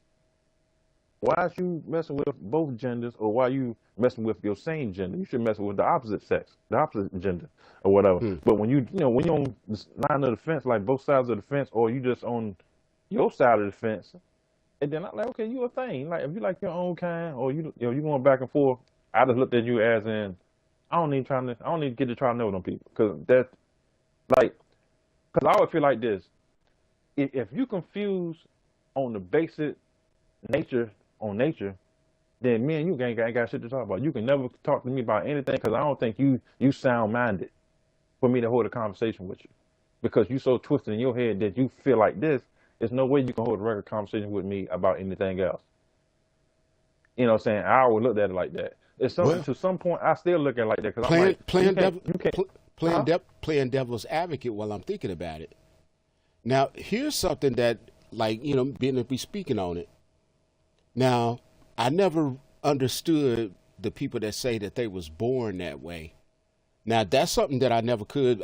My mind itself ain't never try to. they It's say certain that shit I because never try. they have no other way, no choice but to say it. But let me bring something else that I never really thought about. You know, Fleece Johnson is one of the nastiest men that ever lived. Yeah. But Fleece Johnson, in listening to his podcast, when he get being all graphic about that other stuff, you know what I mean, I've usually fast forward it. But as a person and some of the stuff that he done spoke about, you'll be surprised how many people somebody did something to them. See, like from a growing up natural stage, I remember going through the stage of where I wasn't worried about trying to play with some chicks. I was end up playing with my cars in the dirt. See, if it's only once we got cable. Well, you know, I found my pop's books a few times up under the sink, but other than that, you know, I was fearful of pops. Sex was something that I never ever thought about, and I think that if left alone, and so long as children ain't exposed to that shit, they don't think about that. Sometimes what happens, like Fleece say, some older person that done something to them. That's something else. I think in some cases, you know what I'm saying? That's just the ones me who said being. they were born like this. The ones, put it this way, the ones. Now that's the ones that I who never said they really was born, understood. But once Fleece said that about the other stuff, he was like, some of the people that act like they the toughest and they act like they gotta be real mean and this, that, and the third, sometimes they be getting bullied at home, or they can be getting, you know, somebody doing shit to them. And straight up, like I remember hearing Mob James on his podcast, and he was talking about what made him so ruthless as a gangbanger was that his stepdaddy used to beat the shit out of him. And everybody got different defensive mechanisms to make you feel good. Yeah. So that's a true thing. But other than that, I never really, I don't know. That's how it did for me. My dad smoked and drank, and that's till this day, I don't do that. You know what I'm saying? Because I saw what happened with not just him, but I saw it enough to be like, nah, that ain't my thing. You know what I'm saying? It's you know what I'm saying? Either it gonna make you do exactly what you see somebody else do, or you gonna go total opposite what it is. Martell says pouring down outside. It's nice as hell out here. Yeah, out here too. Shit, I'm looking out I got all my curtains open. I'm looking out the window now. Yeah, I'm about to hit you on my phone in the future because I'm about to head to the store, but I'm gonna keep the conversation going. Oh, that's right, I ain't even on the thing no more. Oh, you turned it off? No, I'm still up here. But I'm saying I was gonna go to the store and have you online talking to you on the phone, but I'm saying I ain't gonna be on the fucking podcast. I mean, on your stream no more. I did that. You know what I'm saying? As far as people hearing what we okay, what we talking about. What both of us talking about? Yeah. Okay. Yeah. So I mean, I ain't going. Yeah, I'm changing clothes now as we talking. So I'm still good. Yeah. I mean, the shit don't close at 6 o'clock anyway. I'm just trying to. Got to get G'd up to go to the store because you never can tell. Shit. Hey, Walmart is like the club. No, I'm going to what you ain't going to fucking Walmart. You need that. Yeah, Walmart like the club, brother. Shit. I'm dead serious. That's why I say on that. And I got it. God damn it. I gotta go to Target, man. My brother turned 50 last week. Get him a card? Yeah. I'm giving him $50 in the card. That's what's up. I'll give more than that on Christmas time, but I ain't fucking with it this time. I was gonna give him shit because he didn't give me nothing. My birthday came this year. Like, oh, hey, don't forget. You better believe that. I do not forget. He didn't give me nothing. Only reason why I'm giving something this time because he turned 50. 50 is like a, you know what I'm saying, a little landmark thing. Like, you know, everybody don't make it 50. I think my big brother mad at me. Yeah. I'm mad at you? Yeah, I think I'm gonna call him after this. Yeah. Yeah. Matter of fact, I'm gonna put this shit on. Yeah. But yeah, man, it's you know what I'm saying? It's still just crazy to me, man. The way that some of these people operate with their whole shit. Like, say like these people who say they was born like that. I still find, to me, I think they're not telling the truth all the way, or they might have blocked something out so much that they don't even remember. Something so traumatic. Yep, they might have blocked something out so traumatic that they don't even remember how they got influenced like that by whether it be touching something they saw, this and that mannerism that they thought was natural.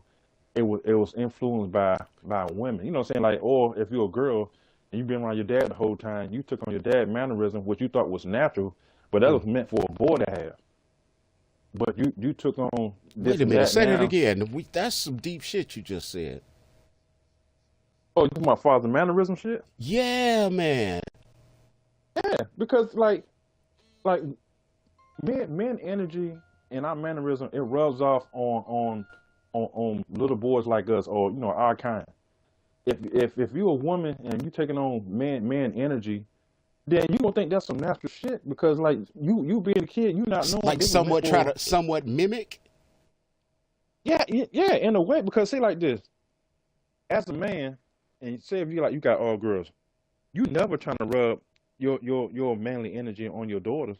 But if your daughters say it was just you raising your daughters and you ain't have your wife, and they see you how you act, and you still in your mind you say you ain't acting no certain way because you've been a man for your whole life, so you've been doing manly shit and you doing, you know, showing this and doing that. But your mannerisms day to day go unnoticed to you because you've been doing it your whole life. They see it as something else, and that's, you know, they copying you. Now your girls wearing shorts around the house. You ain't really too keen on it because you're like, oh, they just shorts. But well, they copying your style. Let me ask you this then. Cut off arm sleeves and shit. While I'm thinking about this then. Okay, so what about for girls that are raised in the house with their mom? Can they take on that same energy because they feel like that's what's missing? That's what's needed? Looking at... Or I think mama, or if the mama and aunties are constantly around their daughter, say if you're a woman and you got your daughter and it ain't no man in the house, but she got her sisters, you know what I'm saying, like your mama. Like your mama got her sisters, which is your aunt. She got her friend, who's a girl. Right. You know what I'm saying? And they constantly over there saying girl shit, doing girl thing. girl vernacular, girl activities, this and that, this and that. Not saying anything about a guy, because as a mama, you don't want to mention no guy in front of your daughter, because you know what I'm saying, whatever, you may have that stuff. So if you never talk about men, even though your daughter see boys and men every day she go to school and out in the world when she ain't around you, and you just constantly giving this female energy, not talking about men, what to expect, what to look for, or what to try to embrace. You know, like a man supposed to be your counterpart, this and that. And if you're not embracing that, and you're talking about everything besides that, she gonna take on the woman's plight as being a woman. Just on some just, well, I guess I'm supposed to love another woman because I see we the only one that get along with each other and this and that, this and that. So, you know what I'm saying? So she's taking on false energy that maybe the mama ain't even trying to do that. Because the mama sometimes like, I don't understand. I didn't have no men around her, this and that, and all this stuff. Yeah, you didn't have no men around her. You know what I'm saying? And you ain't talking about it neither. So if you always talking about girl this, girl that, and all this woman conversation, you know what I'm saying, just strictly woman stuff, and you know what I'm saying, and it's, now sometimes it may not go that way. Some girls may have their own little, strong enough inside power or whatever to overcome that. Some girls don't. You know what I'm saying? It's no different than a little boy growing up with his mama. He in her closet all the time, see how his mama dress, how she smell. I think it's a little. You own to something, but you know what? I think what kind of kept everything grounded when we were younger, though, we had grandmas, and it was something. And what I remember grandma's about out now, yeah, but I remember what I remember about grandmas, or what I remember about older women, was it was a thing. It was an energy that was in a vibe that was set just by having their granddaughters or whatever between their legs as they did their hair. I think what happened is that once that stopped taking place and people start instead letting strangers in their hair by going to these beauty shops, that fucked with the head. That's actually messing with your head.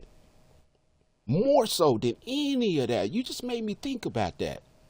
When you was talking about like your aunties and everybody around, what I remember about what made girls and how that whole little thing transferred, whether you went to church or whatever the case may be, it was that was the key element that was there. So I'm gonna ask you this: do you remember when you growed up, when you was growing to say you was a teen? You're not even a teenager, you was just still a little boy type shit. How old was your grandmother then? In those type of situations, was always my grandmama at the time was at least between, I don't remember Granny being young, 45 and maybe 50 something. yeah. And I didn't even then though. That sounds old to me, because you know what I'm saying. But they act accordingly. You know what I mean? They act like grandmamas. Now these grandmamas now, it's like they younger than that. They under 40 or right there in that 40-ish range, but they still acting and competing with younger women for attention. And so grandmamas nowadays is way different than our grandmamas. Yeah, so but it's let like, me ask you this: but they still grew up under, whether it was with a hot comb, getting some braids, whatever. It's like that painting of the grandma doing the little girl's hair. Thing. Yeah. It's a conversation that I don't know what the conversation was, because I was never around. It was doing girl shit, and I was like, okay, I'm out. But it was a transfer of knowledge, wisdom. They like, I remember I grew up around some of my female cousins and stuff too. They were it was some kitchen shit. They were mimicking cooking. They was getting game. Even all of the gameplay was that if they was playing with their dolls, they was over. I'm out there in the yard playing with these big ass Tonka toys and boom, doing the freak. Oh man, I wish I told you I seen that clip. Did you see that clip I posted? They got real remote control cars that do the shit that we used to have to manually do. But let me get away from that. Yo, that's the type of shit that I was doing. So I'm gonna ask you this: your grandmama, or just any grandmama you knew back then, they were giving their granddaughters and even their daughters real women game on, how to act, what you do in the presence of a man, how you keep a man, that whole shebang, right? Right. I would imagine now, so, because that you know what I'm saying? Like, it's saying, you know what I'm saying? Yeah, we ain't in no conversation to hear that, but you would think that your grandmama cut from a different cloth Cause she like, look, she still got my granddad, so she must be doing something right. Right. You know what I mean? So she got be able to tell my mama something. My mama got pregnant. She got a daddy. I got a daddy. So you know what I'm saying? It's like those type of things trickling down. Like, okay, she told it to my mama. Mama got it right. So now here's my sister. Okay, who's talking to my sister? My mama talking to my sister. My grandma talking to my sister.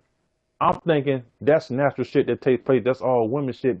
I walk right past them as they talking. They don't even stop the conversation for me, and I don't expect them to. I keep going to the refrigerator, get something to drink, and I'm back out of it because they in the kitchen talking, or I'm outside.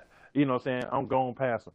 But it's almost like I knew what to expect, even though I wasn't there. I can understand, like, okay, they going over some shit with my sister. She gonna come out. I know my sister gonna yap her mouth and tell me something. You know, to tell me, well, what day we talked about so and so. Even though I want to hear it, but it's woman shit. But now I think it's just different. It's scheming now.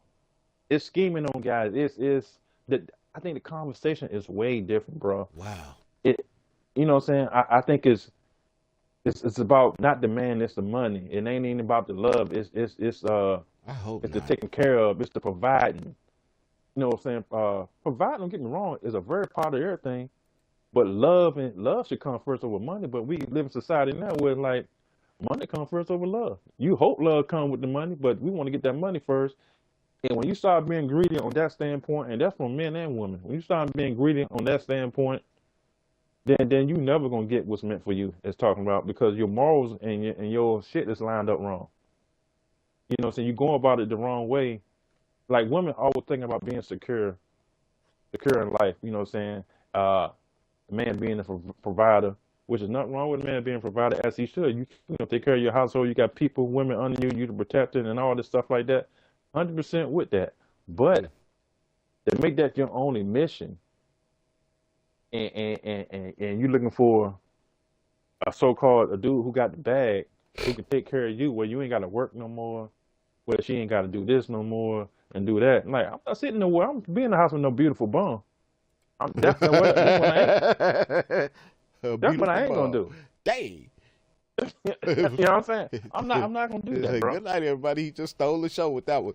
But you know what I'm saying? It's truth to that because it's like every man still want his woman to have some type of hustle to her. You know what I'm saying? Whether it be illegal or legal. Because if something was to happen to you and y'all got kids, there's only so much money I got left for you to pluck off of before you out here tricking, giving us some ass.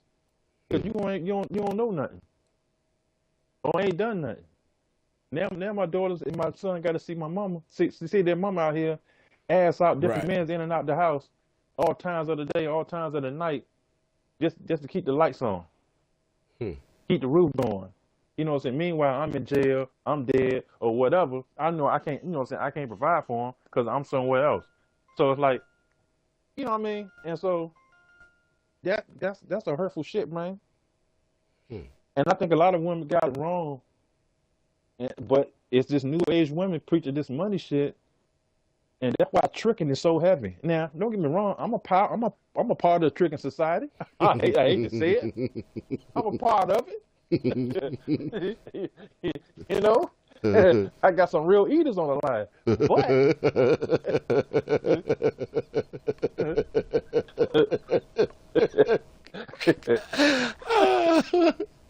yes, sir. You know what I'm saying? I talk about the game, but I'm still part of the game. So yeah, as I'm talking, I'm hurting myself as I talk. But I know shit need to be cleaned up. Like I can't stop if they don't stop. So they got to stop it first. Then I got to stop because this shit got to go in order. Yeah. You can't. Only way you can stop the goddamn provider if you stop the supplier. Shit.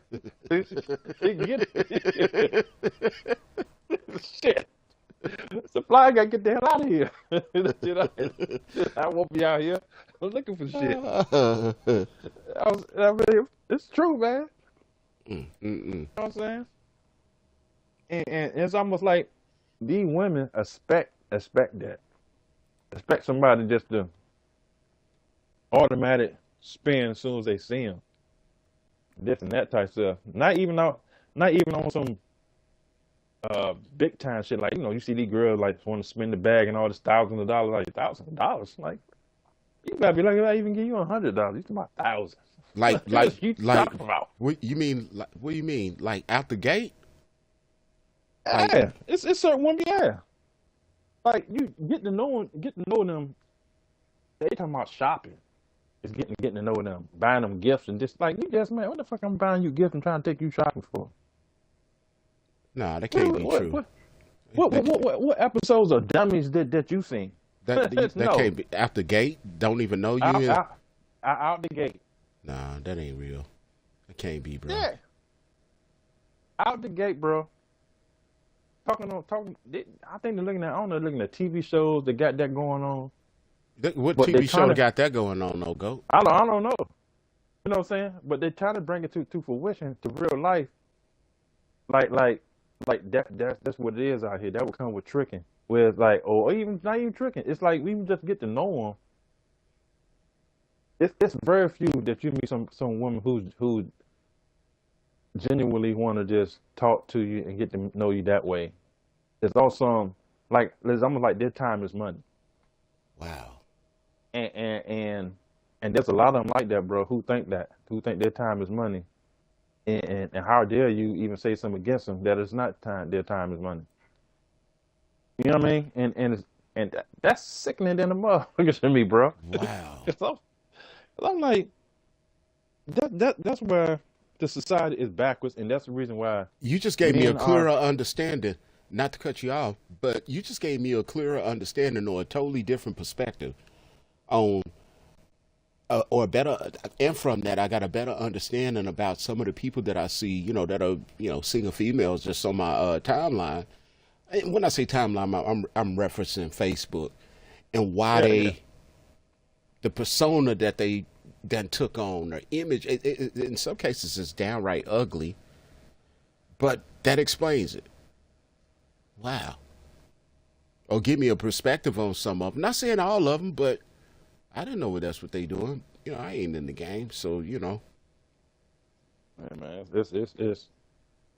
it's heartbreaking out there. Either you play the game or you move the hell on.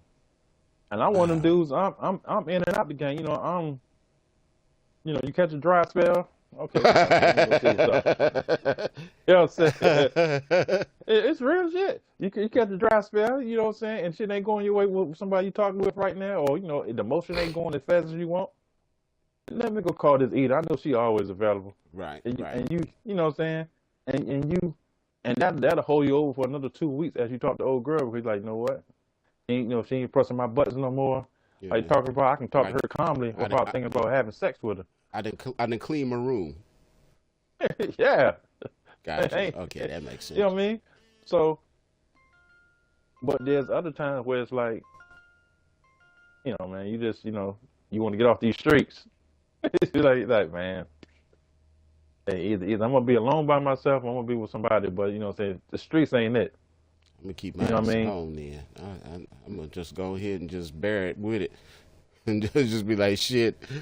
Bro, I mean, the streets ain't it. I mean, put it this way. Don't get me wrong. When you, sometimes you look up, you find a good one, you be like, I don't even know why she out here. You get one of those, you like, well, we got to keep this one in the back pocket for a little bit. What if they pocket wear out? Yeah. What if they run a game on you like old girl did on Harlem Nights? oh, girl, you know what I'm saying, on what you want to go home for? Oh shit. Hey, believe it or not, it's some of them out there, bro. Yeah, boy, some of them could fall straight into character. Goodness gracious. Yes, I'm talking about who look like that, the whole nine, and you like, it can be something what. End of the month, during that time when the 28th or 7th comes.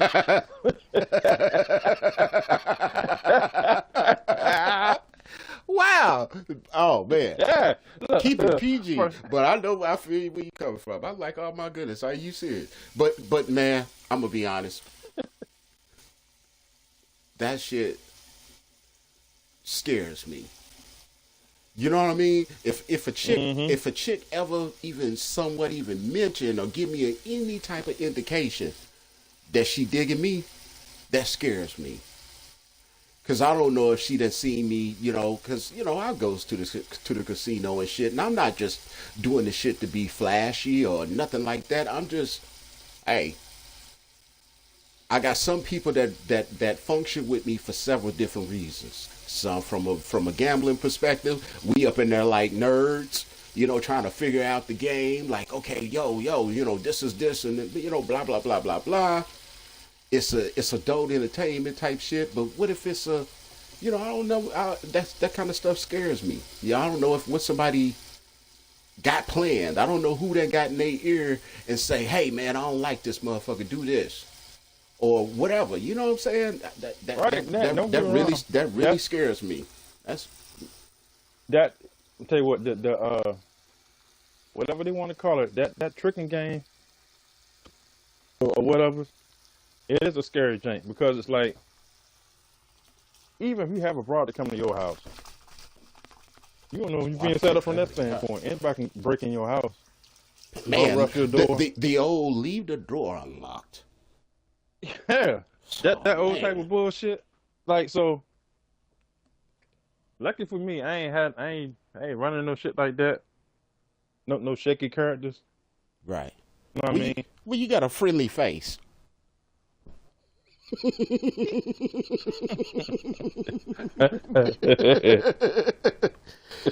know what I'm saying? You don't look menacing like me. So if somebody come in there, they try to set you up.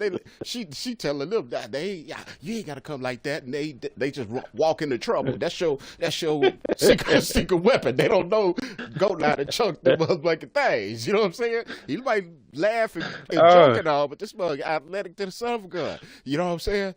That's your. That was fun. That's funny as a bitch. Me, I'm walking around with scars on my face, my knuckles. That, you know what I'm saying? Yeah, you do like bad news. Yeah, nice. No man, that was funny little something, and right on time. Yeah. He was like, he already got trouble. Hey, yo, come on out here, girl. You see, don't even messing with that goddamn man. Yeah. Do you take your pistol with you when you? How do you just go in and say a dua or say a prayer before you? What do you? Nah. I always get behind the bitch. So anything happens, I'm gonna choke the shit out of her right in front of them. If you want her to live, you better let me go. Right. Dig that. If not, you done lost your best girl. Because I'm dang sure use this mug as a human shield. Yeah, I took the dog shit out of her. So, what if they pull one of them old? I was watching Blazing Saddles the other day. He pulled a gun up to his own head. Let it go, or this one gets you. Hope they a Scooby-Doo watcher. These mugs, man, I don't know. It's always a pleasure to be able to chop it up with you, though, homie. I'm telling you. So, yeah, man.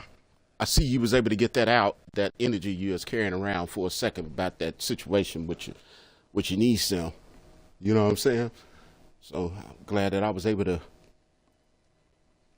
give you a cool way to pass that out. Remember. You know how it is when dealing with these demons, man. See, steel sharpens steel. And sometimes, you know what I'm saying, we'll encounter some type of spirit or some type of demon or whatever that take you a while to be able to get rid of it. And then, but you'll know next time that you ever see that, okay, that's what kind of demon that I likely run into. You know what I'm saying? To where you'll be able to,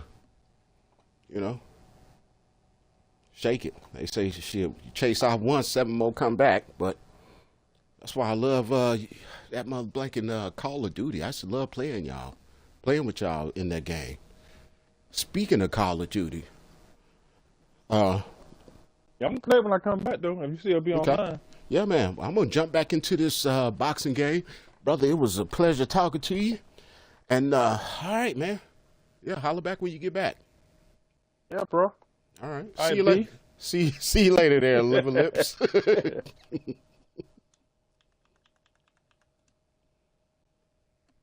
All right. It's the homie Leon the GOAT. All righty. Got 32 minutes after the hour. Let me see how much time I've been put in here real quick. Because sometimes these streams start to getting a little laggy and shit after a certain time period. Okay, yeah, we still at a decent time. All right, let's get back at it. Whoop on Waba. Remember, hit the like button, hit the follow button. More importantly, hit the notification button so that you're notified each and every time your player partner goes online.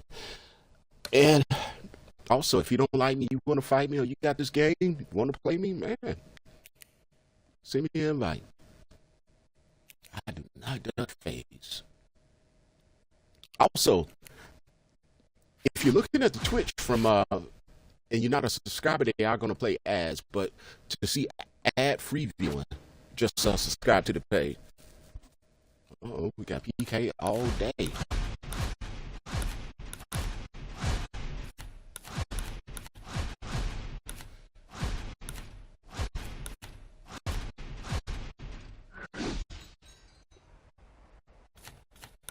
You go straight for Isaac. Isaac could get us Isaac today.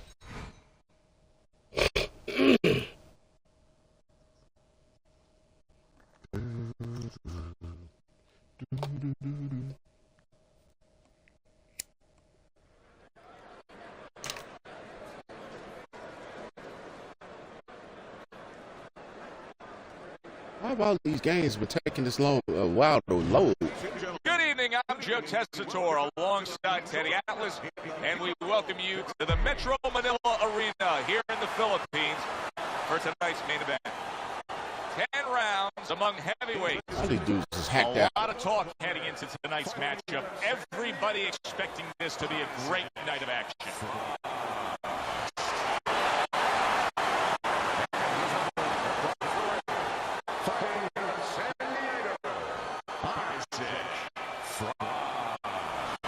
See what I mean about my record is messed up? I won the last game. All right, fellas, let's have a good, clean fight. Touch him up and let's go.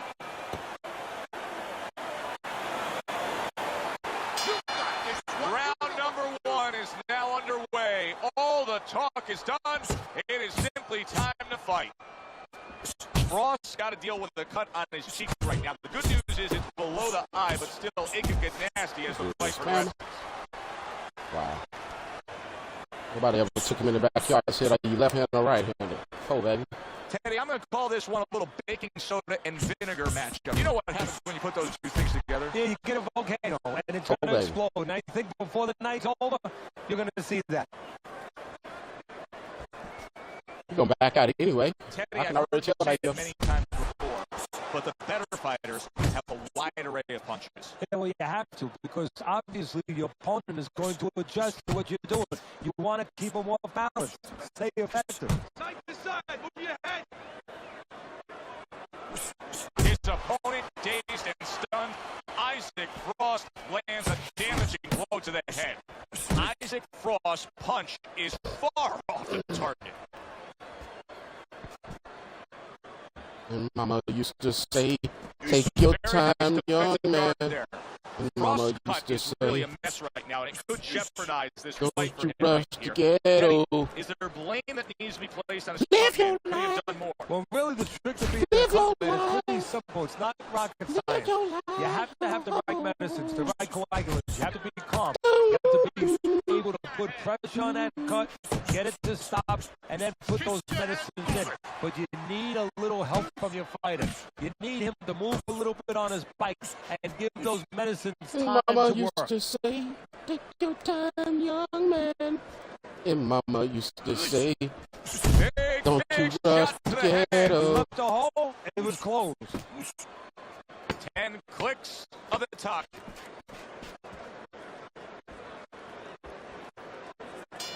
Hey, you got End me. of round 1.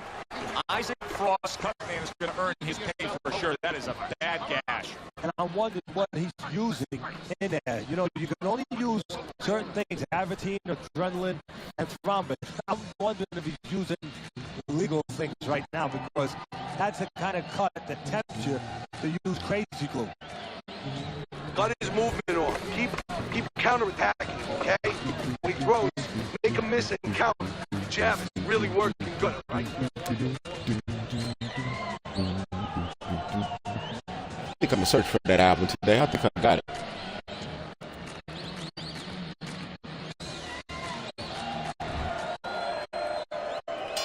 Here we go. Round 2 is underway. You ready?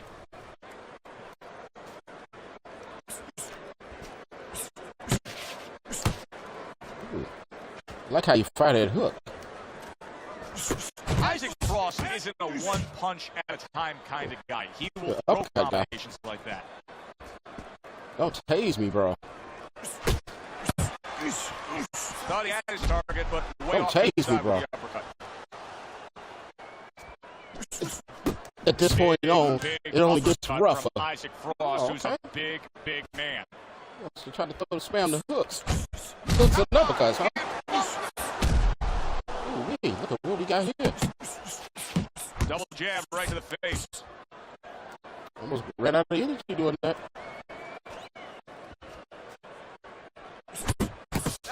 He got hit. Oh, now the uppercut. Halfway through this round here.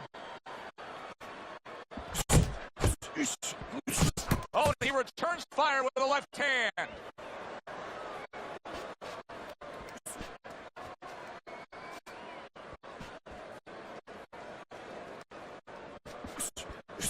A crushing power shot after blocking his opponent.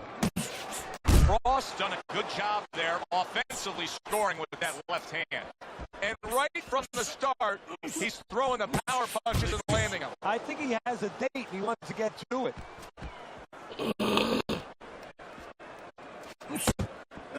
A well-placed left hand up top.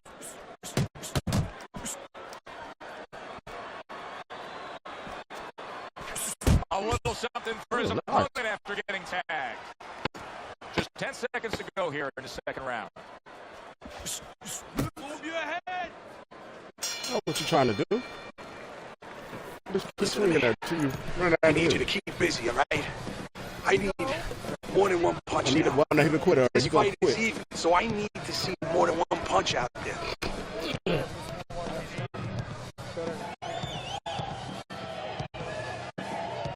First knockdown, you quitting. Listen to me. The best defense is to throw punches. You need to throw more punches, not what? Listen, I'm not going to stand here and watch you take those shots. You understand me? I got you, coach. I hear you. And round number 3 is You know underway. me, I like to run my horses.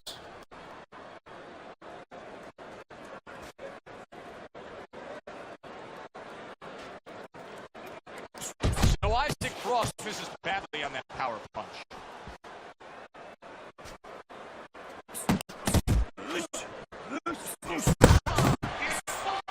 Isaac Frost so dangerous with that accuracy. A two-punch combination landing. No, he goes into the gun with the right hand.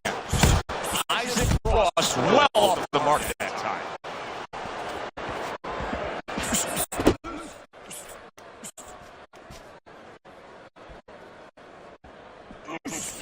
Good defense upstairs to stay away from that offensive assault. Little hunting with the left. Reaching the halfway mark of this round. Oh, he took some damage, but he gave some back with the right hand.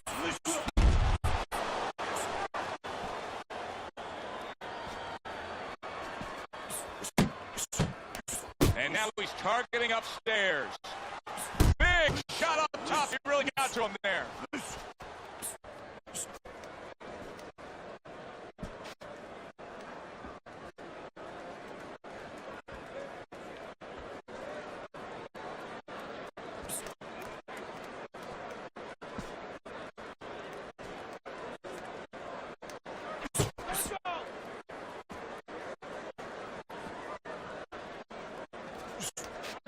Blocked there.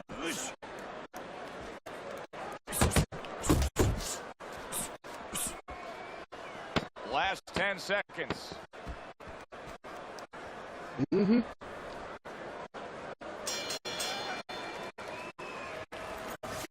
Throw more punches. The body. Bend the body. Get that body. That was beautiful. Beautiful. Keep that head. And I want to...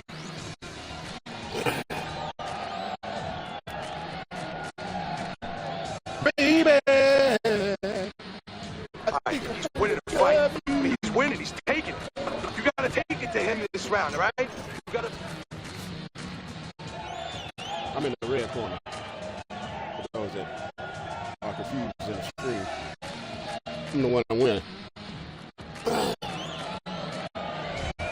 Frost out in front as we take a look at Teddy's scorecard for the first time tonight, but they're still in a mode of just feeling each other out.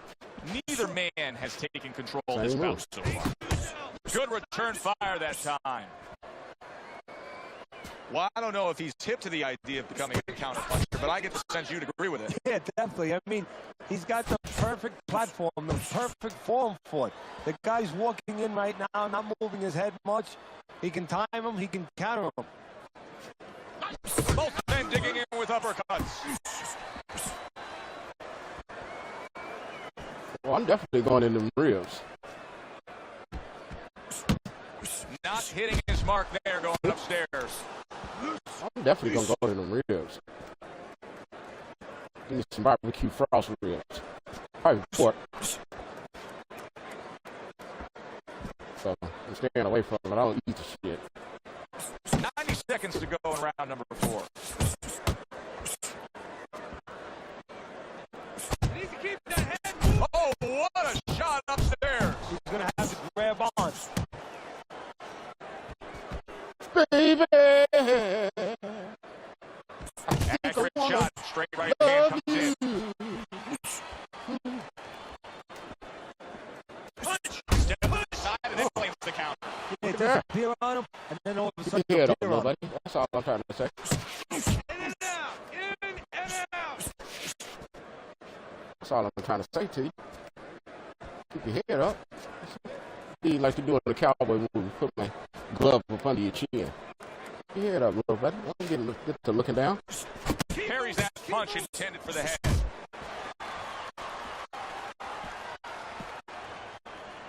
Fourth round now with its last 10 seconds. I can dig it. Isaac Frost coming off another close and competitive round, but still, Teddy, I think he's slightly down on the scorecards.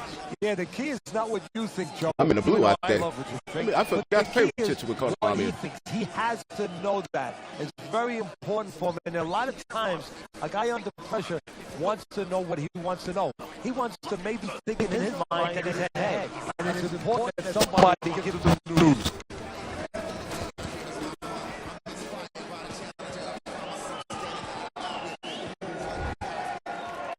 Yeah, I'm in the blue. Good action here tonight. Both guys bringing their best, and both guys meeting each other, stride for stride, punch for punch. Tough fight to score here as we're back underway. You know, many times we talk about the fact that, hey, at least he's throwing punches, but that's all you can say in this case because he's not landing many of these. No, they're being blocked or they're missing. They're definitely not landing clean. And you have to give credit to the other fighter being that good defensively. Commits to the overhand right, and it serves him well. Isaac Frost doing a good job tonight on the outside. He's able to score from the outside, keeping a safe distance away from his opponent.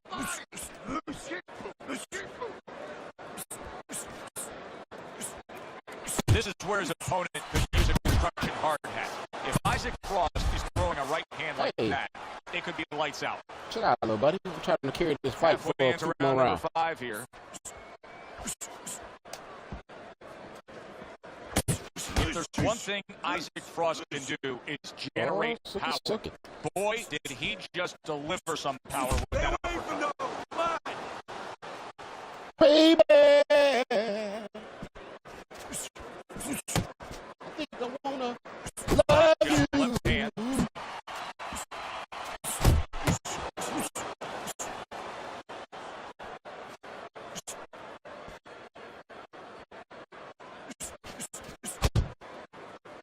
away from me. Face your fears. Scoring well with the right. Face your fears. Wake up now. Annie, are you okay? Are you okay? Are you okay, Annie? Annie, are you okay? Are you okay? Setting up a trap. Are you okay, Annie? Put a punch trap. Annie, are you okay? Are you okay, Annie? Bang. Frost doing a brilliant job with his head movement. He's employing top-notch defense right here, and it's frustrating his opponent. It is frustrating his opponent. His opponent needs to make an adjustment of thinking right now and understand what's there, not what's not there. We know that the head's not there, but what's there? The body. He needs to start going downstairs. That will freeze up some of that head movement. That power hand, okay? Keep circling away from that power hand. He needs you to keep moving side to side, right? Bust his face up too. Nice. This round, start to the second half of this fight. First half of this fight, he completely dominated the action. You can bat out in a minute. But you know what? It's kind of like they said in that movie, The Gambler. You know, they don't pay already off at halftime. remember the guy who won a collect bets? Well, same thing. He's got another half of the fight. Can he be consistent? Can he keep his concentration? Can he keep doing what he's been doing? Baby!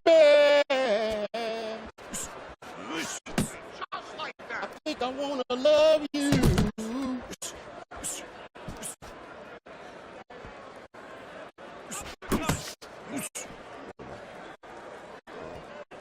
Baby.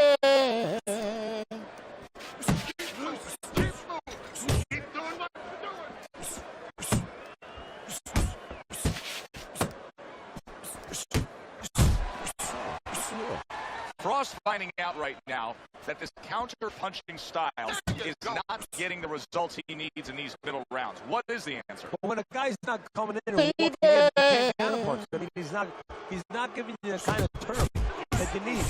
He is not in good shape. He could be on the deck in moments. And I know he's not in great shape. Oh, you thought he did. That is a big punch that just put him down. And right now he's thinking about whether or not he wants to do this as a living. I should have been able to get out of that. Hit repeat. I deserve it. 1, 2. Isaac Frost getting back up. I'm going to pop it no bonus. I'm a boy, dog.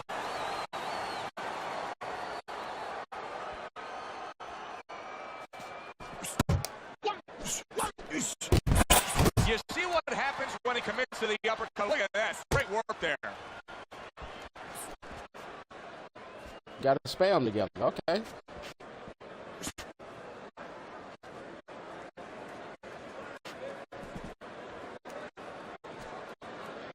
Working our way towards the bell. Last 10 seconds to the 6th.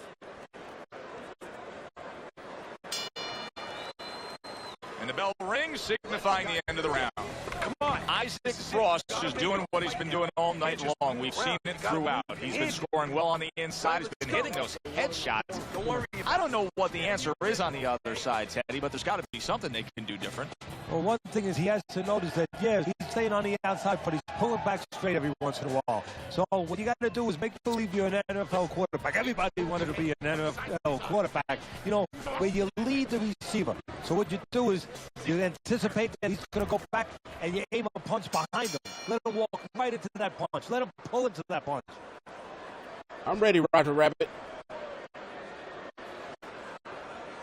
Teddy, what's the one thing that shows you a fighter like this is recovered? That a guy who was just knocked down in the last round now comes out for the next round and is fine. Well, the first thing I look at is, does he behave the way that he normally behaves? You know, is he a guy that all of a sudden starts running at his opponent and that's not his kind of style? That tells me he's still hurt. That tells me he's still a little drunk. Needs to improve that accuracy. Missed with the headshot.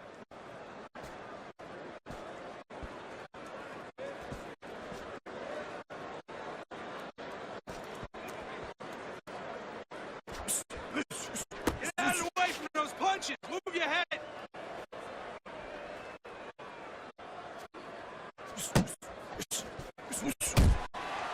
Halfway through the 7th round.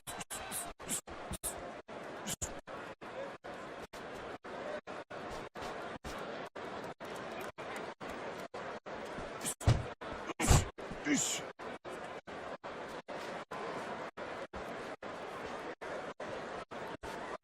missed with that headshot.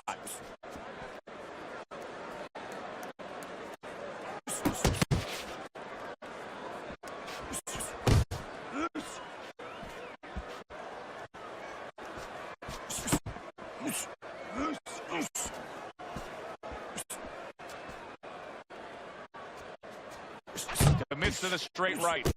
Isaac Frost having a masterful round defensively. I love what we're seeing from the footwork with him. Very good movement, sound defensively.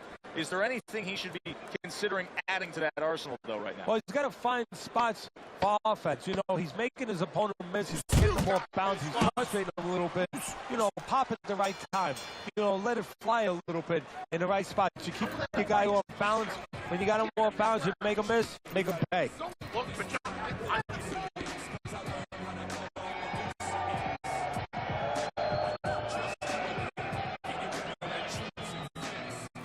You're losing this fight. I need you to take some chances now. You have to take a chance with this guy, all right? You got that? You have to take a risk. All right, listen. I need to create more counters, okay?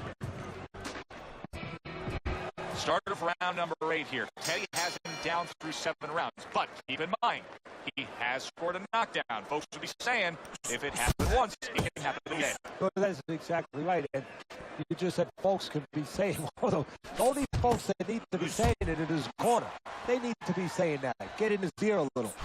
Frost left, working well that time. Well placed, straight right hand.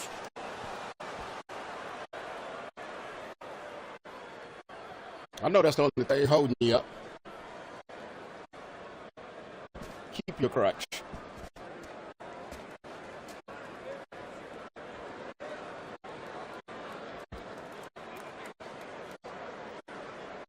Yeah, that's why I ain't walking in.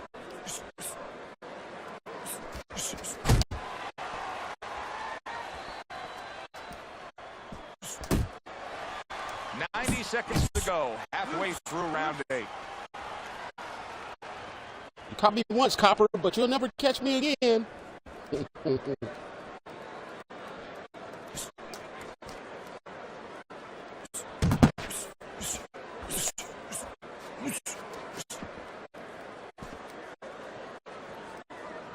Switching for the fences, man. Good scoring shot. It was a straight right. Blocks that punch. Isaac Frost putting on a show here. Defensively putting on a show. And it's helping his offense because, you know, he's creating holes. He's creating opportunities, holes that he's filling as he makes his opponent miss.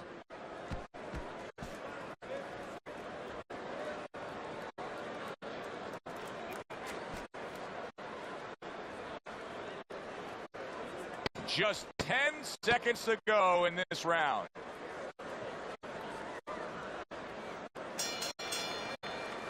And round 8 comes to an end. Isaac Frost's plan was not supposed to be this result that we're getting here. Now it's later in the fight, and his opponent is still able to score with ease out at range. Well, his corner has to think about doing something drastic here. Taking all these shots, this fight is in danger of being stopped. He's definitely going to lose it anyway. Maybe do something I tried years ago with Mills Lane. Believe it or not, bring him over to the corner, use him a little bit, use the referee. Bring him over to a corner and say, listen, if he doesn't change, I want you stopping this fight the next round. This way you put your fighter on notice what's going on.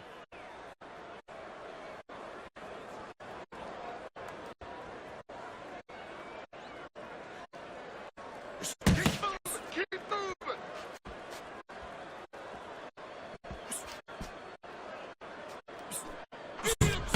Goes up top with the right hand.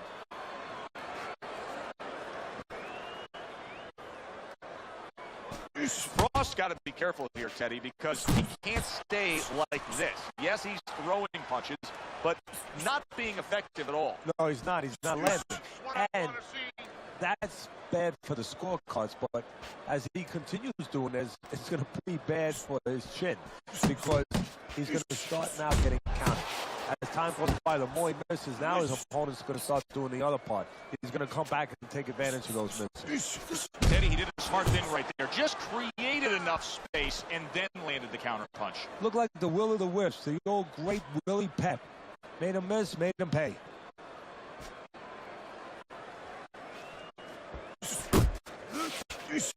Frost impressing the judges and himself with that right hand. It's like butter, baby.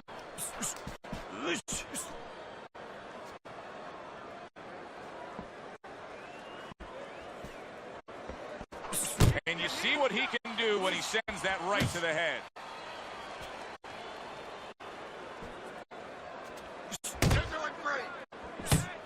He returns the favor with a right hand of his own.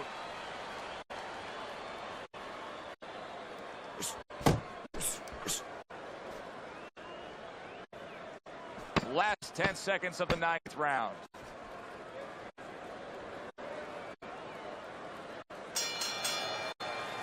Isaac Frost, trainer, who you can see working with him right now in between rounds, said, hey, you've never seen anything like the way he works a double end bag. It's proven true.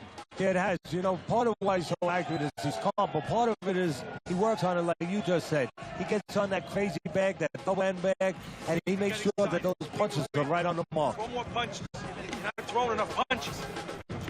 Don't fight his fight. Jab and move. Jab and move.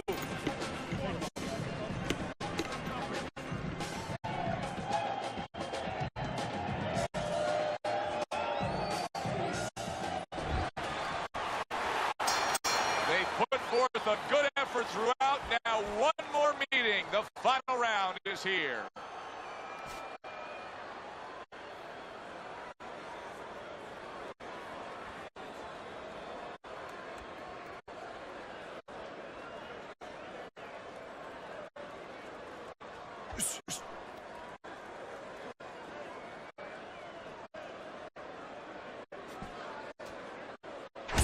Isaac Frost doing well here with that two-punch combination.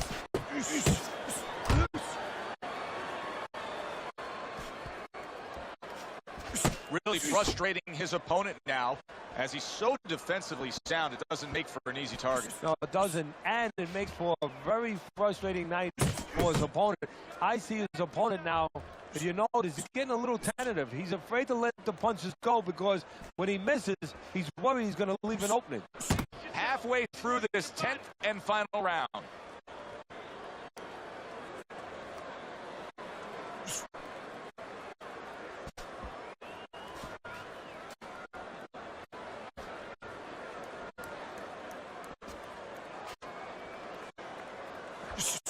Final minute of the final round.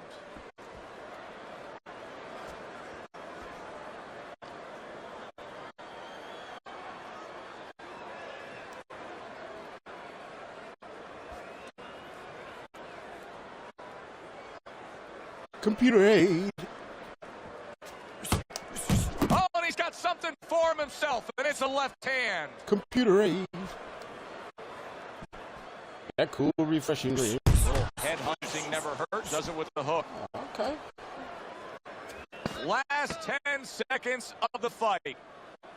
Computer aid. And now he's acting like a fighter.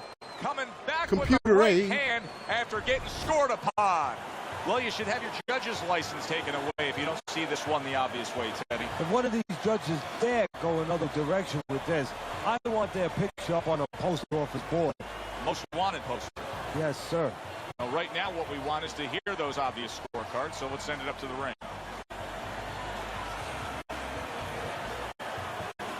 And he was so cheesy. Now, remember, my record was at 21-60 for wins. Excuse me. I was able to get him to complete the game without backing out. And watch what my record is when I go into the next fight. It's going to still be at the same thing. I'm telling you, these dudes are hacked out and all types of stuff on this game. But I love it. It's real competitive, but they'll do anything to win. Well, some of the baby-minded individuals. So, all right, so we just reached the second half of the stream. they playing the hell out of these ads I see. So if you're over there on the Twitch and if you keep getting hit with ads, it's because you don't subscribe to me. But if you do subscribe to me, you can watch ad free. So since they sitting up there running their ads, now it's time for me to pay my bills. So let me cue up some music. I'm gonna run in here and make me some more coffee, check on my family, make sure everything is everything, and then yeah, I'll be back. So give me 1 second. Let me pull up something.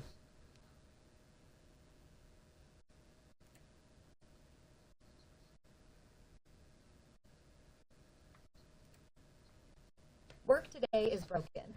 We're all working in too many disconnected apps, and it's killing team productivity. But for the first time, there's a platform that fixes it by combining everything you need. Projects, chat, and knowledge in one place. It's all powered by...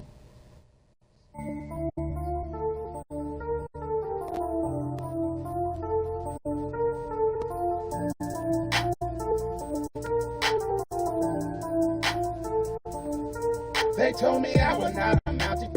Said I would die before I ever reached the age of 26, but I've been through it from my whole life. I had to fight to get it. War had me down close for years, but I was pulling. Born in the gutter with nothing, raised around thieves and killers. All I knew was a hustle, that's how I made my living.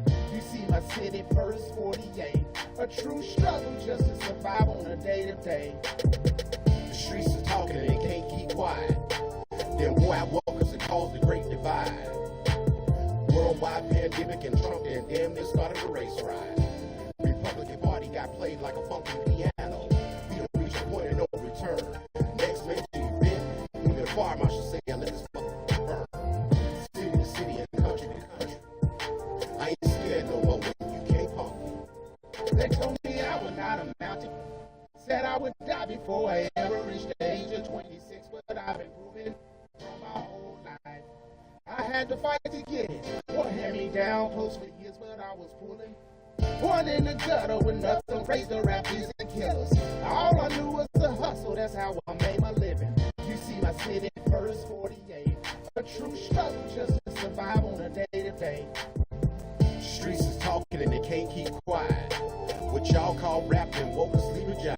I know about silent weapons for silent wars. So before we get started, let me give a quick shout out to all of the Facebook Moors, Black Panthers, Nation of Islam, and anybody else that I might have forgot to mention. Black love with a capital L, trying to reach out folks deep in the trenches. Refuse to back down and be intimidated. The truth is be exposed. I love all God's children, but I love our small. They told me I would not amount to. Said I would die before I ever reached the age of 26, but I've been proving from my whole life. I had to fight to get it. War had me down close for years, but I was pulling. Born in the gutter with nothing, raised around thieves and killers.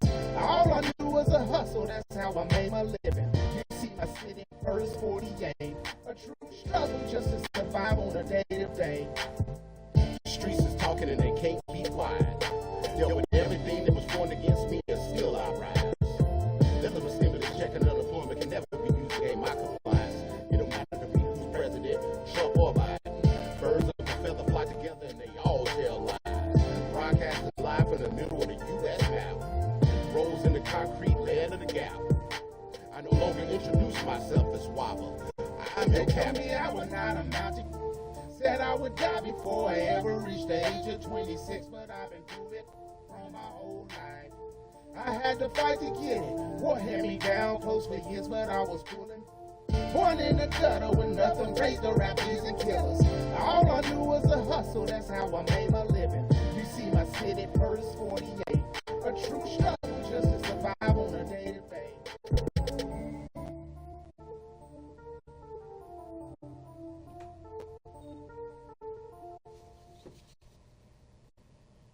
Alrighty then. Grammarly provides a bunch of different suggestions to improve the correctness and style of your writing. Different colors denote different suggestion types. These are correctness suggestions, which fix mistakes in spelling, grammar, and punctuation. Clarity suggestions like this make your writing concise and more easily understood, so you get your point across faster. Here we have a tone suggestion. Hear that shit?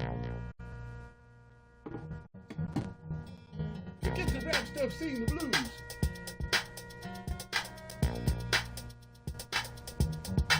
Can you imagine the world without light? Can you envision the dark without light? Can you see the enemy deceased?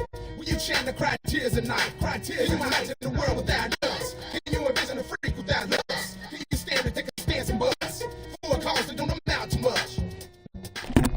Alrighty then, we are back. Got me some coffee. Alrighty, let's see if Martez, he never got on. I don't think he wanted to play anymore. So, we're just gonna jump back in here and play some more randoms.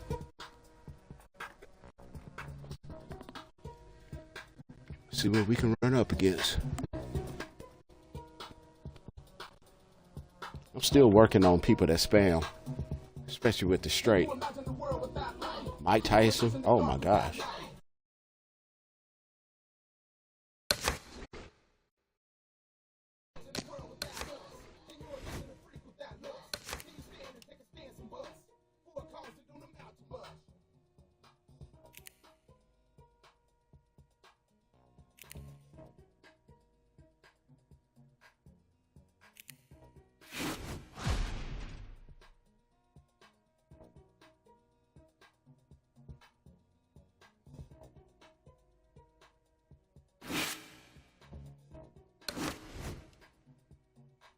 Now remember, my record was 2160 as far as wins.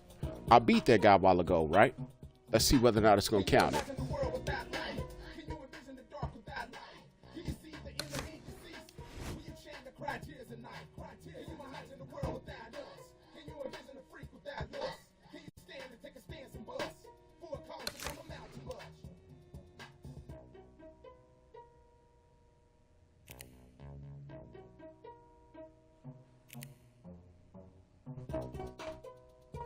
Still out here, Clifford. Still out here. Put us in the game, coach. What the hell's going on?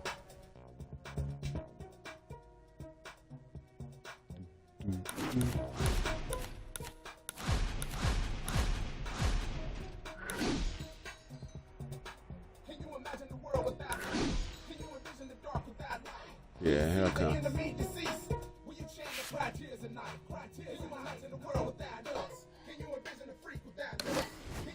Guy Steve's is going back out anymore.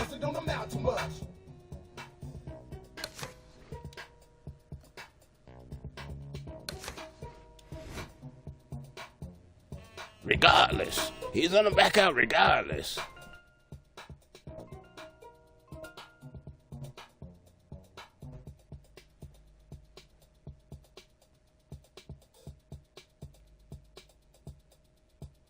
Let him get paired up with somebody else.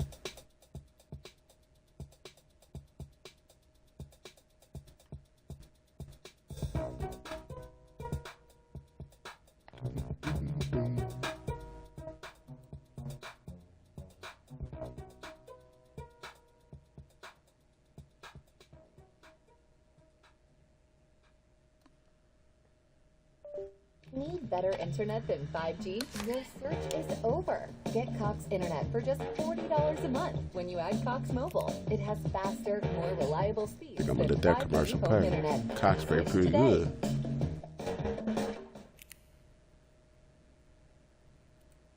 I'm from Renewal by Anderson, and we've helped thousands.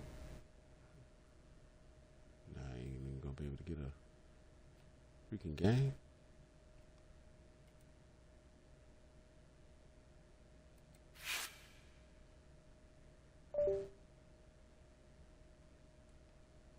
I'm at the creative session. Feet don't fail me now.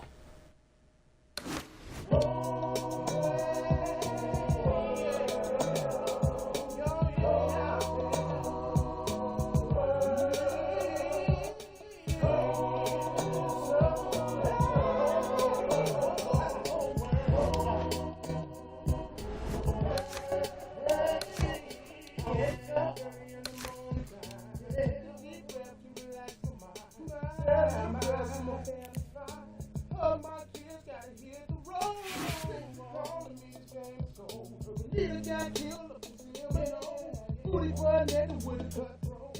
And the pool of love beneath the cold hard body is a shame, but it's life goes on. In these roads and streets, you can't trust nobody, so a pack of peace. The year was 2005. Let the struggle stay alive. Principalities LP, Volume 2, continuation of the struggle. The struggle continues. WabaHacha, Principalities LP. Home of Donnie's Curl activated in GA Street. For the millions in attendance and the millions that's watching it via satellite light. Back at you one more again.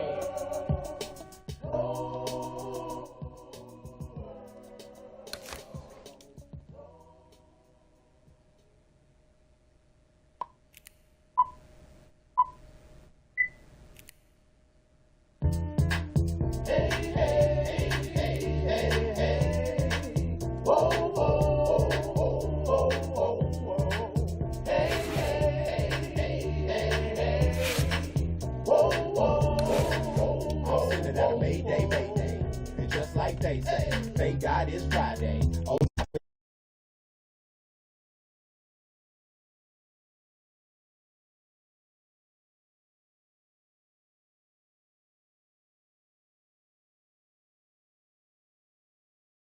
that payday, a place to lay, a place to bathe, a place to pray, a place I can warm my Roman noodles up with and a hot plate. For the time being, I'm content. $64 week rent really ain't much for me to come up with. I learn to be thankful for everything that I get. I take cigarette butts, take down and roll back up with. It's getting too expensive. And I ain't step one in my leather out. Cause she knew I couldn't stand the heat. And I done stopped her for taking myself for the tourists, waiting for them phone police. But that's another story. I'll only take the beautiful sweet and the pain with the glory. WabaHacha might look broke, but got a studio that look like Dexter's Laboratory. Alright, one more time. Let me get this angle.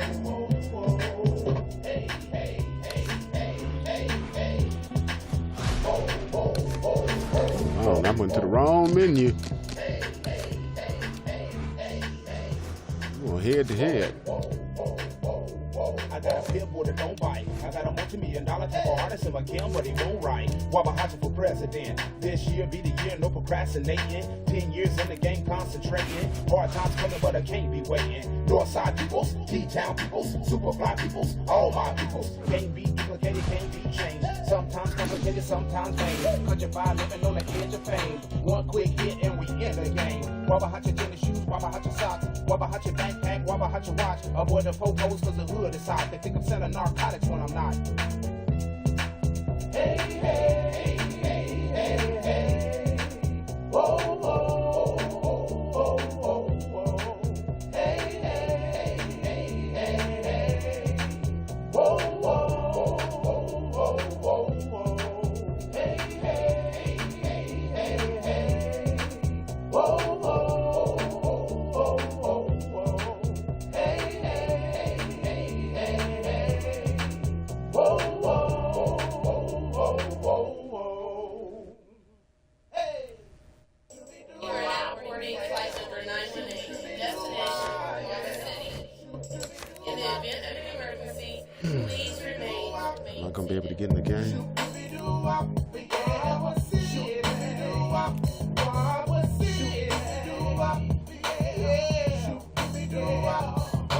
Welcome to a place called. Welcome to a place called. Welcome to a place called. Welcome to a place called. Welcome to a place called. I think the EA servers having the issue. Look, it's stuck. Welcome to a place called. Place called. Place called. Welcome to a place called.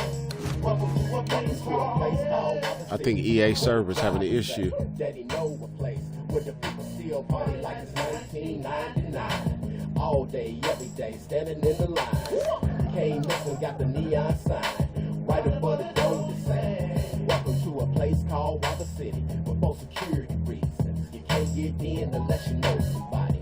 They got the kind of steps you can't copy, so riots and melees will not be tolerated. No lounging in the lobby. That goes for your parking lot, plus to your hookers trying to mob it. Bright lights, fancy cars, hands up in the air. North side is providing a lifetime atmosphere. Arrows, digging truck, Taylor Chili shoes, chest whoa. Welcome to a place called Waba City. Hot tub, swimming pool, and free ball. Without an invitation, y'all. Can't enter this local location. Advertisements on the ocean, underground radio stations where they be playing WabaHacha on a day-to-day basis. So loud to see the faces. No mean mugging. Local wax in the stage and everybody loves it. With some stars. Remember, my record was 2160. Let's see. Good evening, I'm Joe Tessitore, if it counted the last flight. Teddy Atlas, and we welcome you to a sold-out boardwalk hall in Atlantic City, New Jersey, for tonight's main event. 10 rounds among heavyweights. Boy, and we expect this to be a big night. Okay, so it counted that one. All right. Round number 1 is now underway. All the talk is done. It is simply time to fight. Oh, and he returns fire with a left hand. Nice. I got to get his timing down. Not hitting his mark there, going upstairs. That's a well-scored left hand by Nichols. You can sense it right away, Teddy. Looks like it's a tactical bout tonight. Well, that's what happens when you get 2 counter punches. Nobody wants to lead. Good work with the combinations there. Bernard Hopkins is now really on target. Oh, and he's got something for him himself, and it's a left hand.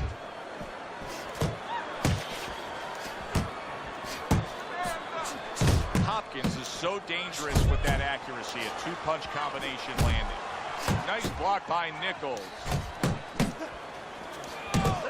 Threw the straight right hand, but didn't score with it. Halfway through this round here. Nichols is doing well here with that 2-punch combination. That's a good left hand by Nichols. He gives as well as he takes. You saw it on that exchange. Good defense upstairs to stay away from that offensive assault. Needs to improve that accuracy. Missed with the headshot. Hopkins is landing a combination here. That's what he does when he's at his very best. Here's one for you now, he says. Right back with the left hand. Takes one, but gives one. Good work by Kobe Nichols. Rock 'em, sock 'em, robots right from the start here, Teddy. No defense, just pure offense. Bernard Hopkins is putting his punches together now. That's a nice combination. Nichols has done a good job there offensively scoring with that left hand. Scores with the uppercut. Nice Nichols' ability to get to his man paid off well there. He damaged him in that round. This is your fight. Keep it up. Keep The fight I've been waiting on all day. Keep throwing punches. All right, listen. We don't need that. Throw that away. Here we go. Round two is underway.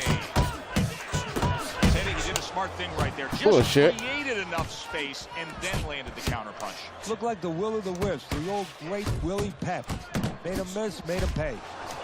Oh, he just tried to just throw a bunch of punches. Get your ass out of here. You think you're going to be able to disrespect me? You don't know nothing about boxing. To the belt line he goes with a left hand. He's just throwing hooks. Hopkins is showing you that sublime skill right now with that 2-punch combo. Okay. There's a jab by Kobe Nichols. That's always an effective tool. How about that angle by Nichols? That was good stuff. Yeah, that's how you break up pressure. Guys coming at you, you know, trains coming at you. You don't go back on the track because it's going to hit you. You go off the track on the side. Exactly what he did. And that train went right past him. He's committed to the combination punching. You don't know shit about boxing, boy. You want to get busy? You want to get pretty? The defense pays off as he gets rid of that downstairs.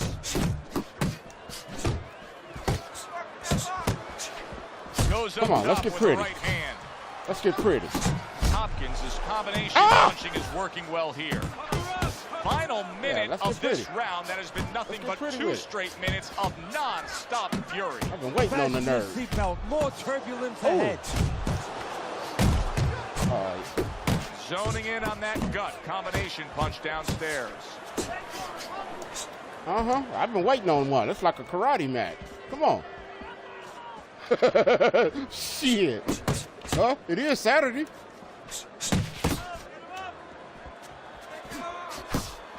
parries that punch intended for the head.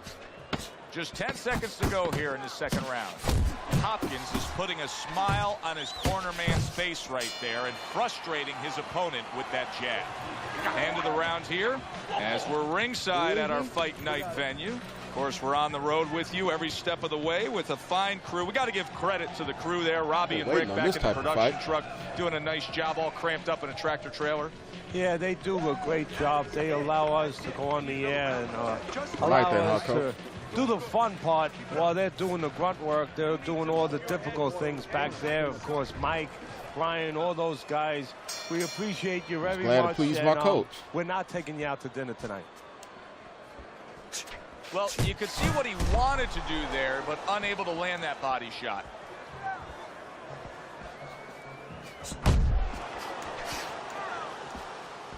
You know I don't respect you. You guessed it.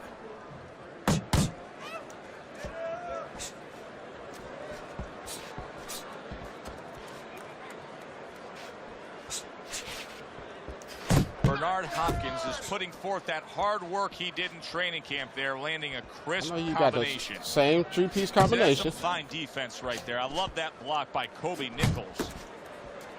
Need to make you waste some more energy. Come on, man. Very nice work to the head. The right hand landed. Able to dismiss his opponent's shot. Give me some of them guts. You a Muslim? I can eat them ribs. That ain't pork. That ain't pork. That ain't pork. Of this round. You got beef ribs. Oh, he took some damage, but he gave some back with the right hand. Hopkins has got a way of just getting away from that punch. Devastating blow by Nichols. Give me some of them ribs. Give me some of them ribs. I can eat that. That ain't pork. Come on. Come on. Able to cover up along the belt line. Blocks that one. Oh, you wasn't expecting this. Come on. Get you some. You make my stream pretty. Finally, somebody to come in here with a boxing style. And he digs in with the jab, cutting down the tree there. He done quit. Nichols is making for a clinic here in combination punching. Well, the first couple punches here, Joe, they're throwaway punches. Big shot. Bernard he gave Hopkins, up. The victim of a solid power shot. Hopkins goes down. Either that or his remote went out. And if it did, I'll give you a rematch.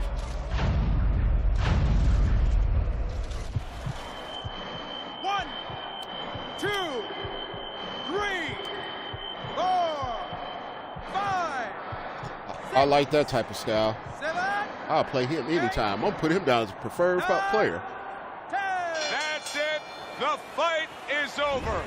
Nichols is in prime form. Power surge here. Knockout winner.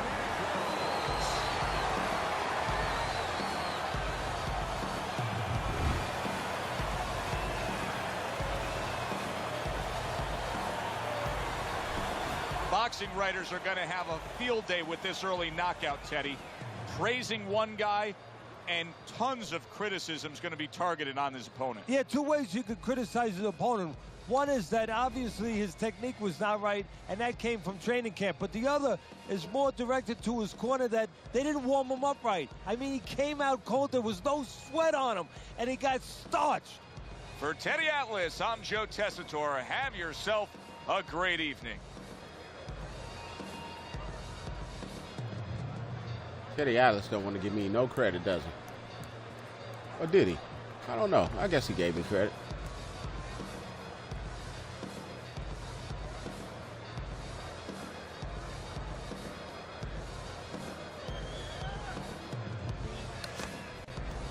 I like that one.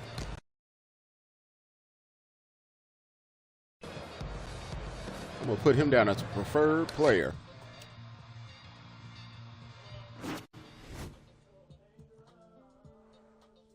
Now, that was somebody with a boxer style. You know what I'm saying? Not somebody in there that's just wiggling their stick. He was actually trying to set that shit up in combinations.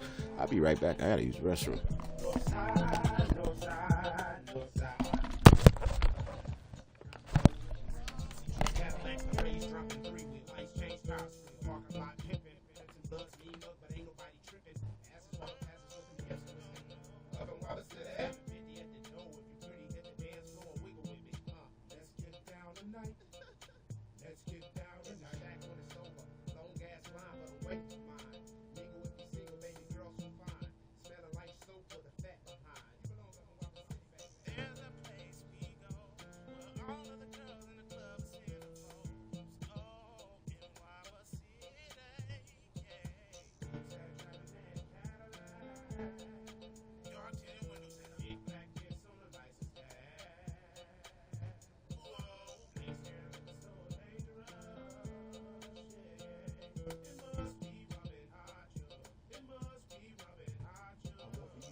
Alrighty, so we back.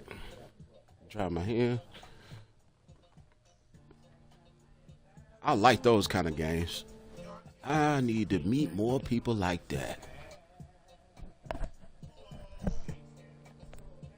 He forced me to actually have to put it together. You know what I'm saying? His playing style. That was dope. I'm never wasting money on takeout fees again. Factor helped me take control over what I'm spending on. I'd have sent him an invite and see if he want to run it back. Matter of fact, let me see. I'm going to ask him first. I don't want to think I'm trying to troll him.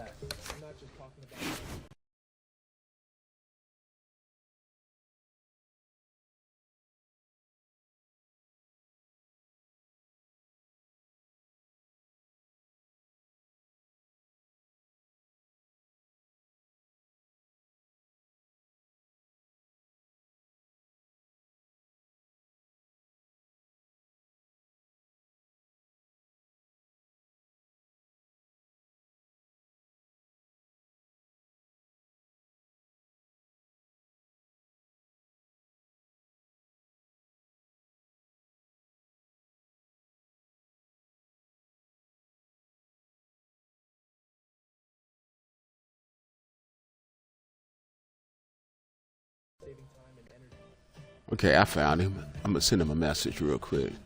They say he offline, but some people got their profile set up to.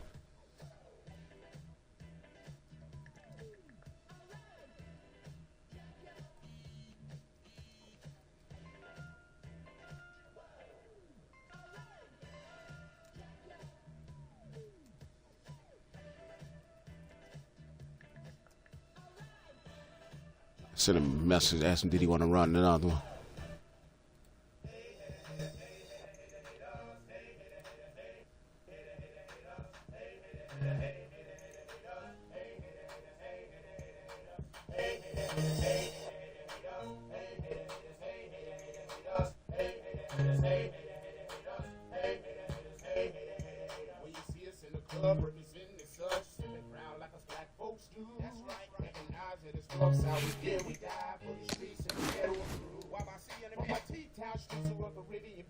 Give him a little time there, fee in front of it to respond.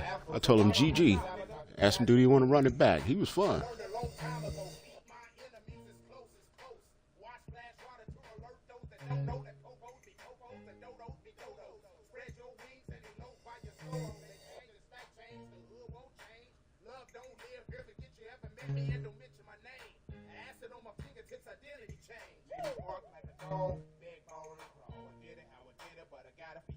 Respect me and peace. I didn't wash my drawers. WabaHacha's back. I'm ready to ball. Dig it. I know you probably don't remember me when I was dirty and I first tried to say ass a CD, and you was like, pass on that. When niggas guess who's back? I got some action at the $1 million pussy sack. When you see us in the club, representing the such, sitting proud like us black folks do.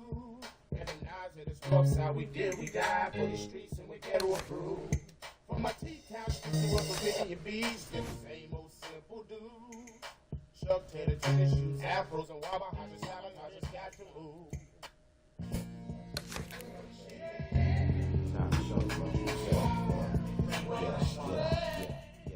Can I get a microphone check? 1 2 1 2.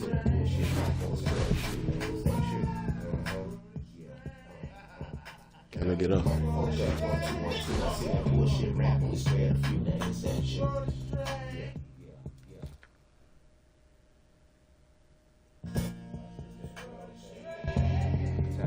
See who you playing with.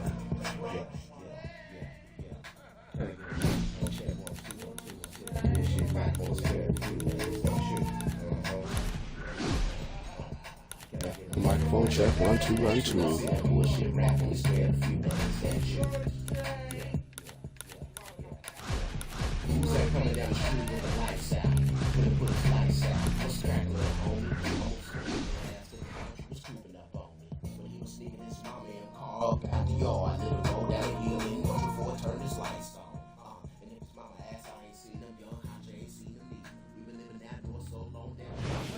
Hi, everybody. everybody. So glad you're with us. Joe Tessitore alongside Teddy Atlas, and we welcome you to Vegas, where they do it bigger and better than any other city when it comes to the big-time fights.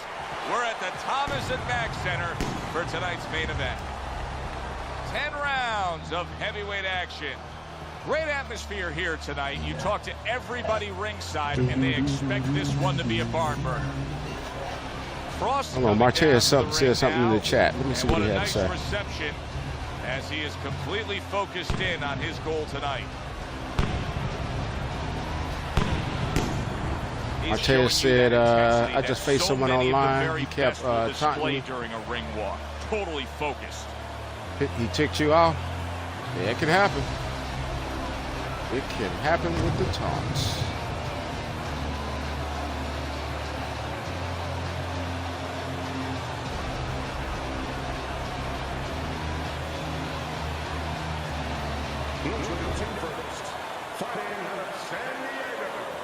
That's why he did it.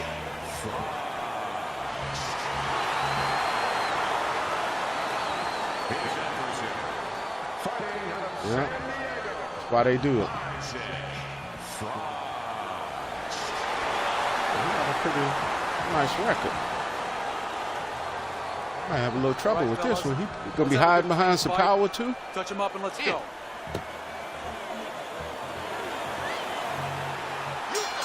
10 rounds slated in the books tonight. Here's the first.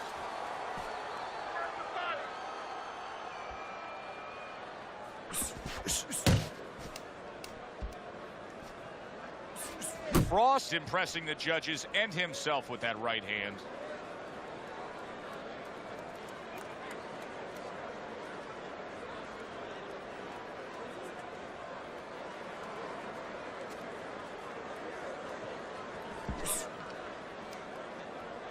Great work by Isaac Frost. Too many of those punches by Isaac Frost. Step to and the this right. night's going to be over. And he gonna spam all day.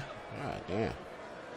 These dudes is weird. Teddy, I'm going to call this one a little baking soda and vinegar matchup. You know what happens when you put those two things together? Yeah, you get a volcano, and it's going to explode. And I think before the night's over, you're going to see that. So he didn't come to box. He came to play arcade. Halfway through round number one.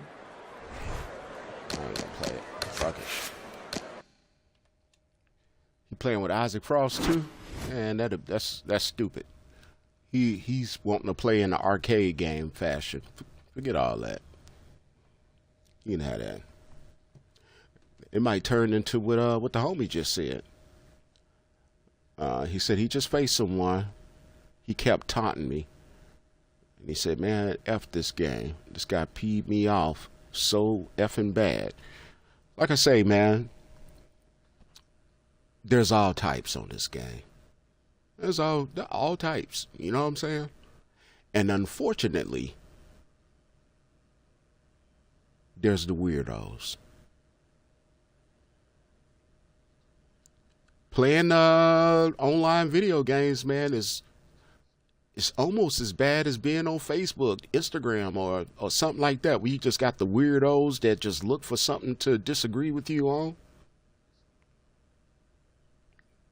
Some people get up and want to play this game, and their sole mission is to try to get up under someone's skin, doing some little playing around weird stuff. I mean, I like to think, and I like to picture, like old boy say on Talladega Nights, I like to picture my baby Jesus in a, you know what I'm saying? I like to picture the little people like that, or people that act weird like that.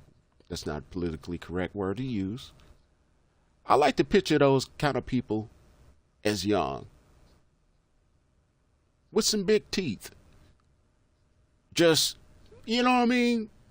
It's weird behavior to where they find something that they good at,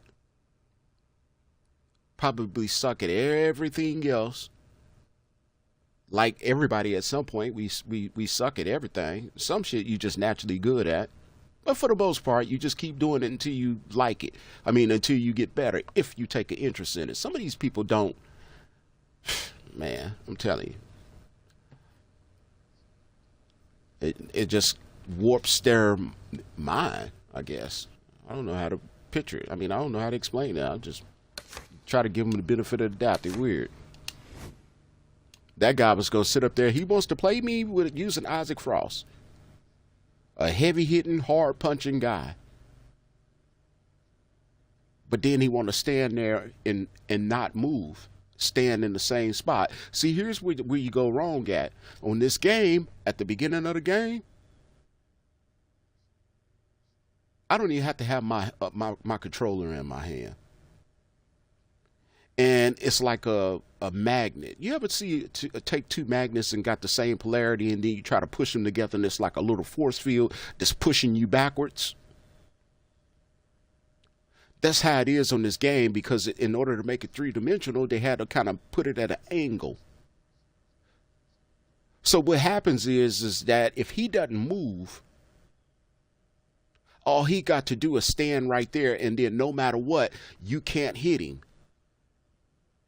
Whatever punch you throw, no matter what, it's the wrong punch. It's not going to land. And you know that technically, angle-wise, man, I should be able to hit this dude. And that's what they do all day. Some people master that. Some people can move and then stop at the right time and then still get the same effect. Or get an added effect that if you throw certain combinations, that the computer will automatically turn to block the punch for you, which is a beautiful thing to do. I just don't like playing against the ones that just want to sit there and then taunt, lean against the ropes and all that other stupid stuff to force you to try to, okay, yeah, now I got to come forward. You playing against the computer. Unless you can push them out of that little bubble that they're in, it's like two magnets. Them dudes is weird. For anybody, oh, you say your guy kept moving. He kept moving backwards. Okay, yeah. Those are the ones that want to step back and then pop shot you. They ain't working backwards off the jab.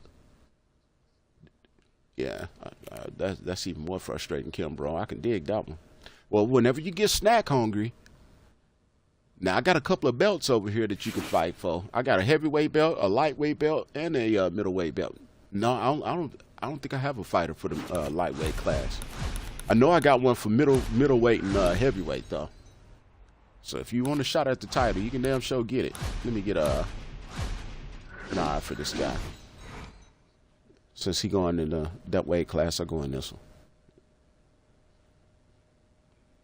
I'm pretty sure he gonna be trying to step to the left, uppercut, step to the left, hook. Hi, everybody. Step to the left, spam. Alongside Teddy Atlas. Good evening and welcome to the Royal London Theatre here in London, England, for our main event of the evening.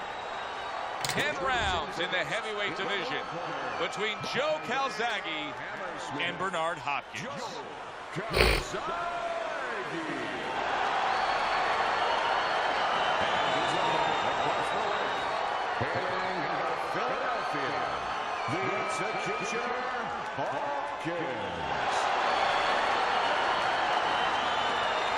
So you know good at the game? I mean, you be playing UFC and stuff too, so you know what I mean? You still got other games you can play. All the talk, all the hype, now the fight. Round one scheduled for 10.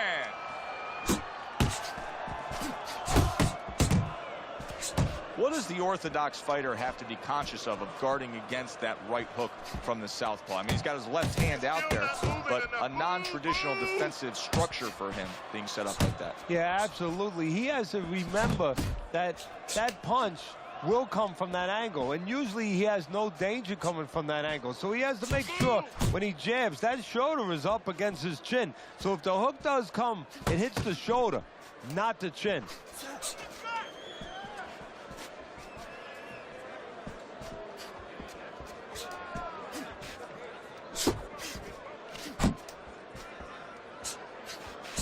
Good 1-2 by Joe Calzaghe. And coming upon the halfway mark of this 3-minute round.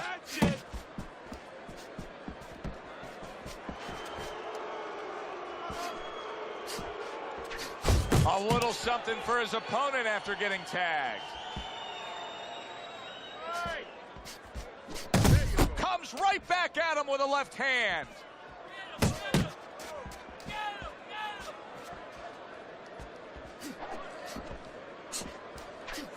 Good job. It was sudden It was fast. It was direct by Calzaghe.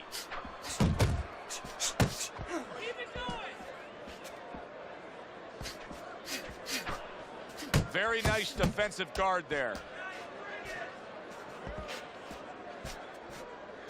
Joe Calzaghe's hurt by a big shot. He's going around now, Teddy, like his legs are made out of wet noodles. Yeah, and my mother was boiling the water because she used to make sure that that water boiled and boiled, was never al dente.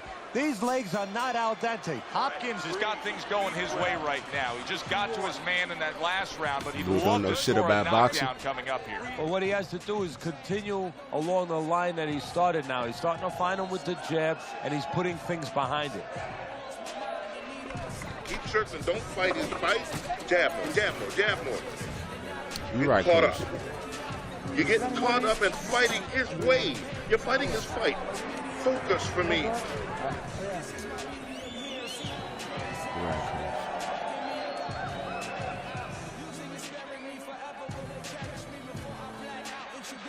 See, I'm no good at this game. I'm better at Undisputed, the boxing game. Yeah, man. I can dig it. If there was another boxing game out that I like the graphics and the movement, opposite of in the last I would be round. on it. This is a different fighter starting this round right here.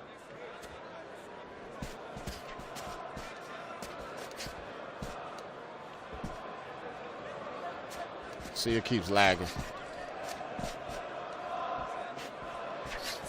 That was nice. He just drew the punch from his opponent, and then See, a it good lags. counter by Joe Okay. Calzaghe. Yeah, like running through the rain without getting wet. Beautiful.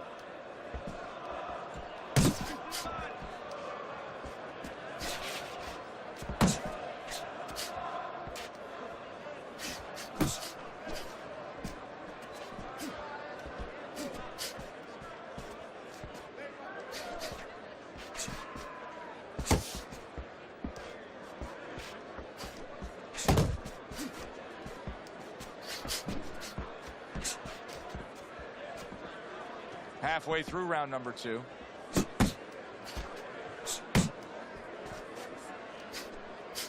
Good exchange. He fires back. Gets rid of that. It was intended for his head.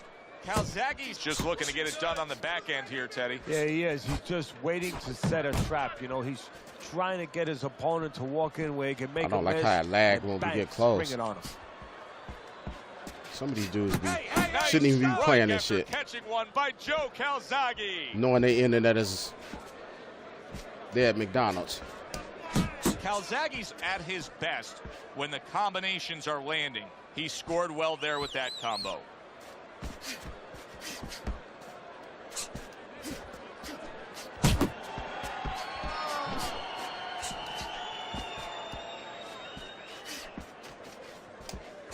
Side to side, move your head. And clicks of the top. It's like playing a computer all day. And the bell rings, signifying the end of the round. Bernard Hopkins has got to wake up to the fact that he just lost that last round. And the reason he did was because he wasn't efficient. He wasn't accurate. Yeah, he was throwing punches. He wasn't landing many. No, he's throwing them from too far away. They're too wide. He needs to shorten them up, get into better range. And Teddy always sound like a jab hater as to me. finder. Just keep it Sound up. like a Just drunk. keep it up. That's it now, all right? It's nice work out there. Just keep fighting smart. And round number 3 is underway.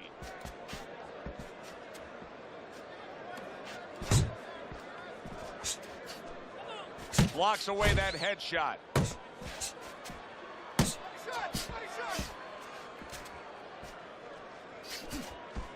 Oh, you got this one. You got this one. Calzaghe's the kind of boxer that wants to do just that. Find the target, get the combination working, land both punches. Oh, he wanted to do a spam all day. He's winning the fight to me based Come on, on man. his You don't know overall nothing about speed. no boxing. He's just All a you want to do is faster, quicker fighter, and it's making it so that he's able to employ his ways and get the best of his opponent. Oh, he has that physical asset, no doubt about it. You can see it. But he has to be careful that he doesn't get carried away. He doesn't get reckless with that speed. You don't know nothing about boxing. Coming to the halfway point of this third round. Good return fire that time. Put your hands out.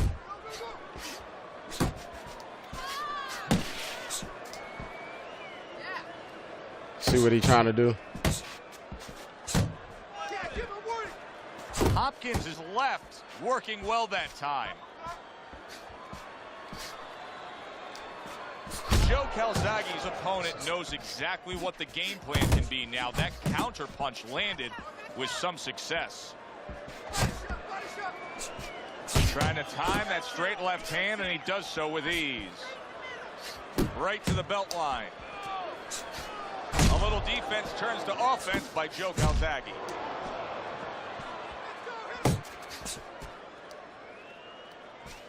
Hopkins' right hand scores well.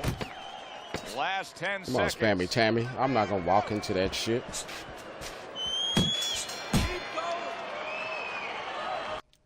The homie sent me an invite for a party. Hold on.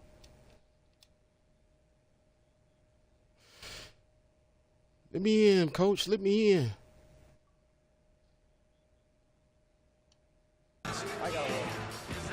You're okay, don't worry. All right. You're doing fine. I need you to move your head more side to side. What's good, brother? Go, can you hear me?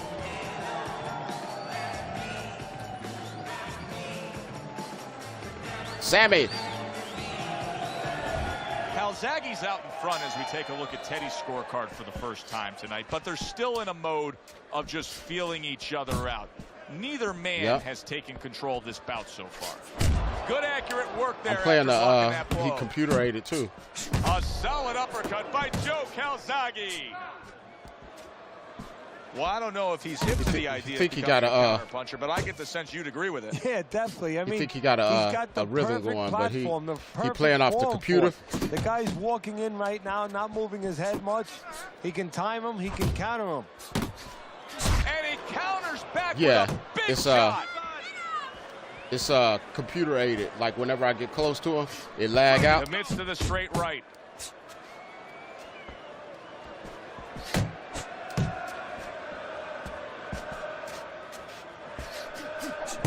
Bernard Hopkins has been having those Philly gym wars for so many years now that it's just second nature to throw your punches in accurate combination form. Excellent 1-2 by Joe Calzaghe. Because he don't know shit about boxing. 90 seconds to go in round number 4. He is not in good shape. He could be He doing the computer aided movement on, and then it paused when what do you call laughing when I get close to him. His opponent is making it look easy right there. The power shot scores the knockdown.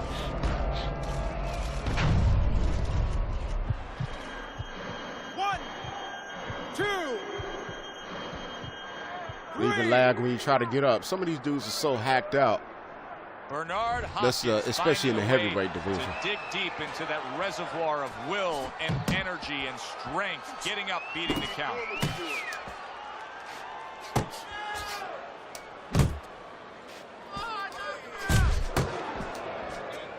It's crazy. Bernard Hopkins is finding out right now that this counter-punching style is not getting the results he needs in these middle rounds. What is the answer? Well, when a guy's not coming in and walking in, you can't counterpunch. I mean, he's not giving you the kind of turf that you need. Now you have to find a way to create your offense, to lead a little bit. That starts with the jab, getting off first.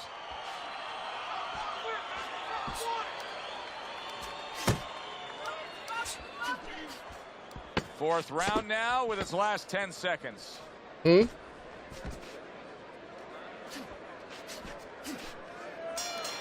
I thought I heard something.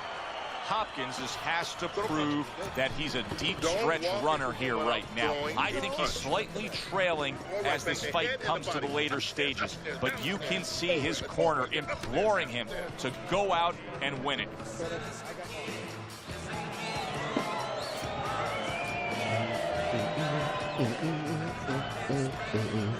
You're looking good.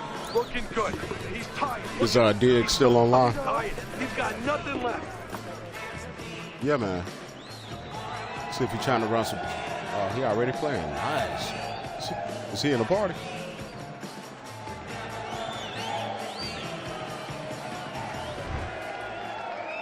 Yeah, pull that cat on over here, man. This round is underway, and what a difference a break makes for him. Look at how fresh he is to start this round after getting hit hard and rocked in that last round. What a difference a rest makes when the corner knows how to take advantage of that rest.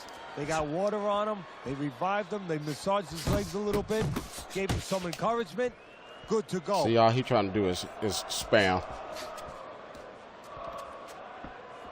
That's what I want to see.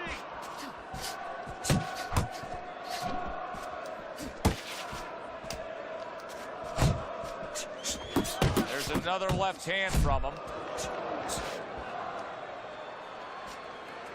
Let's see, then it paused again. Calzaghe's making for a very frustrating round now for his opponent because he's moving so much. He's really utilizing that ring and showing that he's got the better footwork. Yeah, he's doing what the old timers would say, Joe. He's giving angles, keeping his opponent off balance. His opponent is strong, but he needs to be set to punch. He's making sure he doesn't allow him to get set. Doesn't give him that kind of landscape. Targeting that head with the combination punching. Calzaghe's right hand working well that time. He scored well.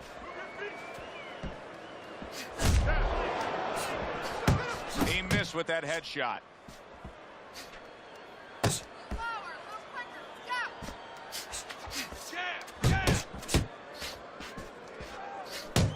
Comes right back at him with a left hand. So it's like I'm playing a computer. Good flush shot upstairs.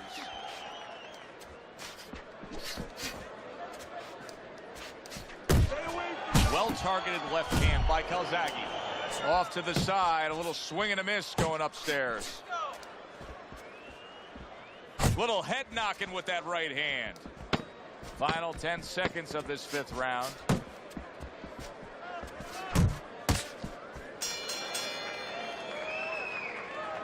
If the rhythm, if the internet was consistent, I'd be able to cut him off, but it keeps being laggy. A fight where there's just bad intentions. The fight that just doesn't have the feel of a fight that's going to be a decision win for somebody. Looks like somebody's going to get stopped.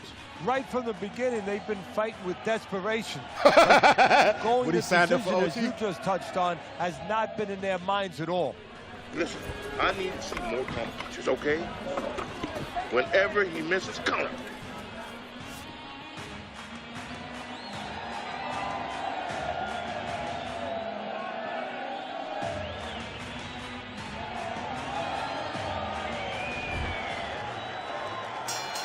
The start of the sixth round. Calzaghe's coming out here at the start of this round, knowing that the first half of this fight clearly has him out way in front on the scorecards. Yeah, you know, sometimes guys don't do good when they're way out in front because they start letting up a little bit. They start taking things for granted. That is probably the only thing that could be an enemy of him right now. Bernard Hopkins is, oh, Teddy, this has got to drive his trainer crazy because he's leaving himself wide open with these sweeping shots. Well, you talk about that old saying, leaving the barn door open, and the horses are going to go out. Well, guess what? The punches, sooner or later, they're going to come in. Keep working the body. Good job zoning in on that body with the left hook. Even better job bringing the right hand in combination.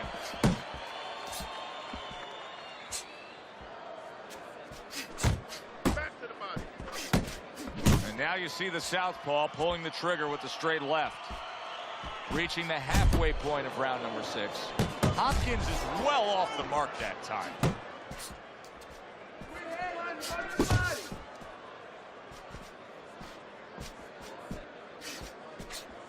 Where's the body kid? And now he's targeting upstairs. He took a shot, but he gives one of his own. A left hand scores.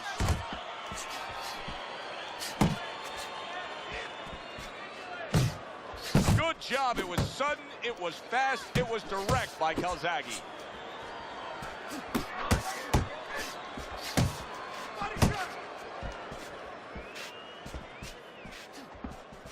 Nice work, nice work. Hopkins is so dangerous with that accuracy, a two-punch combination landing. Working our way towards the bell. Last 10 seconds of the 6th. Come on, kid. Focus. Calzaghe's enjoying a good lead, and he just showed you why in that last round. Teddy, he's the fresher fighter. He has his legs. As we're in the deeper stages of this fight, he still seems like he has his gas tank on full. Yeah, and he has his trainers and all his people in his camp to thank for it, because Yeah. they did the work before they got there. I'm boxing right now. I only got, what, a few more rounds. Hopkins has got to be careful here, Teddy, because he can't stay like this. Yes, he's throwing punches, but not being effective at all. No, he's not. He's not landing. And that's he's doing a computer-aided gameplay, so it's lagging. So be bad for his chin, because he's going to start now getting counted.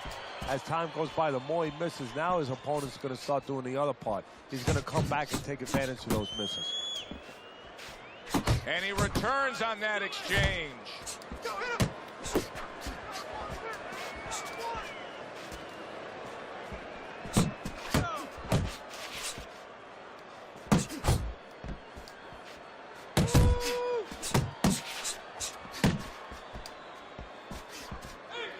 I think I might have broke it. Let me see. Halfway through the 7th round.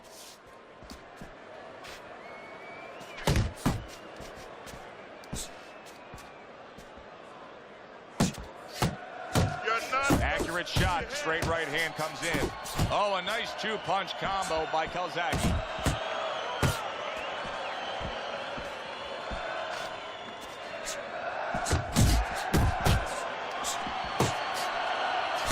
Hopkins' opponent landing an effective counter punch right there. Oh shit! Tell you, this game.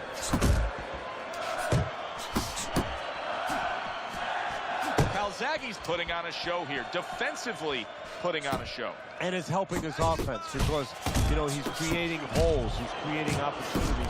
Could this be the start of a big comeback? He went from, and yet another big shot comes in. Oh, this is going to be close. He may be able to survive the round, but he has gone down now. He tried to taunt me earlier, so I'm going to hit the repeat button on him.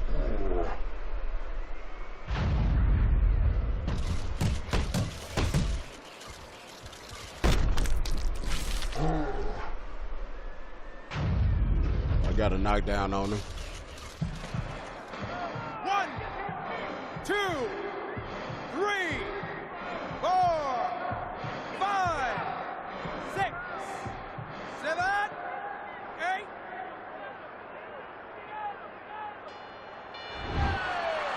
And this round comes to an end. You're good. Deep breath now. Are you leaving yourself open? Throwing your punches wide. Keep tight. Keep tight. Feel good? Come on. You got to give me one more round.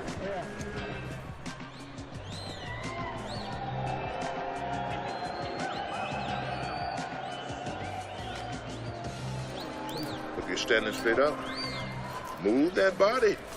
You need to move that body more. Listen, he's done.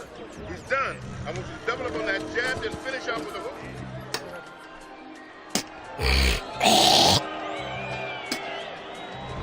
Calzaghe's been the more effective fighter. He's doing damage, he's winning, he's scoring well. Your scorecard reflects that as we start round number 8. Yeah, he's doing it the old-fashioned way. He's outworking the other guy. Well, Teddy, you get in a spot like this, and everybody has their eyes on the fighter who was just knocked down in the last round. What do you look for? What tells you right away that you know what his status is? Well, it's two things. The easiest one is the legs, Joe. I want to see if they're steady, if they're firm, if he's okay. But the next thing is his personality, believe it or not. It's kind of like when you go out to a bar with someone, they have a few drinks, and all of a sudden they're a different person. You know they're drunk. Well, I want to see whether or not my fighter's drunk. If he starts rushing at the guy, starts acting in a way that he's never acted before, I know it's time to pull the plug. How about a return to sender with the left hand? 90 seconds to go, halfway through round 8. Working the jab. Good, good.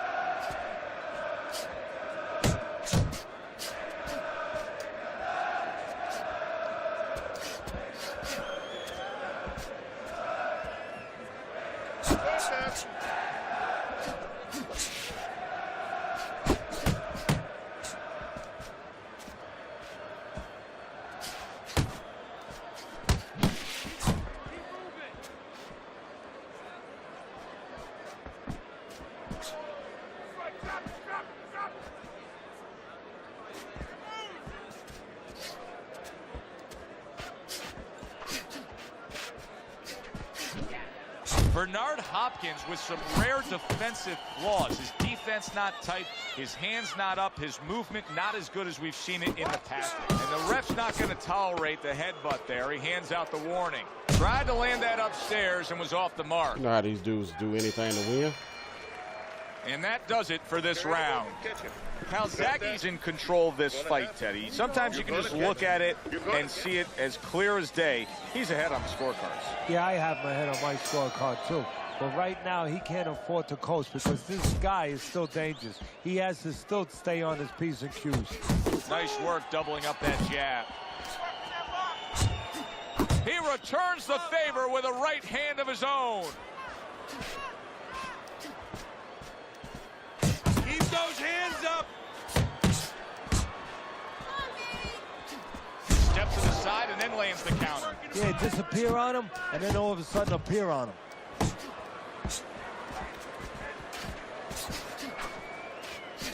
Calzaghe's putting forth a great combination there. Beat him to the punch. That is a strong uppercut there. And then it lag conveniently every time when you get close to him. Hey, these dudes be some weenies on here, dude. 90 seconds into the 9th round. Bernard Hopkins' defense is now serving him well. Nice job blocking that punch. Calzaghe's doing a brilliant job with his head movement. He's employing top-notch defense right here, and it's frustrating his opponent. It is frustrating his opponent. His opponent needs to make an adjustment of thinking right now and understand what's there, not what's not there. We know that the head's not there, but what's there? The body. He needs to start going downstairs. That will freeze up some of that head movement. That's great stuff. He fires one right back after taking one. Gotta love the work by Joe Calzaghe. Bernard Hopkins is doing well here with that two-punch combination. A sharp hook to the head by Joe Calzaghe. Last 10 seconds of the 9th round. But it's all computer-aided everything. You're a hack. Boy, another solid round for him. Teddy, this is one of the best displays of precision punching we've ever seen. And if precision had a relative, had a cousin, guess who it would be? It would be timing. Because the timing has been perfect and has allowed him to be so precise. Calzaghe's able to avoid that punch.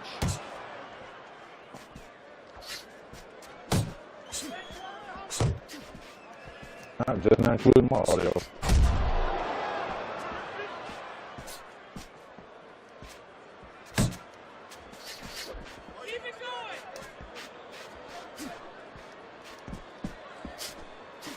What an excellent two-punch combo by Calzaghe.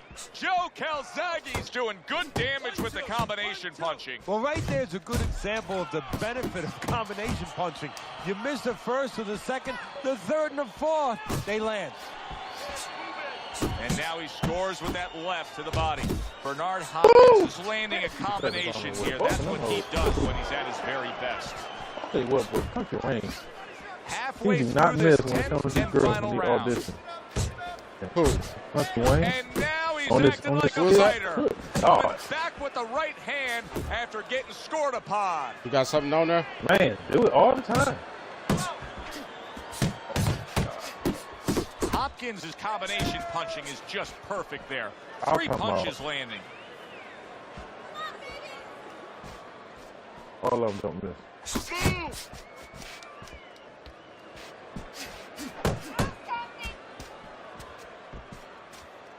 Bernard Hopkins going old school there. B-hop with your basic 1-2. Oh, you see him with the left to the head there?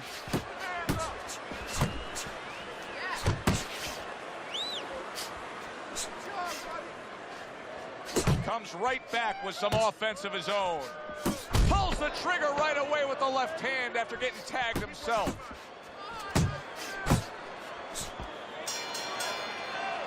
Well, you should have your judge's license taken away if you don't see this one the obvious way. Well, he was able to pull it off, judges but he go another direction with this. I want their picture up on a post office board. Well, you'll know because he's gonna send me a message. Yes, sir. Now, right now, what we want is to hear those obvious scorecards to the ring. I'm switching the game now. Hopefully, I don't have an update available.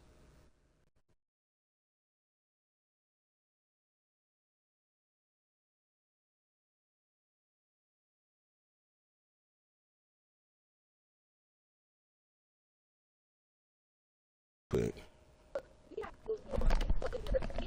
I'll be right back. I got the game loading though.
Goodness gracious, man.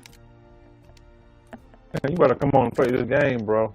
Every time I turn on Call of Duty, it's some type of damn update. Well, we ain't played in a long time. I'm gonna give you that. That's why I quit watching this shit. I mean, quit not watching it, but quit playing it. What you gonna do? You not gonna play it? So I got to update. Let me see. Or I got to update. I say play. Let's see. Yeah, I got to update too. All right, I'm back. It's syncing up. I'm trying to pull up this phone number so I can cancel this damn reservation. Talking to me? Yeah. What reservation? This freaking man, Queenie messed her. Okay, she booked us a hotel stay at the casino. Come on, the casino you be going to all the time. That one. The one she liked to go to. Oh. See, women always have ulterior motives for shit. Mine ain't no different. You know what I mean? And they got an event going on in that same hotel. Nah, she just want to go gamble. And you know what I'm saying? I think I didn't release the beast.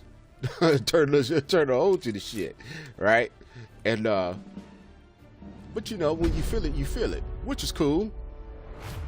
Hold on, let me see what's going on with this thing. Very, very much. Trying to get it to Intel says last of the moles have gone to ground. Sync up with my Facebook. And you'll be happy to hear the full might of the US. I guess I'll end the Facebook stream because it's a black screen over there, even though I changed the game. All right, let me end that and I'll tell you what's cracking. Don't mind sharing. They're giving us the keys to the toy box. They all need to go. Need it. So, I want it.